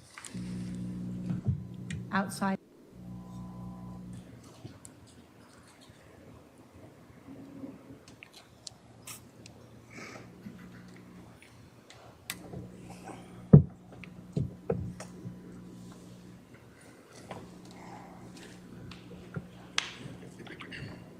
Lori having any beliefs that were outside of what is accepted by the LDS religion? Yes. Can you tell us what you were aware of that you knew to be outside the LDS religion?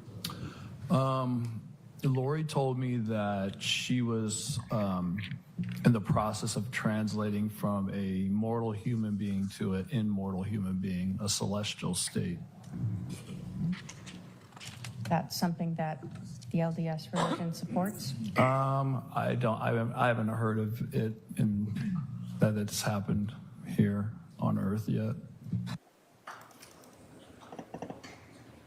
Serena Sharp told us about, again, the not repenting and Lori changing physically and spiritually. Members of the LDS Church. Yes. During this time, did Lori ever tell you things about her beliefs that seemed to go against what you understood or what you were taught through the LDS Church? Yes. Did Lori ever tell you that she did not need to repent? Yes, she did.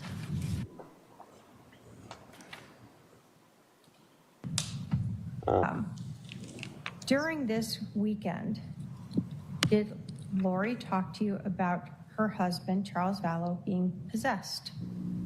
Yes, she did. What do you recall about her talking about her husband being possessed?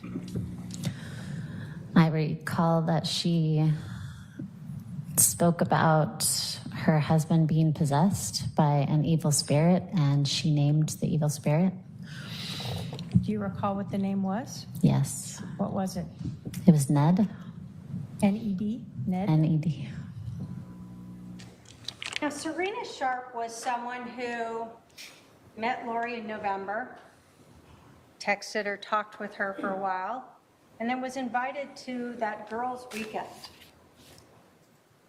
One of the jury instructions you're looking at, and we'll talk about more, though, is the credibility of a witness. Serena Sharp has no dog in this fight. She knew Lori for a little while. She was invited to, I'll call it the inner circle. The defendant told her some things that went against her religious beliefs, and she said pretty much after that the defendant stopped talking to her. Now, how do we know she's being truthful? Well, we see Ned in lots of text messages. This just helps tell us that this is something Lori was telling lots of people, that her husband is possessed by this evil spirit, Ned. And we learn later that, like Nephi, she can get rid of him.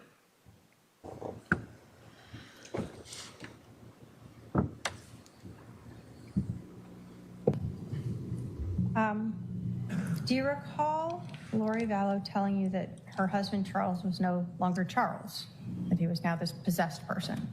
Yes.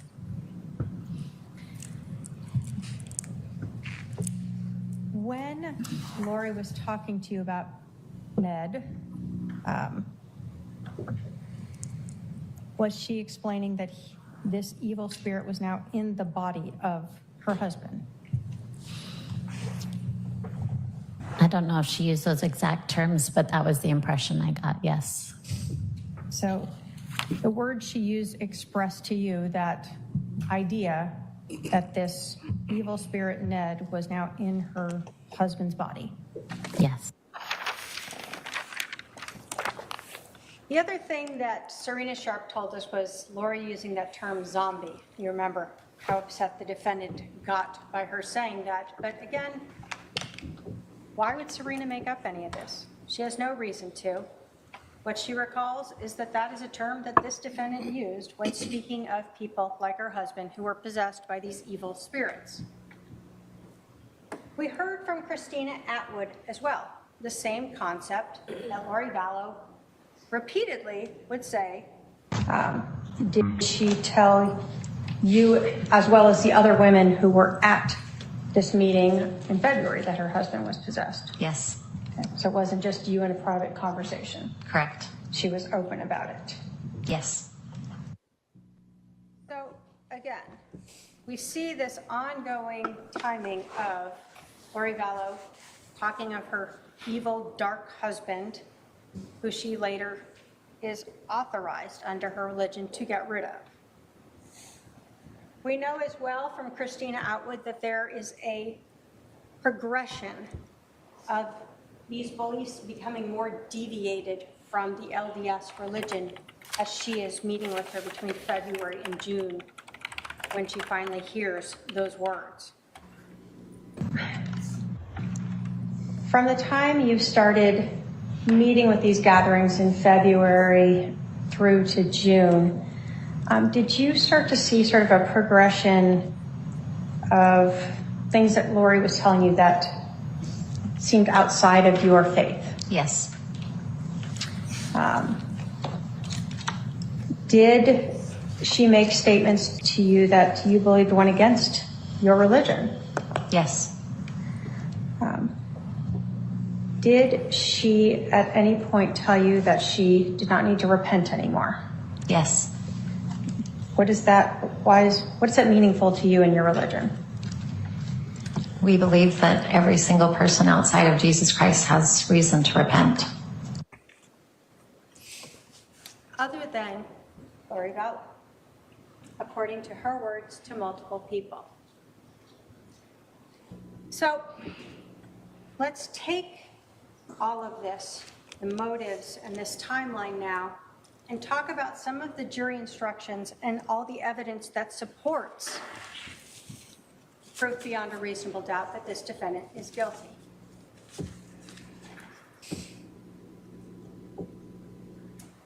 I want to start with talking to you about direct and circumstantial evidence.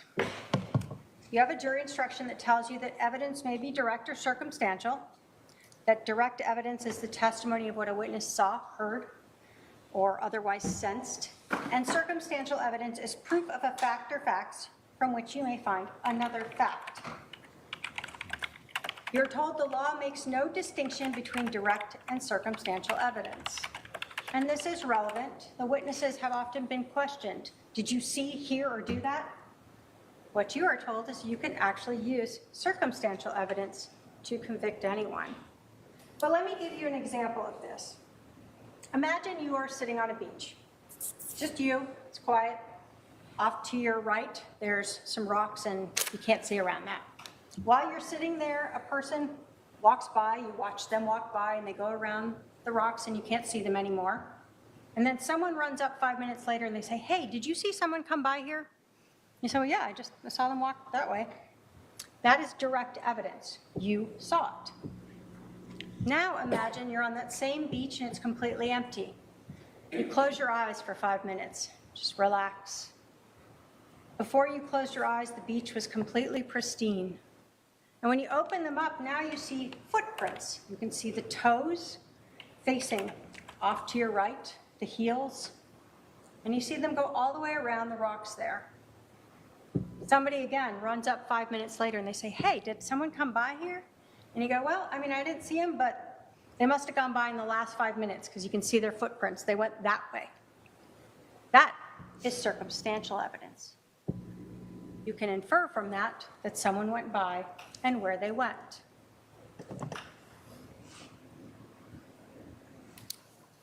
The burden of proof. The state has the burden of proof, as we absolutely should. So let's talk a little bit about what it is and what it is not. You're told that the burden of proof is proof beyond a reasonable doubt. And the instruction tells you that that leaves you firmly convinced in the defendant's guilt. You're told there are very few things in this world that we know with absolute certainty. And in criminal cases, the law does not require proof that overcomes every doubt. If, based on your consideration of the evidence, you are firmly convinced that the defendant is guilty of the crime charged, you must find him or her guilty. So I want to start by saying what proof beyond a reasonable doubt is not. It is not proof beyond all doubt. It is not proof beyond all conceivable doubt. It's not proof beyond all possible doubt, and it's not no doubt. You're told that there are very few things in life we know with absolute certainty. So just because someone says, what if? That is not a reasonable doubt. What you're told is it's proof beyond a reasonable doubt. As we go through the evidence and apply it to the crimes, we will show you that there is no reasonable doubt as to this defendant's guilt. So let's start with the crime itself. Conspiracy to commit first-degree murder. There are 3 stages in this, or 3 things the state must prove. 1, that the defendant or her co-conspirator caused the death of another person. Well, we know that Alex Cox shot and killed Charles on July 11th of 2019. Alex called 911. Alex indicated he was the shooter. He was the only one home. It was his gun. His credit card or debit card was in there with the gun. And we know that Lori told the police that her brother killed Charles. So we know that he caused the death of, so that. 2, that they intended or knew that she or a co-conspirator would cause the death of another person. When we are looking at this case, we are looking at the defendant's words, actions, and motive. The words and actions of having her brother Alex come over on the 10th with a gun so that he would be there when Charles came over to pick up JJ. The actions that day of taking Charles's phone, ensuring that he could not leave, that he could not take his son to school. The defendant told the detectives how angry and screaming Charles was about the phone, but she didn't just give it to him, throw it at him, tell him to get out, whatever you might do. She held on to it and told the police that she walked away with it as he's trying to grab it. The defendant's actions and words show us that she is the only reason why Charles stayed in there and the only reason why Charles was shot. Then there's those 12 minutes. Defendant tried to pretend that this was a quick, angry scuffle. But Charles is there for 12 minutes. The defendant is there for 12 minutes. Alex is there for 12 minutes before she leaves. We look at her actions when she came back. She told the police her brother was hit in the head with a bat. She never asks how he is. She's not concerned about his injury. She's not concerned about her husband being dead on the floor of her house, her child now without a father. The lack of words that she said there and her demeanor show again that she was well aware of what was going on and part of this incident.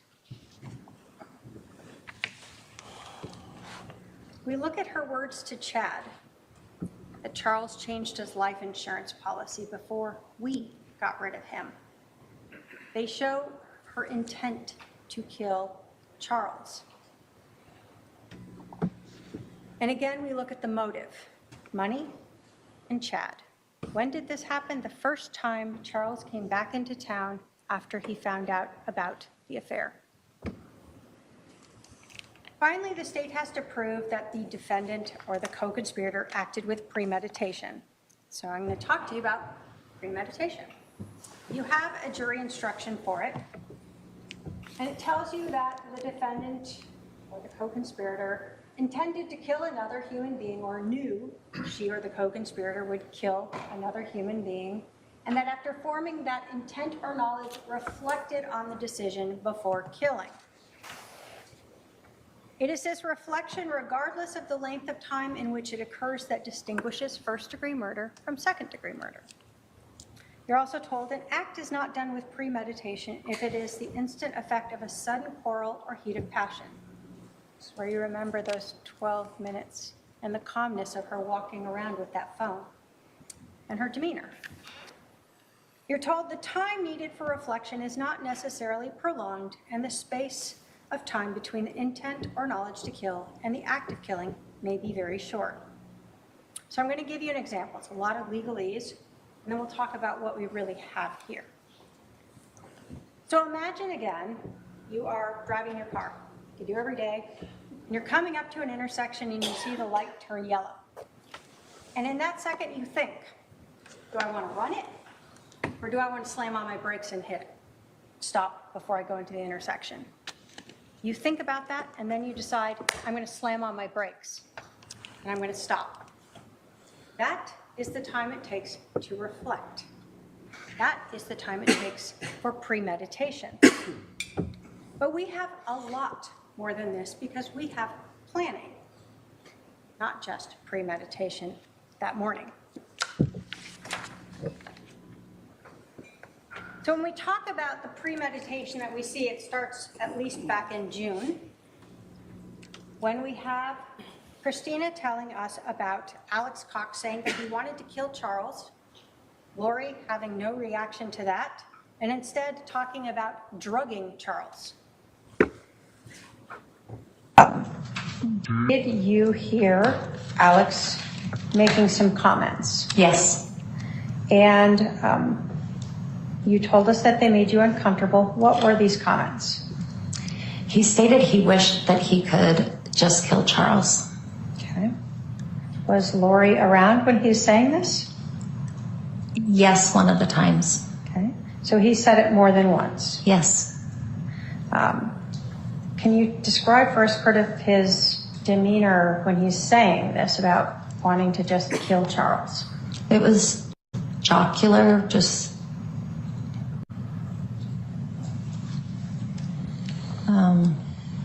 as I recall, he was standing up and just talking about it pretty loudly. And you said one of the times that he said this, it was around Lori. Yes. Did she react in any way to hearing her brother say that he wished he could just kill her husband? Not that I recall.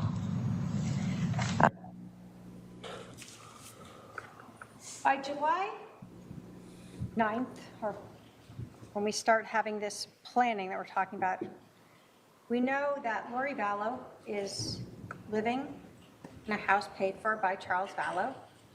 We know from even her statements to Detective Enclan that she doesn't like Charles, is what she says, but Charles won't file for a divorce. We know from her words and text messages that she wants to be with Chad Daybell, but Charles is her cash cow. She hasn't worked. He pays rent, car, cell phones, her travel. And so, as far back as June 9th, we're already hearing that Alex and Lori would like to not just get rid of Charles, but kill him.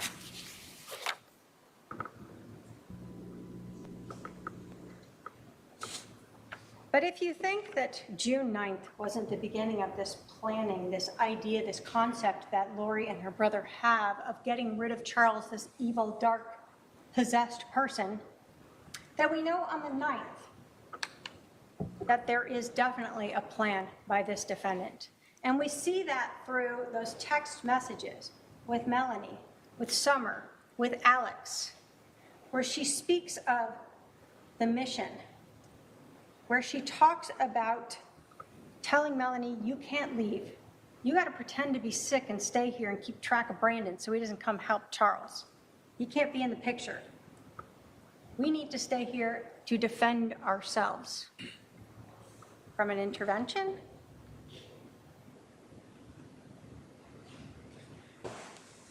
The 10th.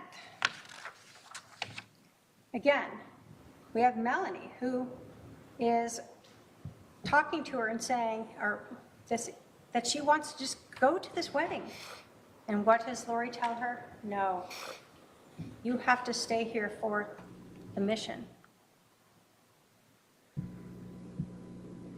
The mission of stopping an intervention? No. As we continue through the 9th, we see Lori getting everyone lined up to help her. Alex, where he again is told that he will be like Nephi, just like her. Now Lori tells him it's an intervention. Everyone knows, Adam told you what's an intervention? It's talking to someone. It's common language. But that's not what the defendant wants to happen. She doesn't want Charles to divorce her and lose his money. She doesn't want this intervention to happen where she loses her temple recommend. What she wants is to be like Nephi and get rid of her husband.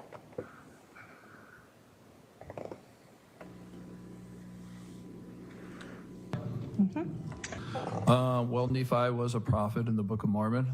It's the first chapter.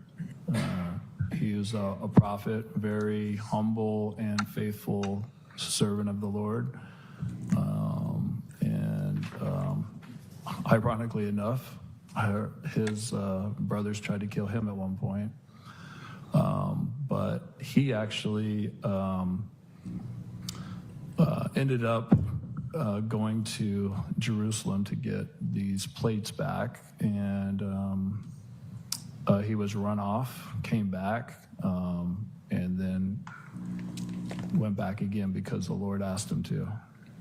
And when he did, the King Laban, who was actually a wicked king, was laying on the ground drunk in front of him, and Nephi was told to kill Laban. Who was he told by? The spirit, or God. So God was using a Holy Spirit to tell him to kill Laban, and Yes. did he? Yes, he did. Was that something he anguished over? Yes. But ultimately, it was a justified killing. Yes. You heard from Detective Duncan that everyone he spoke with gave this same story. And again, the defendant questioned others about this story. But what we've heard is, from Detective Duncan and from Adam, that Nephi is this justified killing. When we think about her religious beliefs and what she's been telling people about not needing to repent, about telling people who is dark and evil, a zombie or a Z, that she is above the priesthood, it makes sense that she feels justified in determining who should live or die, just as she told her brother on the 9th. And we know that, in fact, we're talking about a justified killing because Alex brought a gun over. He didn't bring the Book of Mormon to talk to Charles about something. He didn't bring a friend to try to record Charles saying something. He brought a gun with him. And then he waited there for his sister's husband to come into the house so he could kill him. What we see is a very planned out, premeditated murder. But let's talk about some additional premeditation. Again, as we're looking at Summer, we see on the 10th that Lori is having her sister update her on where Adam and Zach are staying, so she knows they're not with Charles. They're not coming over. They're not going to be interfering with their justified killing.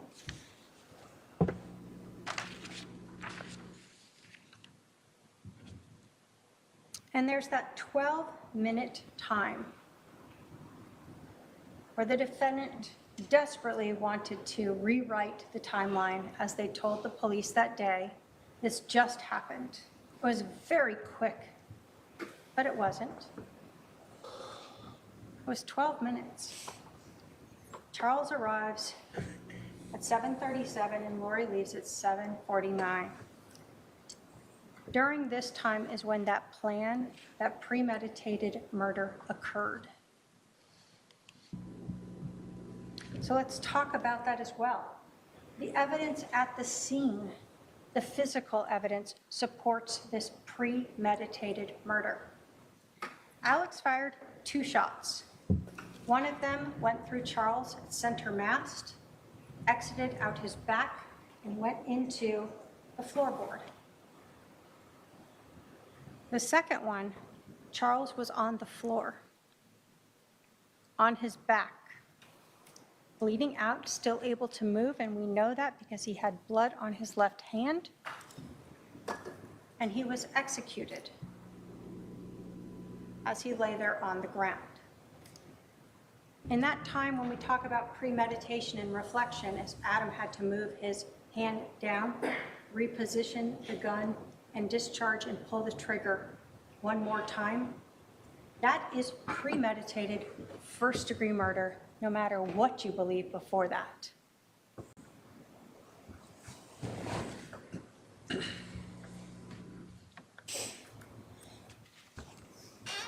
Again, when we talk about that physical evidence, we saw the fact that the location of that bullet defect in the ground matched right under Charles's left shoulder.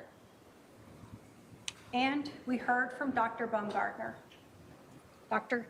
Baumgartner told you that this was a classic shored wound. And no matter how many questions could be asked about him of maybe a bamboo shirt might stop a bullet in one location but not in another, or how many matrix-like hypotheticals where maybe Charles bounced back up and then on his way down, the bullet slowed down through him and waited till he hit the ground again before it exited. Dr. Baumgartner told you, no, those hypotheticals, those issues did not make sense. He's never seen a t-shirt stop a bullet in one location or at all. And we know Charles didn't bounce because we know he had no injuries to the back of his head. This also tells us a little bit about the shooting itself. When Charles was shot that first time through center mast, he did not fall straight back and land onto the ground, laying there on his back. If he had, he would have had bruising, abrasions on the back of his head when he hit the ground. He didn't have anything on the back of his head. Where did he have abrasions? On his knees. When he fell to the ground after being shot, do we know how long it took him to roll over, to fall onto his back, before he was then shot a second time because he's still alive? You heard it could take up to 2 minutes for Charles to have died, and that he could have spoke and moved during that time period. What we do know is that he eventually ended up on his back. And while he was on his back is when he was shot the second time by Alex. This defendant and her brother in that house waiting and making sure that Charles was dead, murdered, executed. Words, actions, motive, and physical evidence all tell you what happened that morning. So let's talk about conspiracy. And I know there are a lot of layers here, and I'm just building them up for you. You're told in your jury instructions that conspiracy requires proof. 1, the defendant agreed with one or more persons that one of them or another would engage in certain conduct. So again, we look to Lori Vallow's words. What she had been talking about for months, Charles being possessed, being dark, wanting to kill him, the discussion on June 9th, poisoning him or drugging him previously. And then when we got to July 9th, it is all coming to a head. We will be like Nephi. Her actions, having Charles come to the house, instead of him staying there, she had him stay away. Why? Because if Charles stayed at the house, couldn't have Alex come over with a gun and be ready to shoot him, right? You got to have him come in. Her actions of inviting her brother over with a gun the night before so he would be there. She knew when he would show up. He texted her, "I'll be there at 7:30. Pick up JJ." But most importantly, why did Charles stay in the house? Lori told the detective that Charles initially was like, oh, I'll just stay here for 20 minutes and then I'll take JJ to school. Well, she wasn't going to kill him in front of JJ. No, take JJ to Burger King. Get him out of the house. Go put him in the car. And he does that. But then she takes his phone.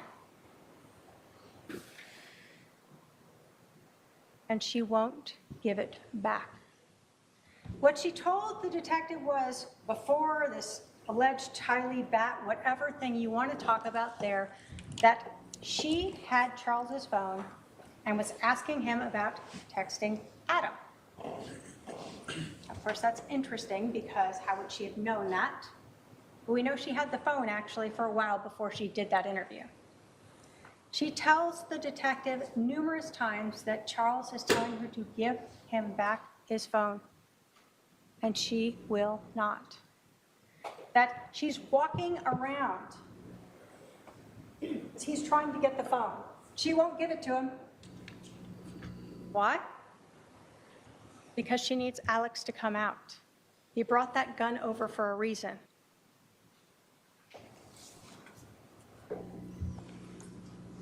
So she agreed with one or more persons, her brother, Alex, that she intended to promote or assist the commission of such conduct. Well, of course, we know both the promote.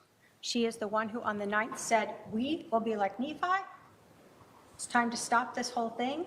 Charles trying to take my temple recommend, all this stuff that's going on. Time to kill him. And of course, she assists by ensuring that Charles stays in the house when she takes that phone. And of course, they knew that it would constitute first-degree murder. That's what Nephi did. Only unlike Nephi, where it was justified, here, ladies and gentlemen, this murder was not justified.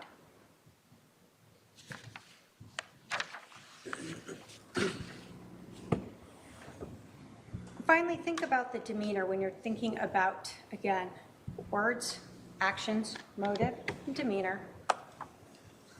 When Lori comes back to the house, she is very, what did we hear that word? Many times, nonchalant, calm, no questions about her brother, no questions about her husband, no questions about the house, just laughing about her neighbors. She is in absolute agreement with what has happened. She knows what's happened and she's calm and good with it because she doesn't need to repent. She is able to determine who should live and die, and she has done that.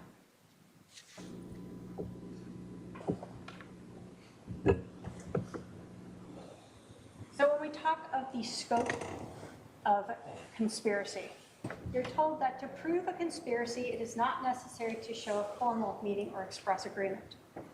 But we see that from the 9th, in that conversation that she and Alex had, where she tells him, you are going to have to stay near me for the next couple days, and we will be like Nephi.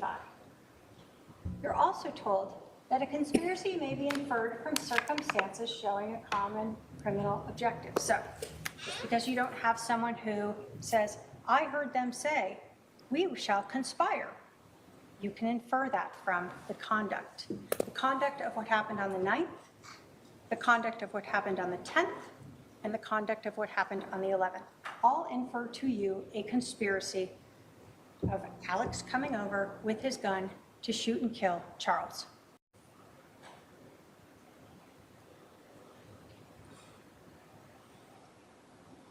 As we again look at this in this conspiracy, again, we're looking at the same words and actions. March, Charles is no longer there. There's just an evil spirit in his body.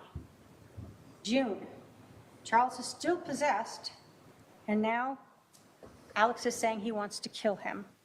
Lori is fine with this, and she says she's drugging him, or had been drugging him. And then 2 weeks before, all of a sudden, Charles knows Lori's been having this affair. Lori's words, actions, motive, and the physical evidence.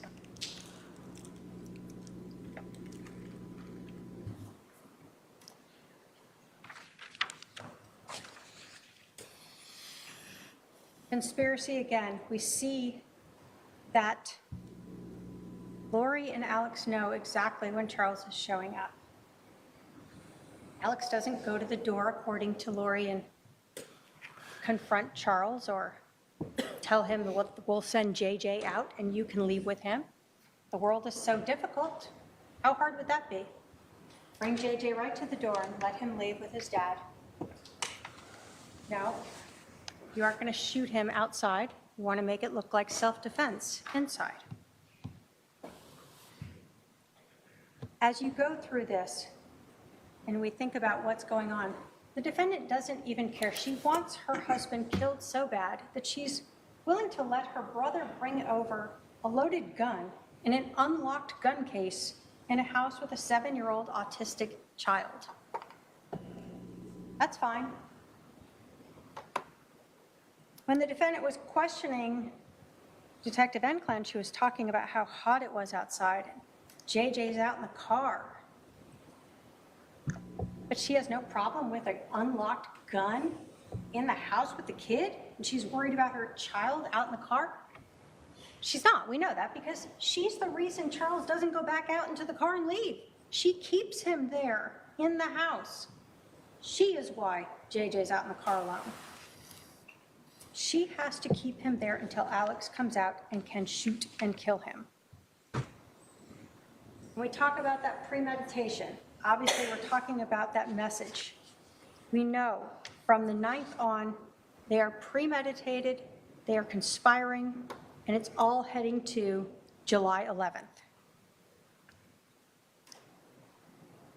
We look at the timing of this, and this is actions and non-actions. Charles is in the house for 12 minutes.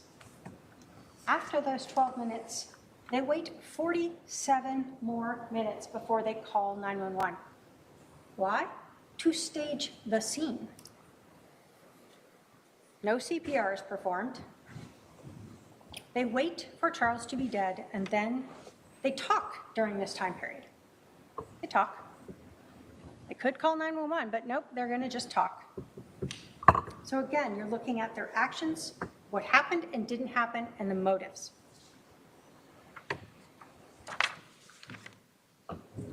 There's the gun that was used to kill Charles. We're going to go through a couple of these exhibits, some of what Lori said, and it's exhibits 192 and 197, where she again says that Charles came over and said he was just going to hang out at the house for like 20 minutes, take JJ to school. She, of course, tells him to go. And when JJ is out in the car, she has Charles's phone, and she won't give it back. And no matter how much she says that Charles is screaming at her to give the phone back, she won't.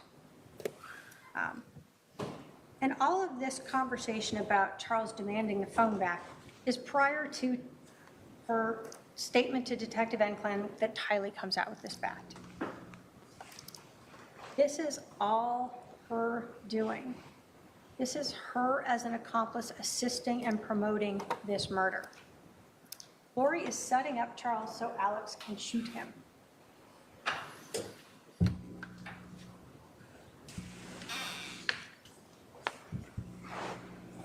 And with JJ? And so he put them in the car, Okay. in the driveway, and then he came back in, right? So I kissed JJ goodbye. He came back in, and his phone was on the counter, and I had his phone. And he was like, give me my phone, and I was like, why don't you show me your text that you've been texting, blah, blah, blah, you know, whatever. Because he's like acting really weird, like he's plotting something against me. Like, I'm like, why are you even here? Like, what did you come here for, you know? He's been talking to my other brother, and my brother came into town at the same time last night. And I haven't talked to my brother in a while, my other brother, and I was like, and so he was texting him on the phone when he first got to my house, and I'm like, why are you texting Adam? Like, do you even talk to him? Like my other brother. So when you listen to these clips and the interview of Lori Vallow, you have to put into context, this is 9:52 in the morning when this part of this interview is occurring. And she's telling the detective that she confronts Charles about texting her brother Adam. Now, she's had the 47 minutes she's been driving around, and then that time at the house when she's waiting outside, to learn all of those texts and what's been going on between her brother and Adam and Charles. And so she is now mixing this in to her interview. And so when you're listening to her interview, we know she's trying to work out this, what happened, how did this go? You can watch her demeanor as well. And as you're going through this, see how she's just telling a story here, like what happened, almost chuckling about it. Okay. So this morning he comes back in and... He comes back in, I wouldn't give him his phone, he was screaming at me to give him his phone. He was very worried about whatever was on his text that he did not want me to see. And so I was just holding it there and he was screaming at me. And I was kind of walking towards around the house with it so he couldn't get it. He's like reaching for it and stuff like that. So again, JJ's in the car, Tylee's not out, Alex isn't out, and she is making sure that he doesn't leave. She's walking around the house, holding his phone, refusing to give it to him, making sure her autistic child is sitting out in the car even longer so that she can ensure that exactly what they've been planning happens, that Alex has time to come out with the gun that he brought over and shoot and kill Charles. This defendant is the only reason why Charles didn't leave with JJ. This defendant is the one who provoked Charles by taking his phone and refusing to get it back. This defendant is the one who ensured that Charles was inside without JJ so Alex could shoot him. And this defendant is the person who set up Charles so that her brother, Alex, could shoot him. Let's talk about staging the scene. We know obviously from the first responders that when they arrived, no CPR was given. You heard from Officer Wierzbicki that when he felt Charles's neck, he thought he was dead already, but they still let the first responders in because they've been told CPR had been given. And what do we know? That they arrived within a few minutes. No one had ever tried to save Charles. No blood had been pushed out of him from CPR, whether strong or light. He had been dead for quite a while. His skin was mottled when they started cutting open his shirt and looking to the back, and lividity, the blood pooling, was occurring already. So they kind of knew something was off with that timeline. So what about the scene itself? The bat. It is placed to the right of Charles to look like he was using it. He got shot and it went flying behind him. Well, obviously we've heard from Kay, Charles's sister, that he was left-handed. We know from the blood evidence on his hand he was left-handed. There's no damage to that mirror. There's no damage to the drywall. There's no damage anywhere, like this bat is being swung around in this horrific fight that's going on of grappling. The injury to Alex Cox's head. You heard it was a small 1-inch cut that he was using a paper towel to pat, and at times, as we watch that Exhibit 1, rubbing it, making sure it stays bleeding. There is no blood at the scene from this giant grappling thing going on that Lori Vallow wanted them to believe. His head is bleeding and they're grappling around and he's being beat with this bat, and yet not one drop of blood on the floor. Not one drop of blood going down the hallway when he put that gun away. Not one drop of blood on the gun itself. And then the shoes, left by the door to look like Lori Vallow had run out in fear after this horrific incident that they planned. But we know from the Walgreens video is that she did enter the store with shoes. Something on her feet. So we're going to go through. We know Charles, again, left-handed.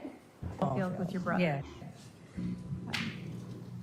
Yeah. What position did your brother play? He was a pitcher.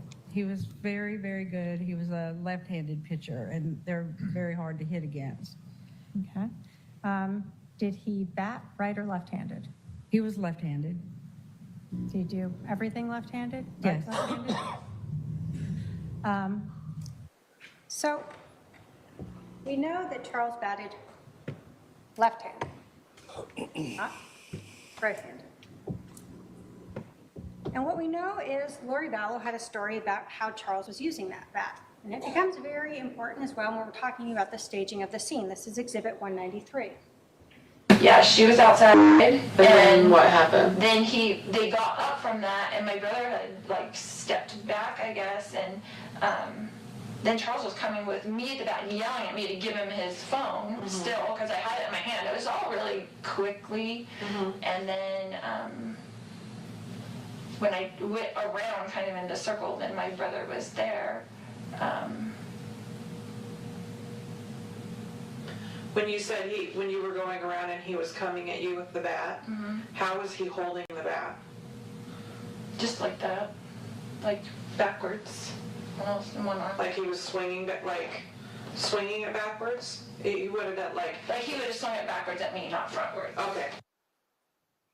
So Lori Vallow tells Detective Enclan that Charles is swinging the bat backwards. Now, if the bat was like this when he was shot, the arm would have been shot. Covers his center mass. So we know he wasn't here. So if he's out here, where would the bat go? Down? Out? Somewhere that way to his left. It would not end up thrown up above him. And if it wasn't there again, Charles would have been shot through the arm. Obviously, Alex forgot that Charles was left-handed. So when he placed that, like he was coming at him with a bat, their stories didn't quite match up with the evidence.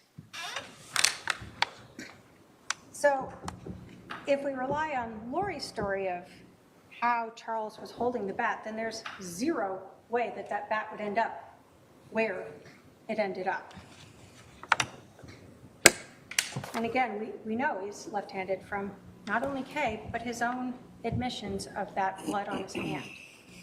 So we see the scene is staged, this bat that is so necessary to try to ensure this justified killing is legally justified and not just spiritually justified.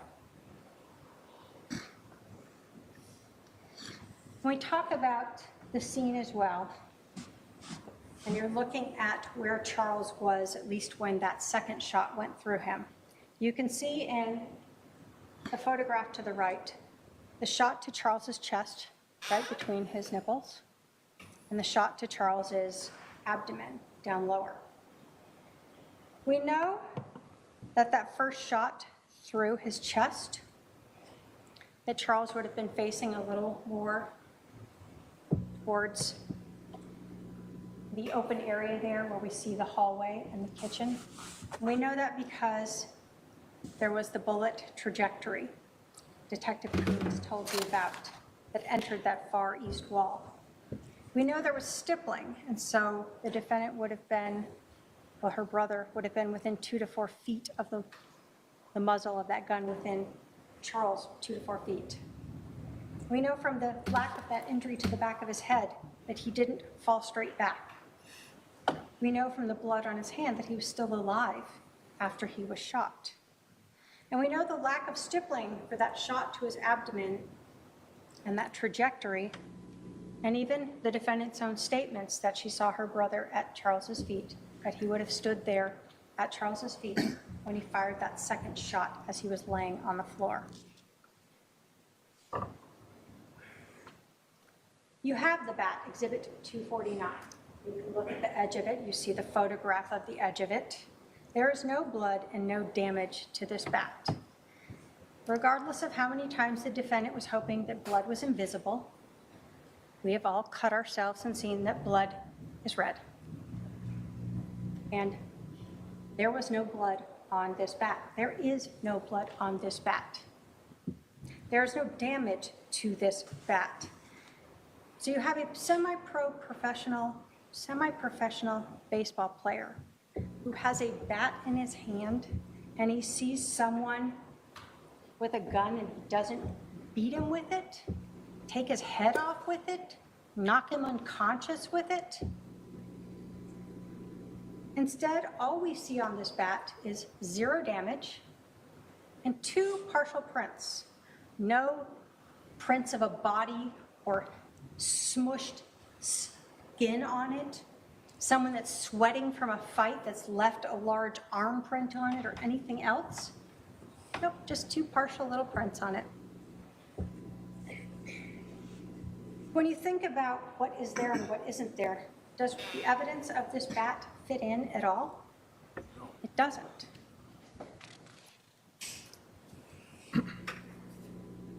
We look at Charles's watch. No damage to it. No scratches to it. No dings to it as he's grappling on the floor like Lori wants you to believe. We know that at some point, Charles is standing and shot, and we know that final shot, he's on the ground. We know he fell to his knees at some point. And when you look at that physical evidence and the lack of damage or anything on that bat, again, what makes sense is that Charles fell to his knees after that first shot. We know that there is 12 minutes where the defendant and her brother are still together there, so that Alex can get this 1-inch cut to the back of his head that's barely bleeding, that he uses a paper towel to dab at and rub. The shoes that the defendant ran out of on her way out. You have the exhibit. You can see black straps across her toes as she enters and exits the Walgreens.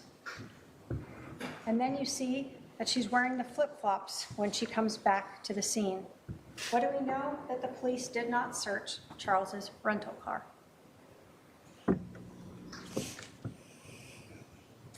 Credibility. You are given a credibility instruction and you use it for everyone, including the defendant. You're told that you really evaluate people the same way. You're looking for any inconsistencies in their stories, any reasons why they may have a motive or bias to lie, any prejudice they may have, and then you look at everything in light of reason, common sense, and experience. When you think of the testimony of the people who come here and talk to you, Christina Atwood, Serena Sharp, Nancy Jo Hancock, Adam Cox, Dr. Bumgardner, the detectives, Robin Smith Scott, Mark Zari, what benefit do these people have in being untruthful to you? They have body cameras, they have prior documents, and they have memories of what this defendant said. But the credibility of Lori Vallow is something you do need to consider. And you start with her demeanor that day, where she wasn't worried about anything when she arrived. Her brother has allegedly been hit in the head with a bat by her husband who plays semi-pro ball. She doesn't even worry about him. She knows he's not hurt. He's fine. And why does she know that? Because that was staged. When she's there and we see her on body cam arriving, she's just nonchalant and calm. And I know the defendant wanted to make sure that it was clear that everyone else was calm, but no one else had just allegedly seen their husband get shot and killed by their brother. When you were looking at the reasonableness of her testimony, you have to consider it in the light of reason, common sense, and experience. And the way that she was acting and reacting that day, as well as her own statements, do not fit the evidence, do not fit the physical evidence, and you will see her credibility throughout this whole case has been questionable. Her credibility with Social Security. What did we learn? That on July 11th, she tells Detective Enclan that she and Charles are separated. It's Exhibit 187. We are not living together. Charles rented her house. We're separated. But on August 12th, when she needs to make sure she gets some money, she tells Social Security, when they ask, are you living together at the time of death? You also learned that she was not truthful with Social Security when she got remarried. She did not tell them about that either. So we know she's been untruthful to Social Security twice. Why is that relevant? Because you're judging the credibility of Lori Vallow throughout all of this. Life insurance. We know that she said Charles was accidentally shot. We know that was not true. She wanted to make things seem like she had nothing to do with the murder. But we know that Alex Cox intentionally shot Charles. Whether or not she wants to claim it's self-defense or not, there was nothing accidental about shooting him twice. Then that second call to Banner Life Insurance, where she tells Robin Smith Scott a few different things to garner sympathy, and she asked her if she could do anything about the change in beneficiary. I really can't give too much information, but I can tell you that the beneficiary was changed in March of this year. Okay. Okay, I'm trying to figure out what he was doing since we have 5 kids and we've been married for 15 years. Oh, I'm sorry. So Lori tells this woman, we have 5 kids, which if you want to count them all and admit that 3 of them are adults, then okay. Really, they have 1 kid in common. Tylee, you learned, was actually getting Social Security survivor benefits from her dad's death starting in 2018. Lori's son, Colby, isn't living with them. Charles' son's never lived with them. Why does she say these things? She can't help it. She just wants to just make herself seem better than she is.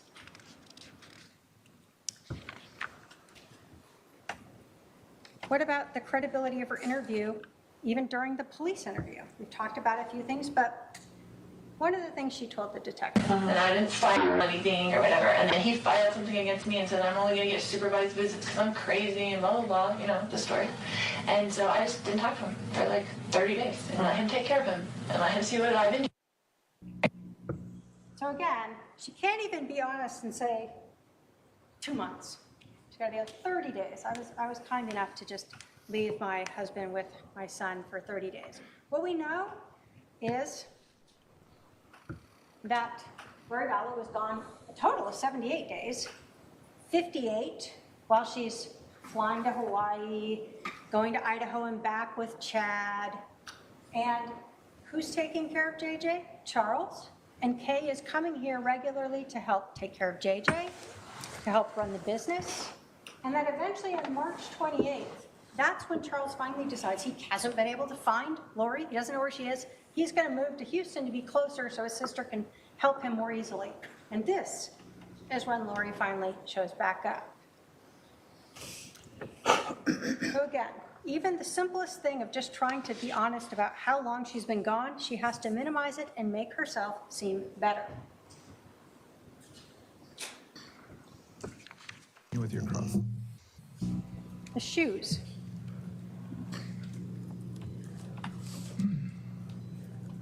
Oops. If this will play. When she was questioning Detective Enclam, she was asking her if it was hot in July and if she would need shoes to go take her son to school. But of course, what we know is that we saw her with those shoes on as she went into Walgreens. So again, it's continued trying to garner sympathy and just being untruthful about whatever she feels like being untruthful about. And then we look at the credibility and that timeline, that body cam. You live here though, not in Santana, this is your home? Right, Gotcha. right. Okay. We just moved in here. Gotcha. How long have you guys lived here? I'm sorry? How long have you lived here? Like 3 weeks. Oh, geez. Yeah, okay. That's why the neighbors don't know us. Gotcha. Like, hi neighbor, sorry. Are you working? So here she is, 47 minutes after leaving the house, laughing and smiling with the detective about the fact that her husband is dead inside the house. And her brother is sitting on the curb, allegedly with this very serious injury from a baseball bat. When you look at that credibility of the defendant, you have to look at everything together and what fits, again, with the physical evidence and what doesn't.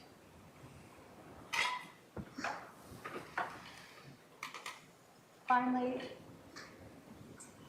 let's talk about the justification defenses.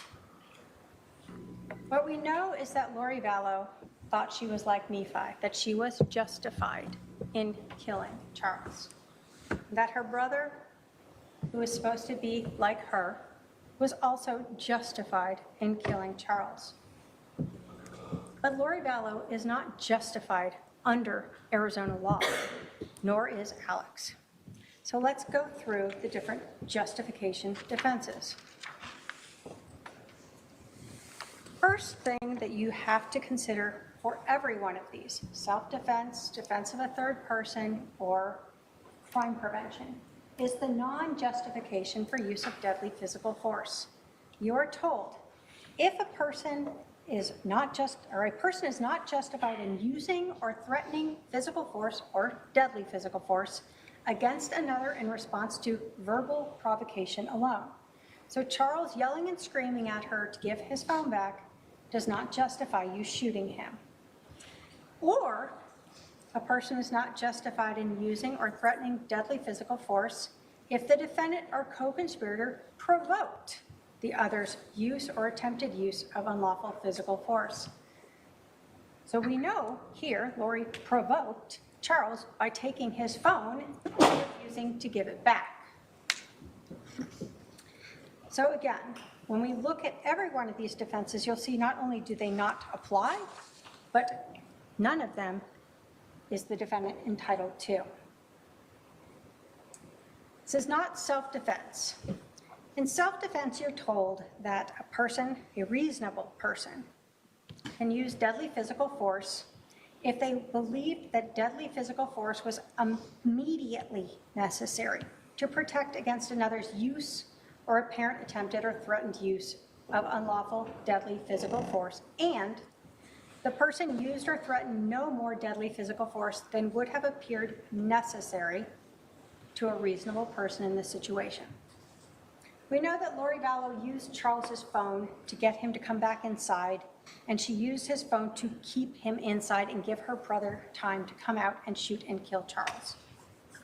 We know from the physical scene itself that Charles did not use a bat. We know from the physical evidence of Alex's 1-inch cut to his head and the lack of blood or concussion, the lack of damage to the mirrors, the walls, the location of the bat in relation to Charles, they all tell us that Charles did not use a bat. We know that Charles was a semi-professional baseball player. This would not have ended that way if he had had a bat. But even if you somehow think that he did have a bat and he was swinging it at Alex, the defendant, whoever, he still was not justified in shooting him when he was on the ground. It has to be immediately necessary to protect against another's use. When Charles is on the ground and he is shot that second time, there is no threat to anyone. And so that is not self-defense. Counsel, I need to give my court reporter a break unless you think you'll be done in the next 5 minutes. Okay, go ahead. When we look at the physical evidence, again, we know that Charles was on the ground, shot, and so this is not self-defense. And we know from the physical evidence at the scene, the projectile into the floorboard, this is not self-defense. Third party. You're told that a person is justified in using or threatening deadly physical force in defense of a third person, I presume here Lori Vallow. If a reasonable person in this situation would have believed that deadly physical force was necessary to protect against another's use, again, of unlawful deadly physical force against a third person, and they used only what was necessary or a reasonable person under the situation. What do we know? Lori Vallow told Detective Enclan that she wasn't even in the room when she heard the shot, that she had gone around into the kitchen. Who's he protecting at that point? What third person that's no longer there is he protecting? You can't protect against a future, what might happen, or what already occurred. It has to be now. And Lori Vallow herself put herself outside the room when her brother shot Charles. So there is no third-party defense. But again, the same thing applies. Even if you thought so, that second shot removes any possibility of being justified. Crime prevention. This is the exact same thing, only in a slightly different stated way. But like self-defense, it allows a person to use deadly physical force against another to the extent a reasonable person would have believed that deadly physical force was immediately necessary to prevent Charles from committing aggravated assault against Lori Vallow. We know she's not in the room. Even if he had that bat and had been coming at her and then she left the room, that crime is over. And again, even if you believe he had the bat, you cannot shoot him while he's on the ground. That is not what crime prevention permits you to execute a person. Finally, there's mere presence. You're told that guilt cannot be established by a defendant's mere presence at the crime scene, mere association with another person at the crime scene, or mere knowledge that a crime is being committed. Lori Vallow wasn't just present at this crime scene. She brought her brother to the crime scene. She ensured that he brought a gun with him. She ensured that JJ was outside, and she ensured that Charles stayed inside. She was not merely present. She was a person who was actively participating in this crime.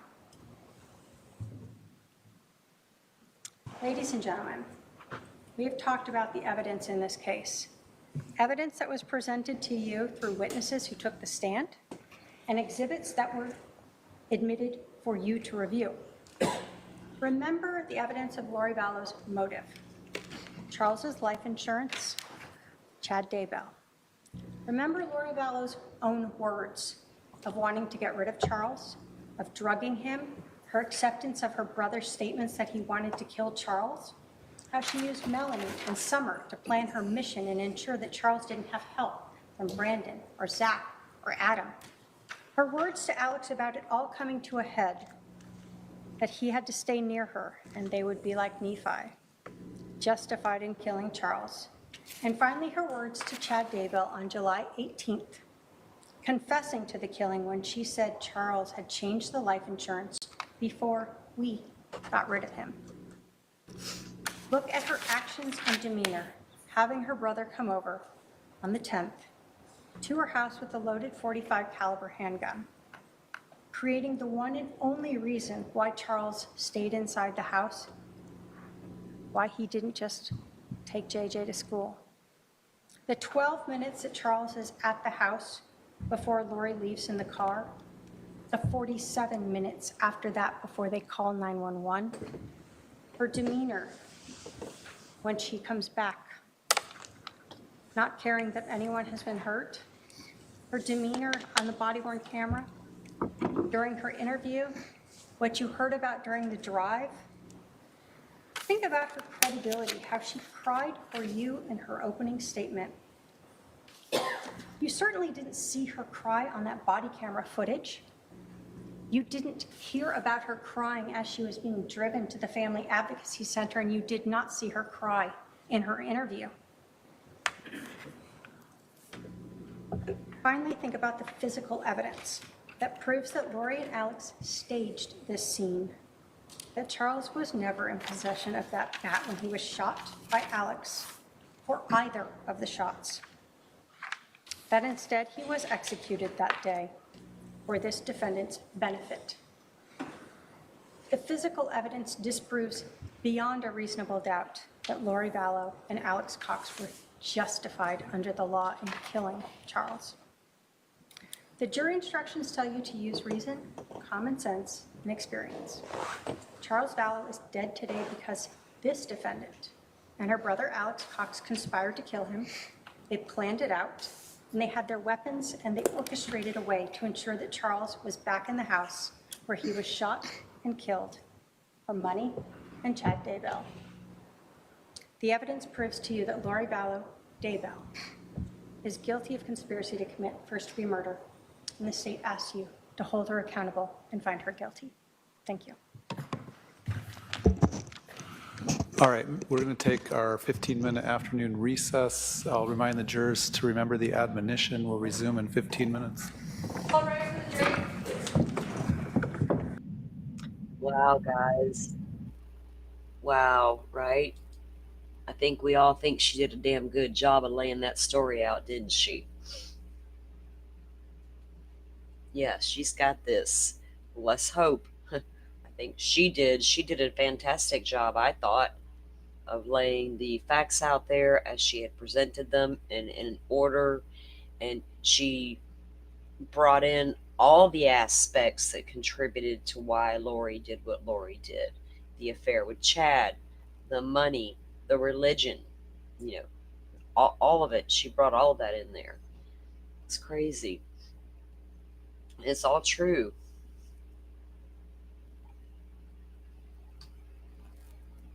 Oh, goodness. So 15-minute break. What do you guys think is going to happen next? Is Lori going to say, I have no closing argument? Or is she going to get up? I think she'll get up and give one. Her last ditch effort, because she won't be cross-examined on it. It's not like taking the witness stand. That's going to be her last shot to get up there and say, nobody heard me say I conspired to kill my husband. Like, that matters. And I loved when Trina said, no matter how many times the defendant wants to say, you know, talk about invisible blood, I laughed. I couldn't help it. Like, that is so true. So true.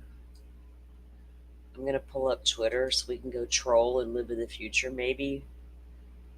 Let's see, because we are on a half-hour delay.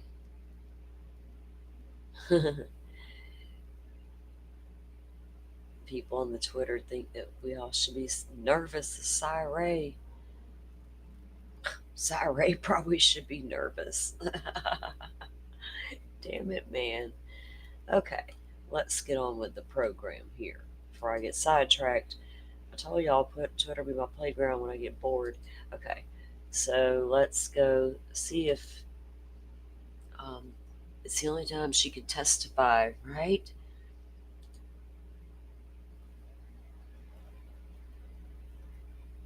Last ditch effort. 8 minutes ago. Oh, I'm sorry, my thing was turned. Joe says, and let's see, let me back it up. Okay. Let me pull it up my screen so you guys can see what I'm looking at.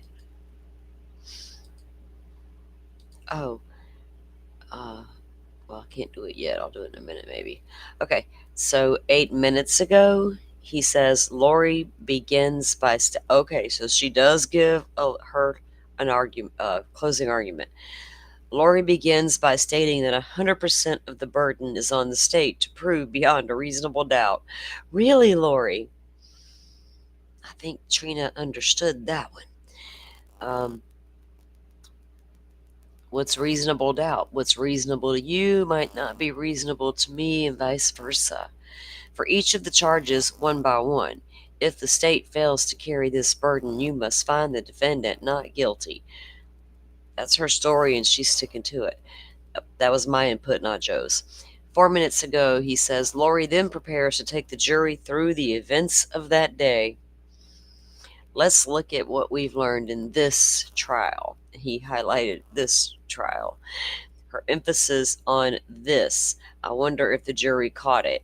You get what he's saying? Because she's all like, this trial, as compared to what, other trials or something? Yeah. Did the jury get it, Joe? That's a good question. Okay. She then proceeds through what we learned and has already been interrupted by Miss K several times. Okay, guys, we'll get the popcorn out when it comes back up. Let me pull my other screen up here so that I can keep an eye on the actual feed, though. Oh, how many times am I going to do that?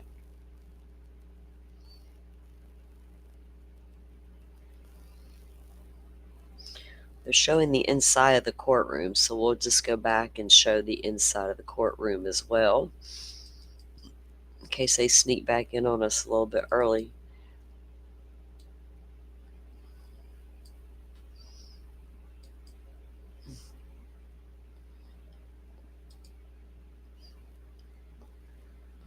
They probably left that in. Oh, shit. I don't know why that automatically plays in my ear. It scares me. They probably left this up from when they went to break. Okay.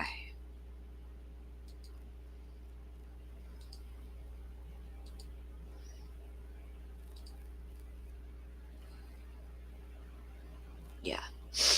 Let's see. Oh yeah, if she gets out of hand, I mean, whoops, if she gets out of hand, the judge will.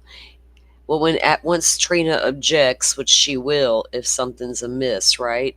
The judge will correct Lori as he's been doing all week long. Lord, a few times he's tried so hard to explain the law to her, and she just kept not getting it. Right, Sinead? Disrupt her ass. Be her disruptor, Trina.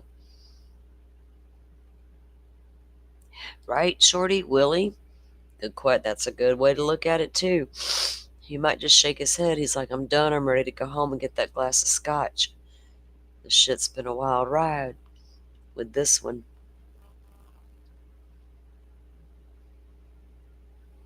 Yeah, Rachel, we you know we like our spoiler alerts. We always go troll it. I don't troll it while the trial's on, but I go when we go on break. So, I don't know how well her closing argument will land. What all she'll say altogether. Yeah, right? She didn't, did she? What could she I bet she was, did she even think about, is there something I can object to? Or is she so far non-lawyer that she did, but what would, I didn't see anything in Trina's that could, one time, because the way she phrased something could have been took as a hearsay phrase, but it really wasn't. But it was the way she said it. And I thought, well, Lori could have objected to that, but she didn't, right? I think another attorney might have, but it wasn't anything major. I think the judge would have overruled it because it would have been like a bullshit move. But I'm just thinking like a defense attorney in that moment. The brain goes both ways when it comes to these damn attorneys. I could think like both of them. It would probably be hard for me to be an attorney because I'd be arguing myself constantly. I don't know. It's a good question. How long would her closing be? How long could it be? Well, this is Lori. She could ramble on for fucking ever, couldn't she? Well, thank you, Happy. We appreciate that very much. I appreciate all you being here with us for this whole entire trial, coming in, hanging out with us, joining the conversation, and, and good conversations on top of that. And everybody's, so cool with each other. We've learned a lot about each other, right? And all the things we have in common. So I think it's been a really cool experience. It's my first time streaming a trial. So, yeah, and it happened to be Lori Vallow Daybell. Go figure. Some bitch I've watched for years now. Good riddance. But Brandon's trial's next, so she still has one more to go. We were talking about that earlier, the comments during the trial. Could she be labeled a serial killer? Because she physically isn't charged with killing anybody herself, like with her physical hands. So, in my book, and I think most of you agree that, yeah, she could be labeled a serial killer. What was a conspirator? A conspiratorial serial killer? Does that fucking exist? We need to email Dr. Catherine Ramsland, whatever her name is, and ask her. You know, that lady who taught BK, Brian Koberger, the authority on the BTK killer, that lady. Let's email her and ask her.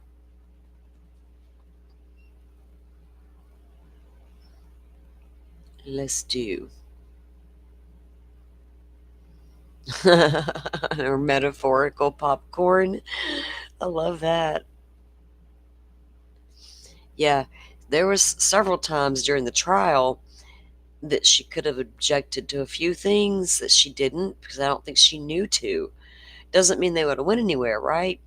But like on a standard, you would object, but she didn't.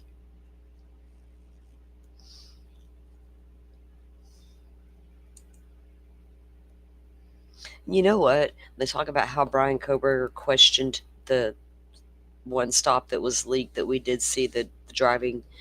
We're in Washington with the female officer, and how he questioned everything. And then the one we know about that's going to come into court where they're redacting the part where he questioned that cop. Kind of, is that a narcissist? Is that behavior narcissistic alone? Lori's up there questioning the judge like that, right? When he's trying to explain the law to her, she's wanting him to go into fucking great detail. Like, she probably wants to know who wrote the damn law. And when was it established and enacted? I'll be like, damn, crazy lady, calm down. Calm down. It's just, all you need to know is it's the law.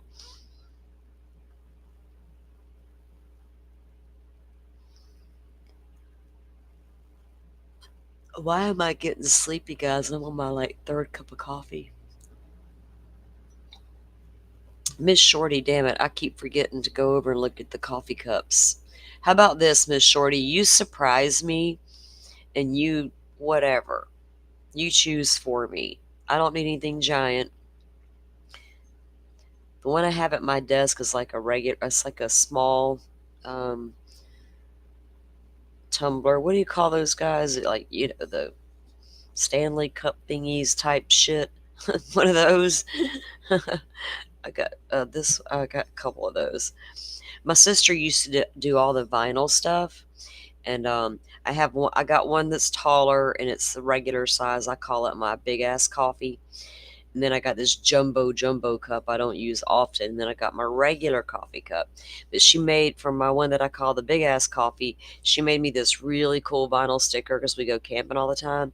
And it looks like it's roasting marshmallows and it says, "Let's get toasted." Like, she knew that was right up my alley. I was like, hell yeah. I love a good coffee mug. I'll send you the information. I appreciate you. Thank you. Maybe one day we'll have merch around here, goofy stuff. I like the way you do that, though. I like the way you use your merch to do things with, like, you know, paying your mods. And people don't also, it costs a little bit to run a stream. You know, it's like we do it because we want to. Either way, there's like YouTube Premium, just dumb shit like that. You know, and if you want to beef up and upgrade your streaming stuff, you can pay for all that, which I don't. I can run for as long as I want on this platform here, and so far we haven't had any issues with it. So it's not like it's costing me a fortune to be live. It's really not. But I like the way you do things there. It was a great idea the way you handle your funds there with that, because it, I don't know, feels weird. You know, sometimes that kind of thing is weird to me. So when I saw what you were doing, I was like, well, damn, that's a great idea. And that makes it make sense as to why you would do that. I don't know. But I know people like to support and are into their stuff like that. So if you guys ever want to see it in the future, right now I don't think I'm big enough for all that. I don't even know how to do all that.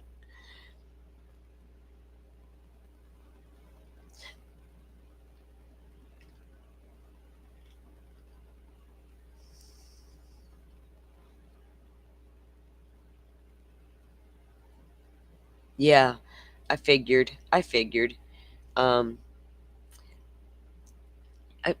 You'd be a great sounding board because I'm curious, like drop shipping and things like that. I think Publicly Buzz sends his stuff out himself. I really don't know. It sounds like that's what he does. Some people I know you have it set up where they can order and it just ships straight to them. Like, I don't know all that. All right, I hear a sound again, guys. Here we go. Get your popcorn and shit ready. Your drink, whatever you fucking need. Get your wine. Get your THC. I don't care.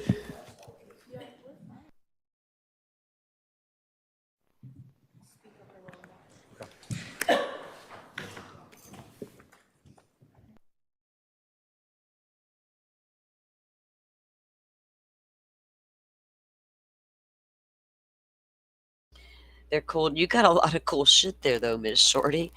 I scrolled through it a couple times just looking. I was like, well, damn, she got some shit over here. I wouldn't know where to start beyond a cup, notepad. You know, like, what the fuck? I don't know what people want.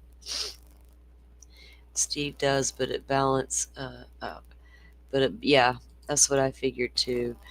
I've won a lot. Well, about a year ago, maybe. I've got them right here. I got some stickers, and I love my stickers. 2 from Publicly Buzzed, and he threw one in for Jay. Because back then that trial was on, where that guy would say, when they asked him about how much did he smoke weed, and he said, I smoke when I smoke. They made a damn sticker out of it. Well, I got one of those stickers, and it's so fucking cool. I noticed that. I don't know much about them or any of those merchandise places.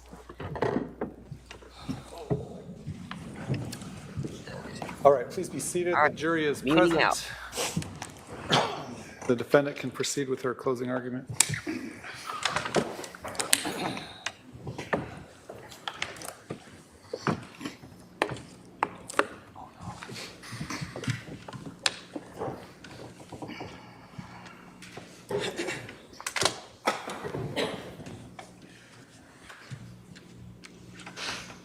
Ladies and gentlemen of the jury, the state of Arizona has the 100% burden of proving that I committed a crime, a grievous crime, conspiracy to commit premeditated murder of my husband, Charles Vallow.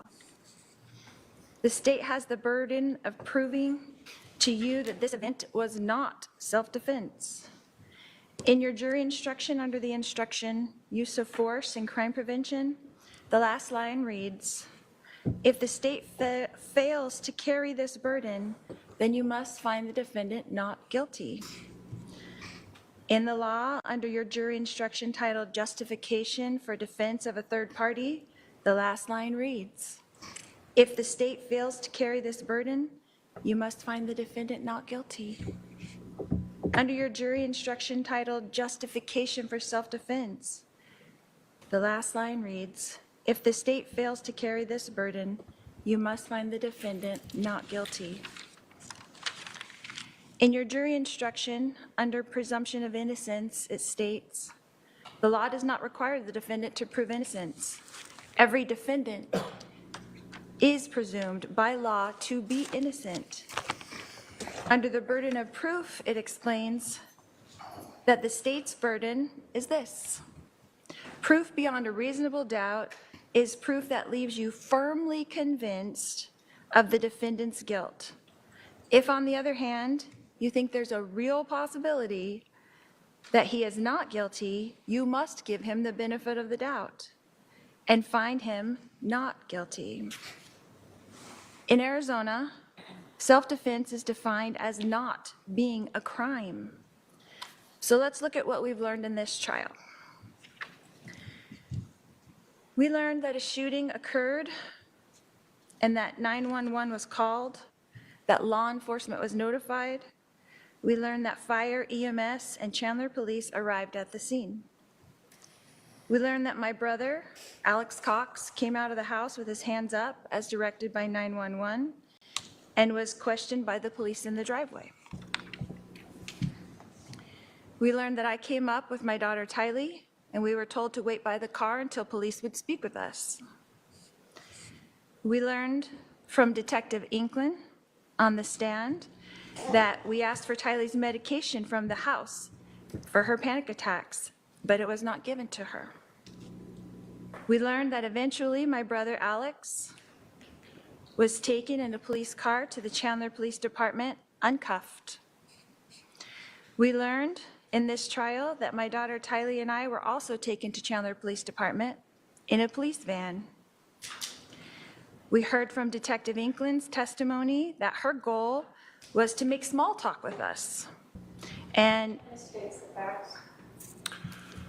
The jury will determine what the testimony did or did not show. Go ahead. that her goal was to make the small talk with us and all the way to the station so she could speak with us separately before we would talk about what actually happened. We learned that all three of us were separated and taken to 3 interview rooms, where we each told police of the events of the day, each from our own perspectives, and answered all questions asked of us. We saw snippets of that interview in the trial here. The state did not show you the entire interview. Most of my police interview is admitted, though, into evidence in this exhibit. It's number 286. And I would encourage you to watch that entire interview when you start your deliberations. It is important. It is important for you to determine for yourselves my demeanor and not listen to anyone else. You can see it with your own eyes and hear it with your own ears. We heard from several witnesses that because this event was almost 6 years ago, that their memories of the events and statements were probably better back then. Well, my police interview happened that very morning, and I told the police the events from my perspective at that time. It is admitted into evidence and will answer many of your questions. You did not see Tylee's interview, but we did learn from Detective Inklin that she did an interview that morning as well. You did not see Alex's interview, but we learned that Alex was interviewed that morning by Detective Moffett, the original case agent, whom we did not hear from in this trial. The state chose not to show you those interviews. Objection, Honor. Or let you listen to the 911 call. Strike. The jury shall disregard that last statement. Okay, the jury can only consider what was admitted into evidence. We learned in this trial from Officer Kautheim's testimony that Alex was injured on the back of his head with a bump and, according to his testimony, a 1-inch laceration. We did not see those pictures documenting that injury as well. We learned in this trial that we did not know, the 3 of us, that our interviews were being recorded. We learned that Alex's phone was taken by police and put into an evidence bag, according to Detective Duncan, and that no digital copy of Alex's phone was taken by the Chandler Police Department, even though this is their normal protocol. We learned that Alex's phone was returned to him that same day with no further inquiries. We learned that after my interview and Tylee's interview that we were introduced to a victim's advocate and that gave us further instructions in another room where Tylee and I were reunited. We learned that soon after that, all 3 of us, Alex, Tylee, and myself, were taken in another van and dropped off back at our house. We learned that we were instructed at that time that we could not enter the house yet, that we were directed by law enforcement to take the rental car, since all 3 of our cars were inside the police tape. We were directed to return later in the afternoon when the scene was cleaned up. We learned in this trial that we did as directed and left the house in the rental car close to 12 p.m. We learned that we did not return to the house until contacted by Detective Inklin to return to the house so that Alex could walk the detectives through what they call a walkthrough. We learned that many detectives were present during that walkthrough with Alex. We learned that Detective Duncan was there, Detective Coons was there, Detective Moffett was there, Detective Werther was there, and an officer with a body cam was there. And yet, we were told by Detective Duncan, the case agent on this case on the stand, that because of some problem, the walkthrough was not recorded. Detective Duncan also informed us that he does not know if any of the people present wrote a report about it. We can infer from Detective Duncan's testimony and the fact that we don't have an evidence any body cam footage of the walkthrough and no reports talking about it, that there are none, even though this would be crucial evidence for you, the jury, to have. Sustained. The jury should disregard that comment. Again, the jury can only consider evidence that was admitted into testimony. I'm sorry, testimony that was admitted into evidence or exhibits that were admitted into evidence. The state of Arizona has the obligation to show you evidence to prove that this event was not self-defense, as stated by the only 3 witnesses. So why not show the jury all the evidence that they gathered? Again, sustained. The jury can only consider the evidence and testimony that was admitted into evidence. We learned in this trial that Alex fully cooperated with law enforcement. We learned that my daughter Tylee fully cooperated with law enforcement. We learned that I fully cooperated with law enforcement. We learned that law enforcement treated all of us that day kindly and courteously on July 11th, 2019. That law enforcement treated us that day like this was self-defense. We were not given instructions to stay in town. We were not given instructions that we were under investigation of any kind. On July 11th, 2019, we were interviewed by Chandler Police and released with no further instructions. We learned that Chandler Police put out a press release that day on July 11th. I'll sustain that objection to the extent the jury is to determine what the facts did or did not establish. Under Arizona law, I had the right to self-defense. Tylee had the right to self-defense. Alex had the right to self-defense.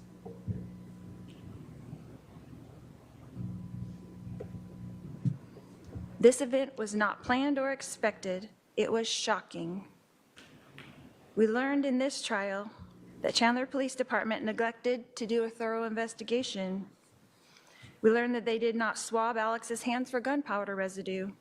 We learned that they did not swab my hands for gunpowder residue. We learned that they did not swab Tylee's hands for gunpowder residue. We learned that they did not luminol the gun. We learned that they did not luminol the bat.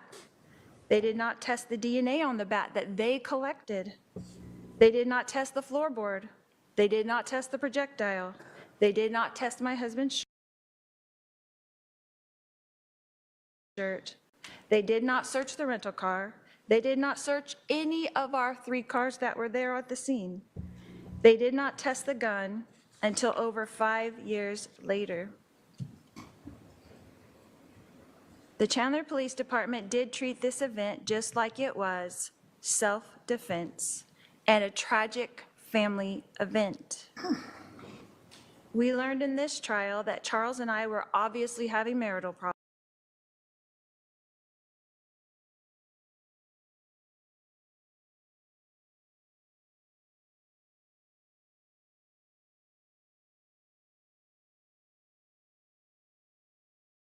At 62 years old, Charles had a choice that day and could have put the bat down. Sorry about that. A 2-minute period changed our lives forever. How are you supposed to choose between 3 people you love? Your husband, your daughter, your brother? Testifying at this point? Not facts. All right, hold on. All right, I'll caution the defendant not to testify about things that were not entered into evidence.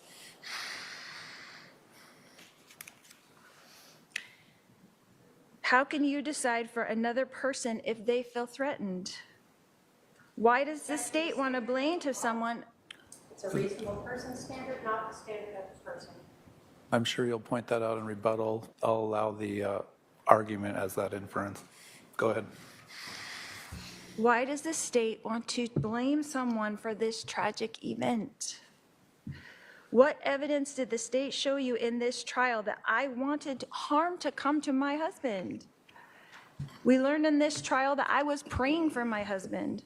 We learned in this trial that even though my husband and I were having marital issues, that we were both trying to do the best things for our son with special needs, JJ. We learned in this trial that I was shocked that Charles had changed his life insurance policy, but I was not angry as the state alleges. In the phone call we heard from the insurance company, we heard that I was disappointed for our children, our grown children, as well as our children still at home, but I was not angry. My husband Charles was providing for our children still at home. I had no motive to change that. We heard a lot in this trial about the Book of Mormon prophet named Nephi. This is the state's evidence to murder over self-defense, and it is utterly ridiculous. We heard from Detective Duncan, who admitted on the stand that he had no idea what I meant in the text message when I said, "We will be like Nephi." In Mormon culture, Nephi signifies strong faith, perseverance, and courage. Right. That's sustained. The state's attempt to misconstrue the positive text message about a wonderful religious figure, Nephi, and try to turn it into an order to kill someone is absurd. This is an attempt by the state to try to retrofit a crime that doesn't exist. This event was not a crime, it was a tragedy. Don't let them turn my family tragedy into a crime. When I'm done speaking to you, the state gets to get up and rebut all that I've told you. They've got to have the last word, so to speak, because it is 100% their burden to prove to you that I committed a crime. And you won't be allowed to hear from me again. So I want you to remember that it is the state's job to prove to you that I committed a crime. And if you have not seen the evidence that leaves you firmly convinced that I have committed this very crime, then the state failed to show you the evidence that you need. Because I did not commit this crime. The only interview the state entered into evidence is mine. So I encourage you to go watch it. I told you just what happened that day, just the way it happened. The state put forth a bunch of evidence in this trial in an effort to make you dislike me, to try to attack my character, so that you would just say guilty no matter what evidence they showed you. But only you get to decide. The state put up witnesses that had zero knowledge of a conspiracy. The state did not show you evidence of an agreement to commit murder. They showed you evidence of a family tragedy, and then they showed you the sad effects of a family torn apart because of that tragedy. That's all.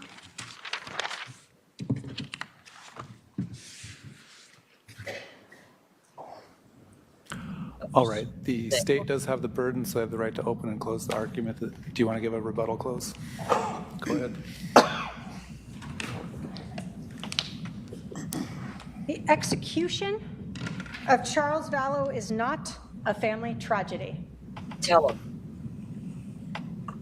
There is nothing that you can say about shooting a man as he lay on the ground that you can try to construe in any way to make that a family tragedy.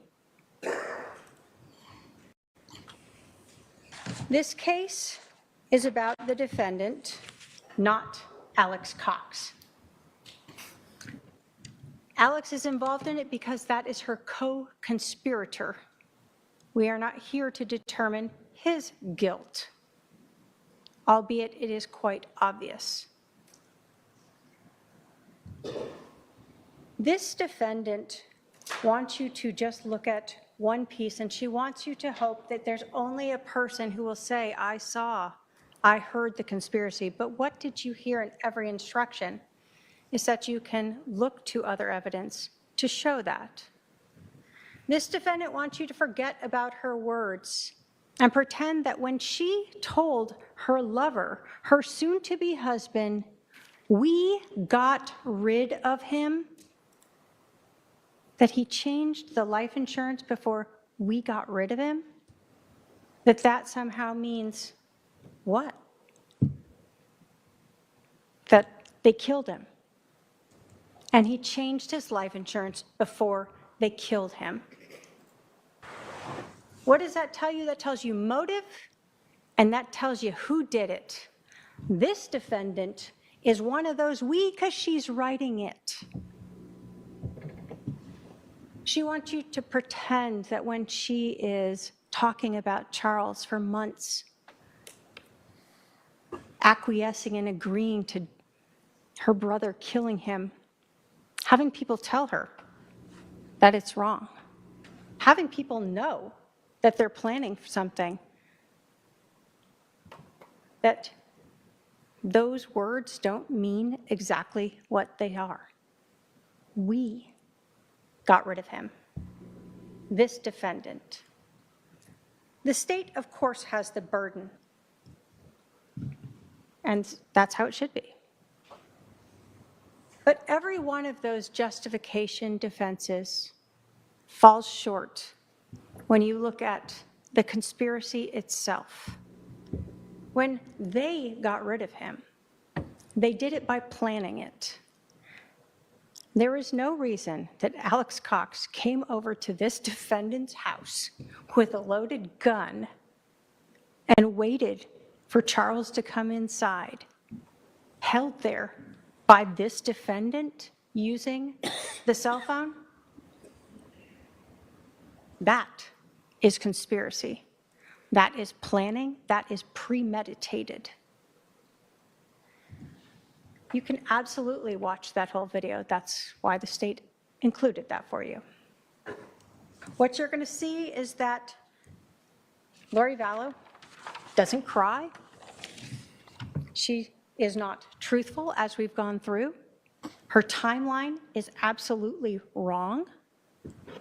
She tells the detectives it's quick, it's 12 minutes. She wants you to believe that the police could understand all of this that day. But what did you hear? Is that all the police could tell initially was that the timeline was off.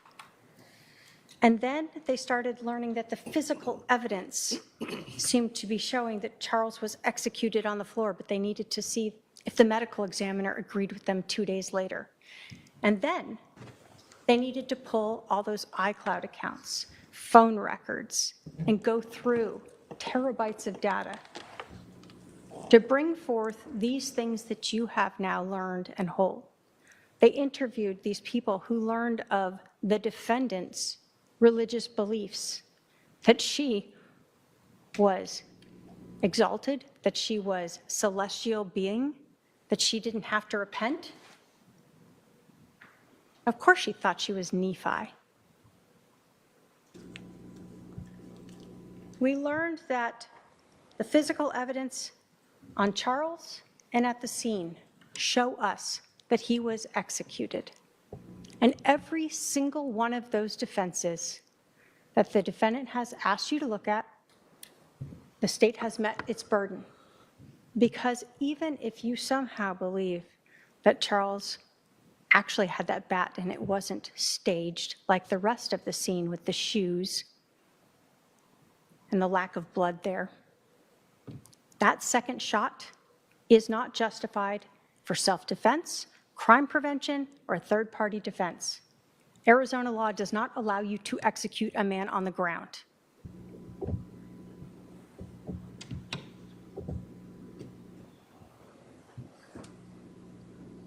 The defendant wants you to believe she was shocked and surprised by this, and yet she goes wandering around, goes to Burger King, Walgreens, drops off her kid, comes back and jokes about her neighbors.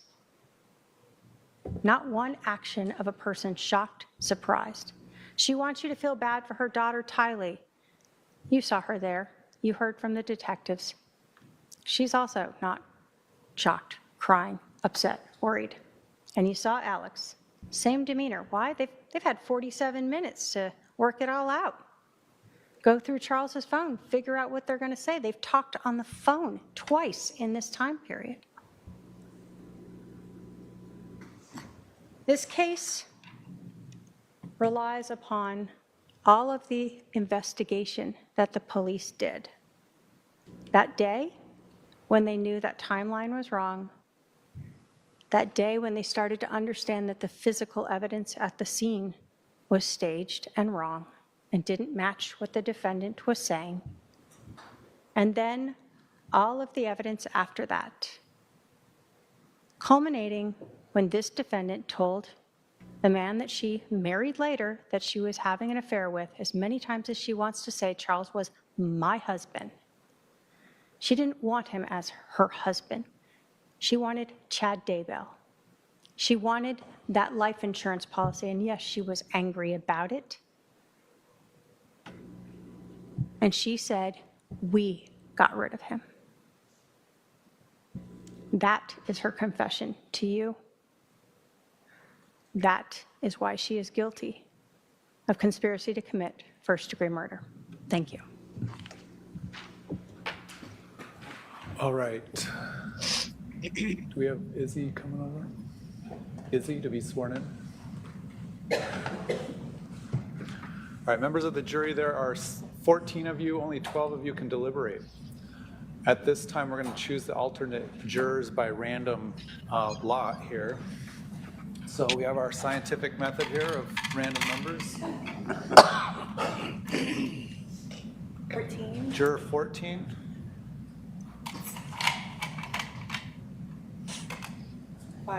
Juror 5. I don't think you're 5. Well, maybe you are. Okay, so to the alternates, if I don't see you again, I want to thank you for participating in this process. The admonition still applies to you until we call you and tell you that it's been lifted. I have in the past had to have callback alternate jurors to testify or to deliberate when, for whatever reason, one of the jurors can't continue to deliberate, becomes sick, has a family emergency, etc. So you still could have to deliberate in this case. But again, if I don't see you again, I really do want to thank you for participating in this process. I know it might be somewhat of a disappointment to not deliberate right now, but we will keep you posted and we'll let you know if we need you. The remaining 12 jurors will retire to the jury room and begin your deliberations. First, we're going to swear in my staff. Do you swear that you will take charge of this jury and protect their deliberations from all outside interference and communication, and when they have reached a verdict, you will bring them back into court without revealing the verdict to anyone, so help you God? I do. Izzy, drop those. Undrop those off.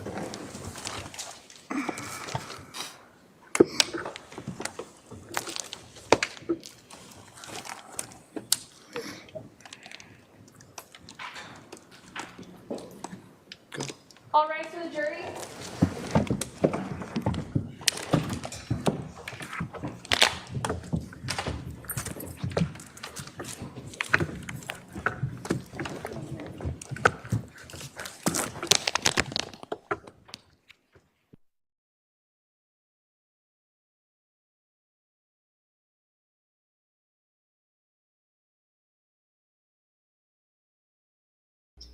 All right, guys, hang on one second. My son called. I'm on a call. I'll be right back.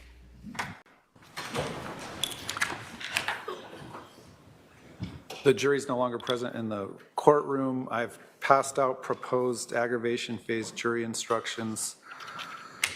In the event that there is a verdict of guilt, the state elects to proceed with an aggravation phase of this trial. So I'll let the parties review that. It's not too long. I think there's a spelling mistake on page 3. That's as a 3 in it. Got it. All right, we'll be at recess until we hear from the jury. Okay, so All right.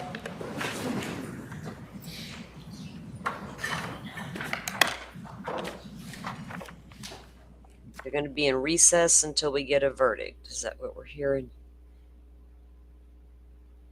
Oh, wow. Really? We'll go check out the Twitter and troll it. Thank you. Welcome in the trial channel. I wonder why. What was that decision based on? Let's go troll the Twitter, guys. Let's go find out. I had a couple of notifications on the phone that there was some updates. I think I just all notifications are on silent, just the way it is. So I did see a couple a second ago. Okay, so let's go to Gigi. Pretty Lies and Alibis. Let me pull up her page, or the screen, sorry, so you can see the page. Duh. Okay, let's get down here. Okay. Like 12 minutes ago, jury is going home for the day. No verdict today. 5 minutes ago, I don't think it was long enough for them to have any big disagreement on holdouts. What? What? Total speculation on her part that her theory is maybe the jury went back and got a very quick, unanimous guilty, but wants to sleep on it tonight. Wow. What do you guys think about that? They kind of pretty much got their verdict, but they're like, we got it so fast, we just want to go chill on it tonight to make sure. So if they're gone home for the night, we'll have a verdict in the morning, which means I'll be live in the morning. Of course, I'll set it up. We don't know what time that will come in, but we got to remember they're 2 hours behind me. So, like I said, we get notification 9 times out of 10. We always get a notification. The verdict is in, because they have to give everybody time to get to the courthouse. The jurors have to get back in, media, the families, everybody has to gather back in. So we'll have notification, and then we'll come back out, obviously, to catch that verdict read live. We've invested a lot of time this week, 8 days. We've been doing this. So now we're all invested in seeing that. But damn, Lori, what a closing. You got spicy. She got, I don't even know. What do you guys think? Okay, let's see. That was a lot for someone's brain to process. Oh, you know what? I didn't check the poll. Hold on. Let me pull up my YouTube. Let me do this. Let me figure out what you guys said. We were all, 1 to 3 hours. I was thinking at the most, but didn't know they would go home for the night. Shit. They're probably needing their drink too, like the judge. They're like, fuck it. Everybody can just wait till tomorrow. Oh, that's the wrong thing. I don't know why I pulled that up. I went straight to the court stream instead of pulling my YouTube up. Okay, is it gonna let me see here? Okay. What's going on? Okay, 1 to 3 hours, 78%. Let's do the end poll. Uh-oh. I thought I could put, there we go. There's your results. So we have 77% said 1 to 3 hours, 22% said 3 to 6, and nobody said over 24. I didn't know what else to put. I was like, I gotta put one more thing. So I just threw it in there. But yes, overwhelmingly right. Shouldn't take long. So maybe Gigi's theory is right, guys. That, I can't see they got a whole lot to argue over. But maybe they just wanted to process. So we'll let them process. You know what I'm saying? So yeah, I guess so. They did. Yeah. Okay, guys, I'm going to let you go. My son, my youngest, may be coming up for a visit. So anyway, thank you for being here throughout the trial with me. All of you guys, your conversations are great. you're always engaged, and I appreciate that. And I know you had a lot of choices out there to go choose where you go watch this. So I'm glad you chose here, and I totally appreciate it. And we'll be back in the morning with the verdict. I'll be over there at Miss Shorty's. There we go. Miss Shorty just got dropped. Her link was just dropped in by Butterfly. I'll be over there with her on Saturday night. We're going to be discussing some Karen Reed ahead of that trial. I'm going to be covering it. Miss Shorty's going to be doing all of her Karen business over there, getting in her recaps. I know your schedule got a little shifted there, Shorty, with the way it didn't start on time and your time off. So, but whatever you decide to do and however you end up doing it, we will support you for sure. Anyway, I'll let you guys go for the evening. Y'all have a great night, and I'll see you back here in the morning at some point.